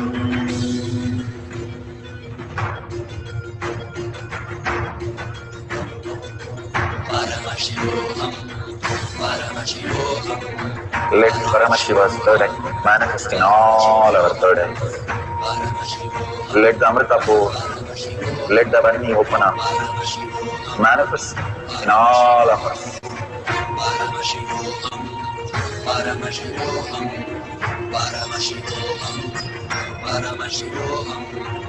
Let Paramashiva overflow, manifest the powers in all our third eyes. Om Nithyananda Paramashivoham. Om Nithyananda Paramashivoham. Om Nithyananda Paramashivoham. Om Nithyananda Paramashivoham. Om Nithyananda Paramashivoham. Om Nithyananda Paramashivoham. Om Nithyananda Paramashivoham.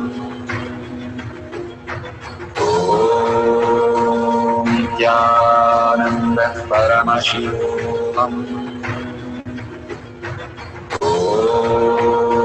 Nithyananda Paramashivoham.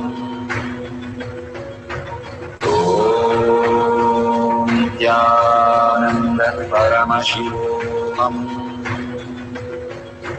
Om Nithyananda Paramashivoham.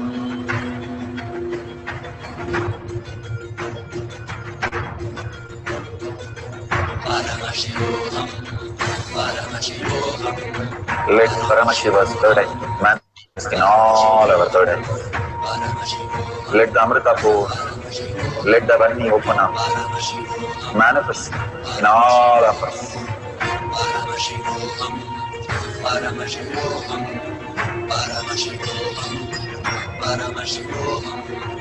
Let Paramashiva overflow, manifest the powers in all our third eyes. Om Nithyananda Paramashivoham. Om Nithyananda Paramashivoham. Om Nithyananda Paramashivoham. Om Nithyananda Paramashivoham. Om Nithyananda Paramashivoham. Om Nithyananda Paramashivoham. Om Nithyananda Paramashivoham. Om Nithyananda Paramashivoham. Om Nithyananda Paramashivoham. Om Nithyananda Paramashivoham. Om Nithyananda Paramashivoham. Om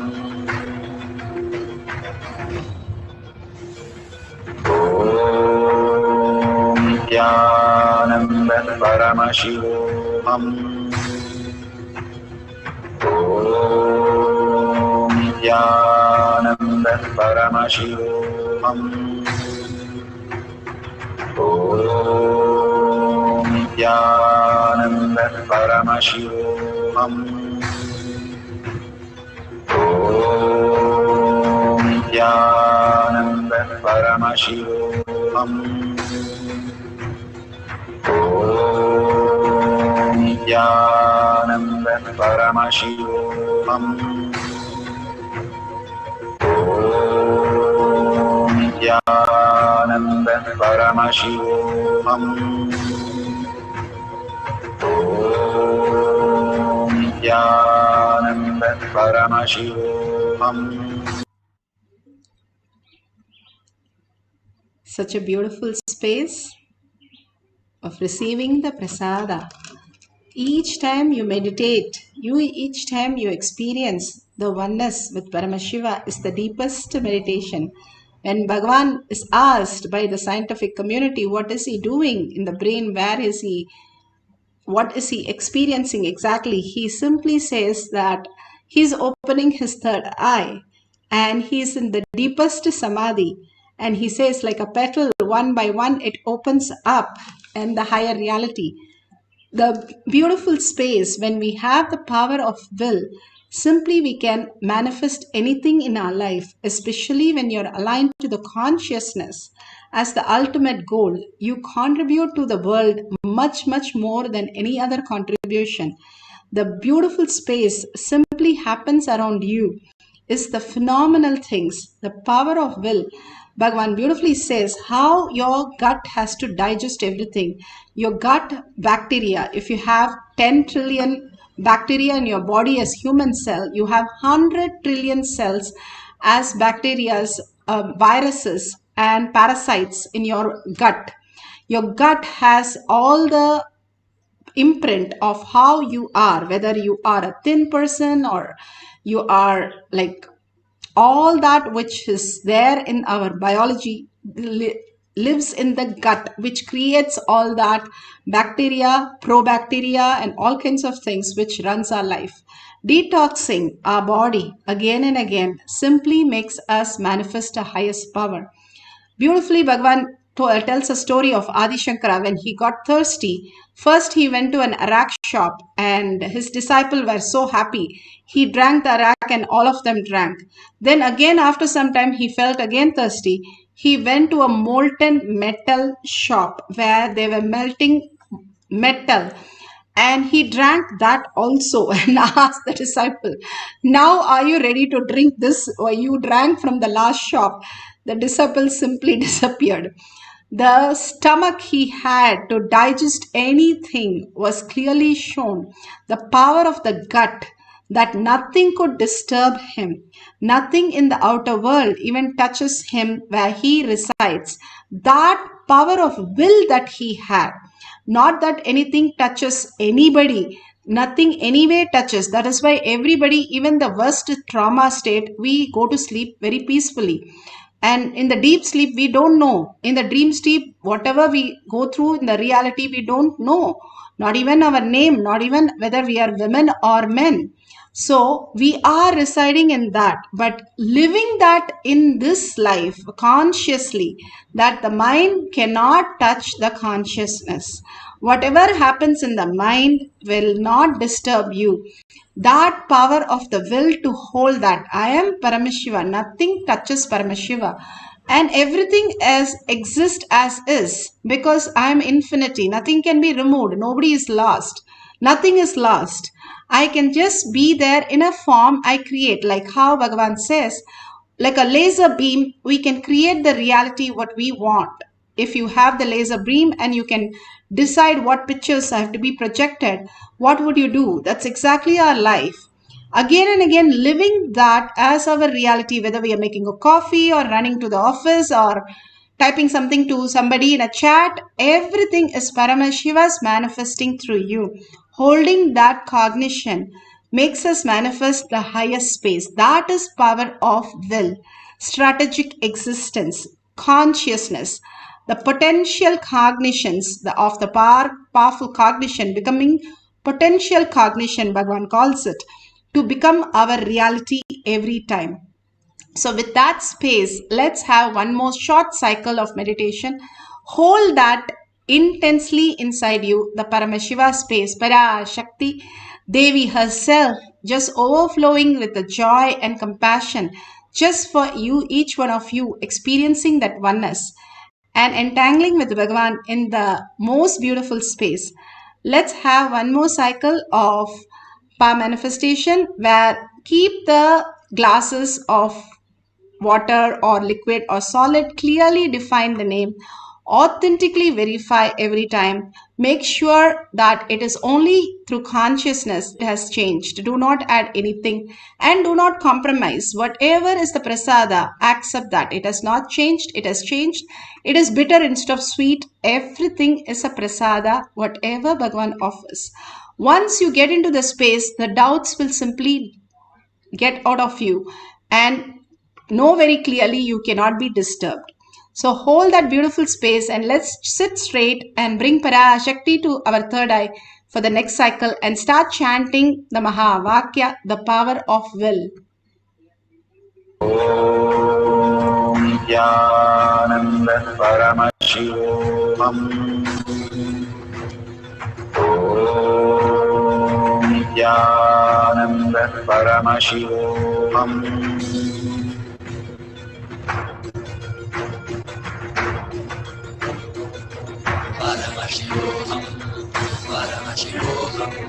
Let Paramashiva's third eye manifest in all our third eyes. Let the Amrita pour, let the Varni open up.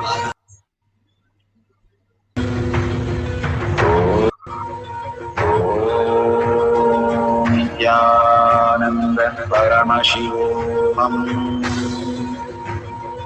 Om Nithyananda Paramashivoham. Om Nithyananda Paramashivoham. Om Nithyananda Paramashivoham.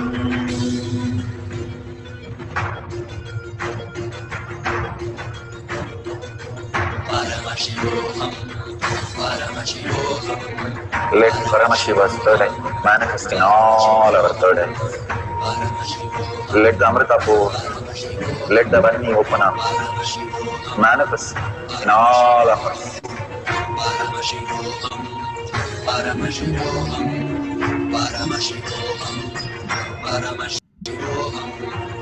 Let Paramashiva overflow, manifest the powers in all our third eyes. Om Nithyananda Paramashivam. Om Nithyananda Paramashivam. Om Nithyananda Paramashivam. Om Nithyananda Paramashivoham. Om Nithyananda Paramashivoham. Om Nithyananda Paramashivoham. Om Nithyananda Paramashivoham. Om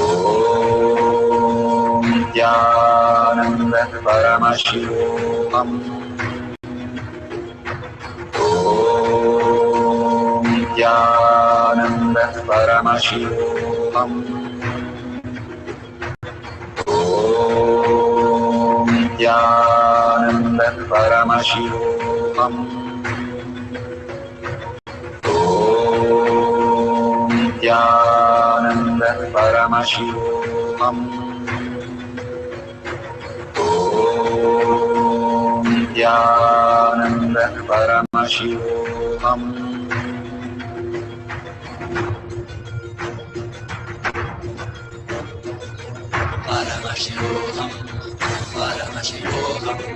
Let Paramashiva's third eye manifest in all our third eyes. Let the Amrita pour, let the Varni open up, manifest in all of us.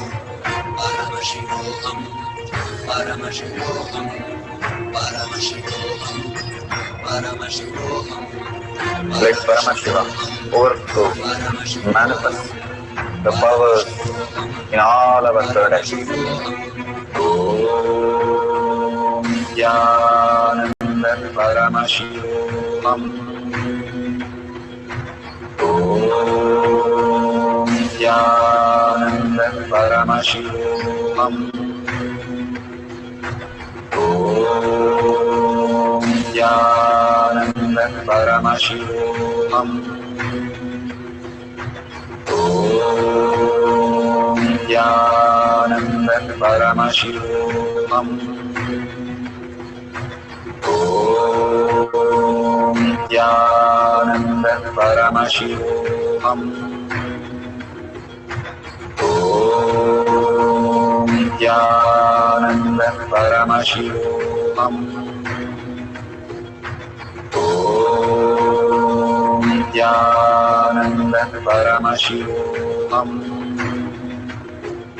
Nithyananda Paramashivoham.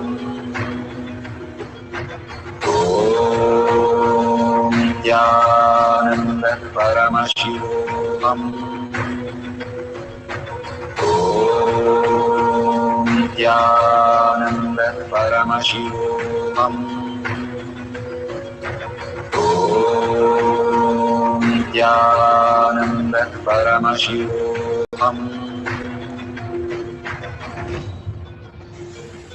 Om Nithyananda Paramashivoham.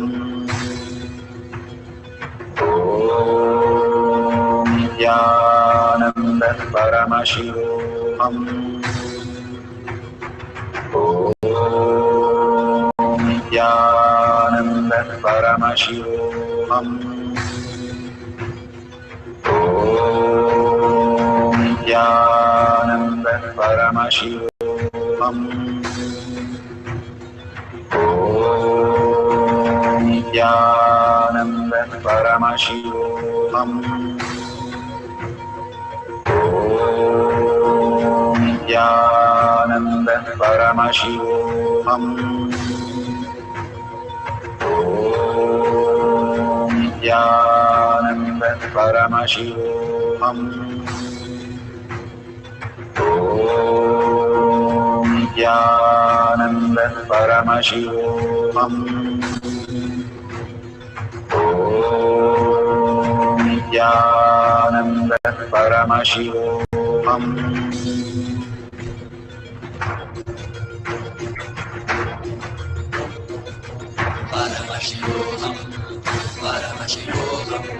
Let Paramashiva's third eye manifest in all our third eyes. Let the Amrita pour. Let the Om Nithyananda Paramashivoham. Om Nithyananda Paramashivoham.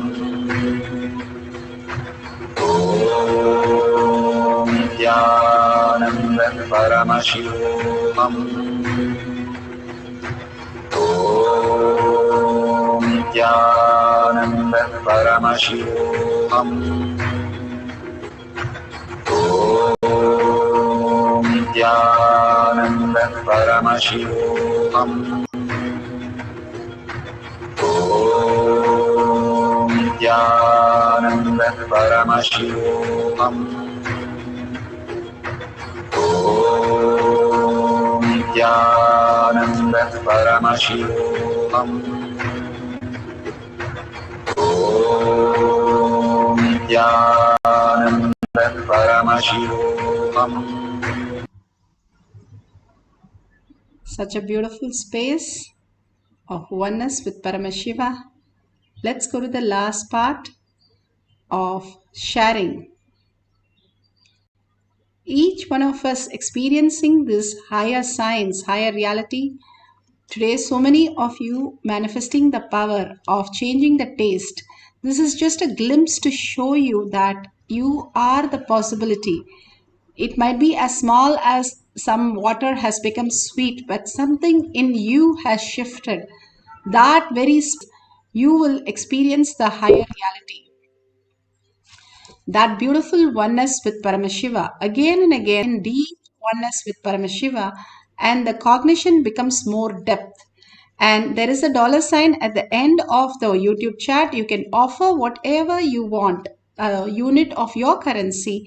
Again and again, we remind you, because the space of Kailasa starts happening the more you engage yourself in offering whatever as a contribution to the world.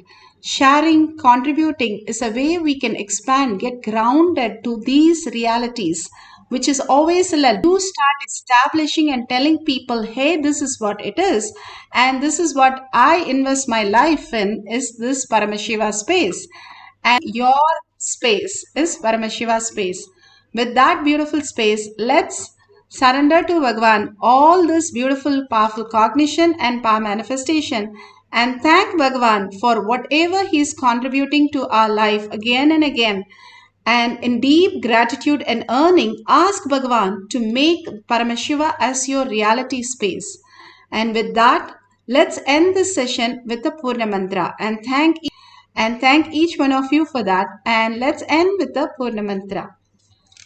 Om Purnamada Purnamidam Purna Purnamudashyate Purnasya Purnamataya Purnamevavashishyate. Om Shanti Shanti Shanti.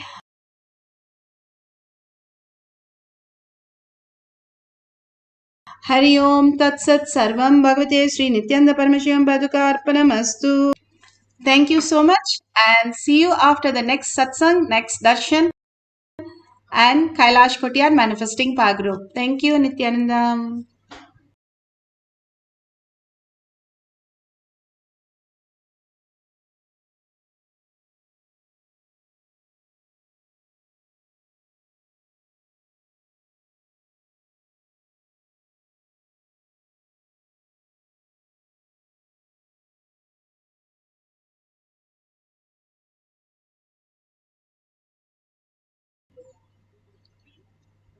Nithyananda.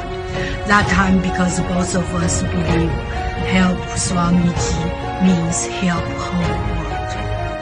It's a big decision, but we just discussed so short time already.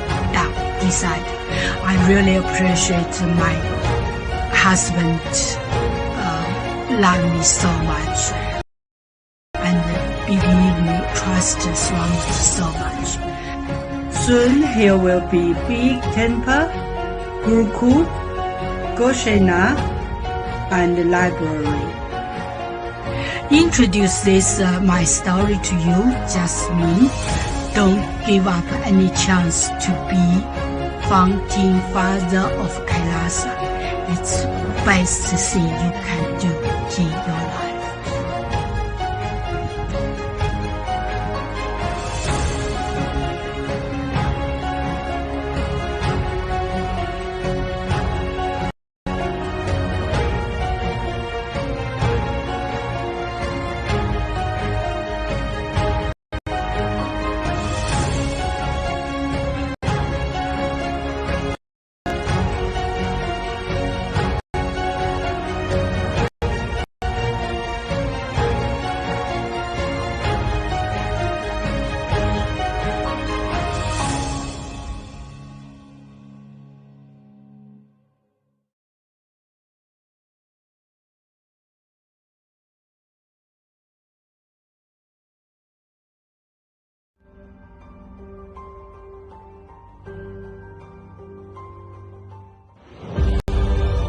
What I mean by the word Kailasa, listen intensely. Enlightenment ecosystem, literally enlightenment itself, in your own home, wherever you are. If you cannot come to Kailasa, it's okay. Kailasa can come to you. Kailasa coming to you is Kailasa.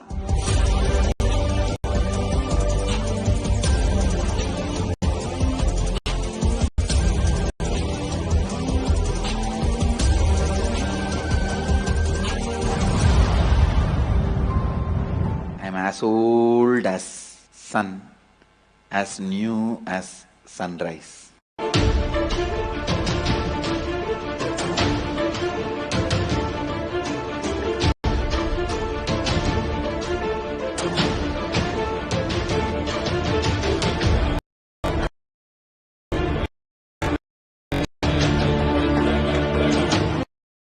As sun, as new as sunrise.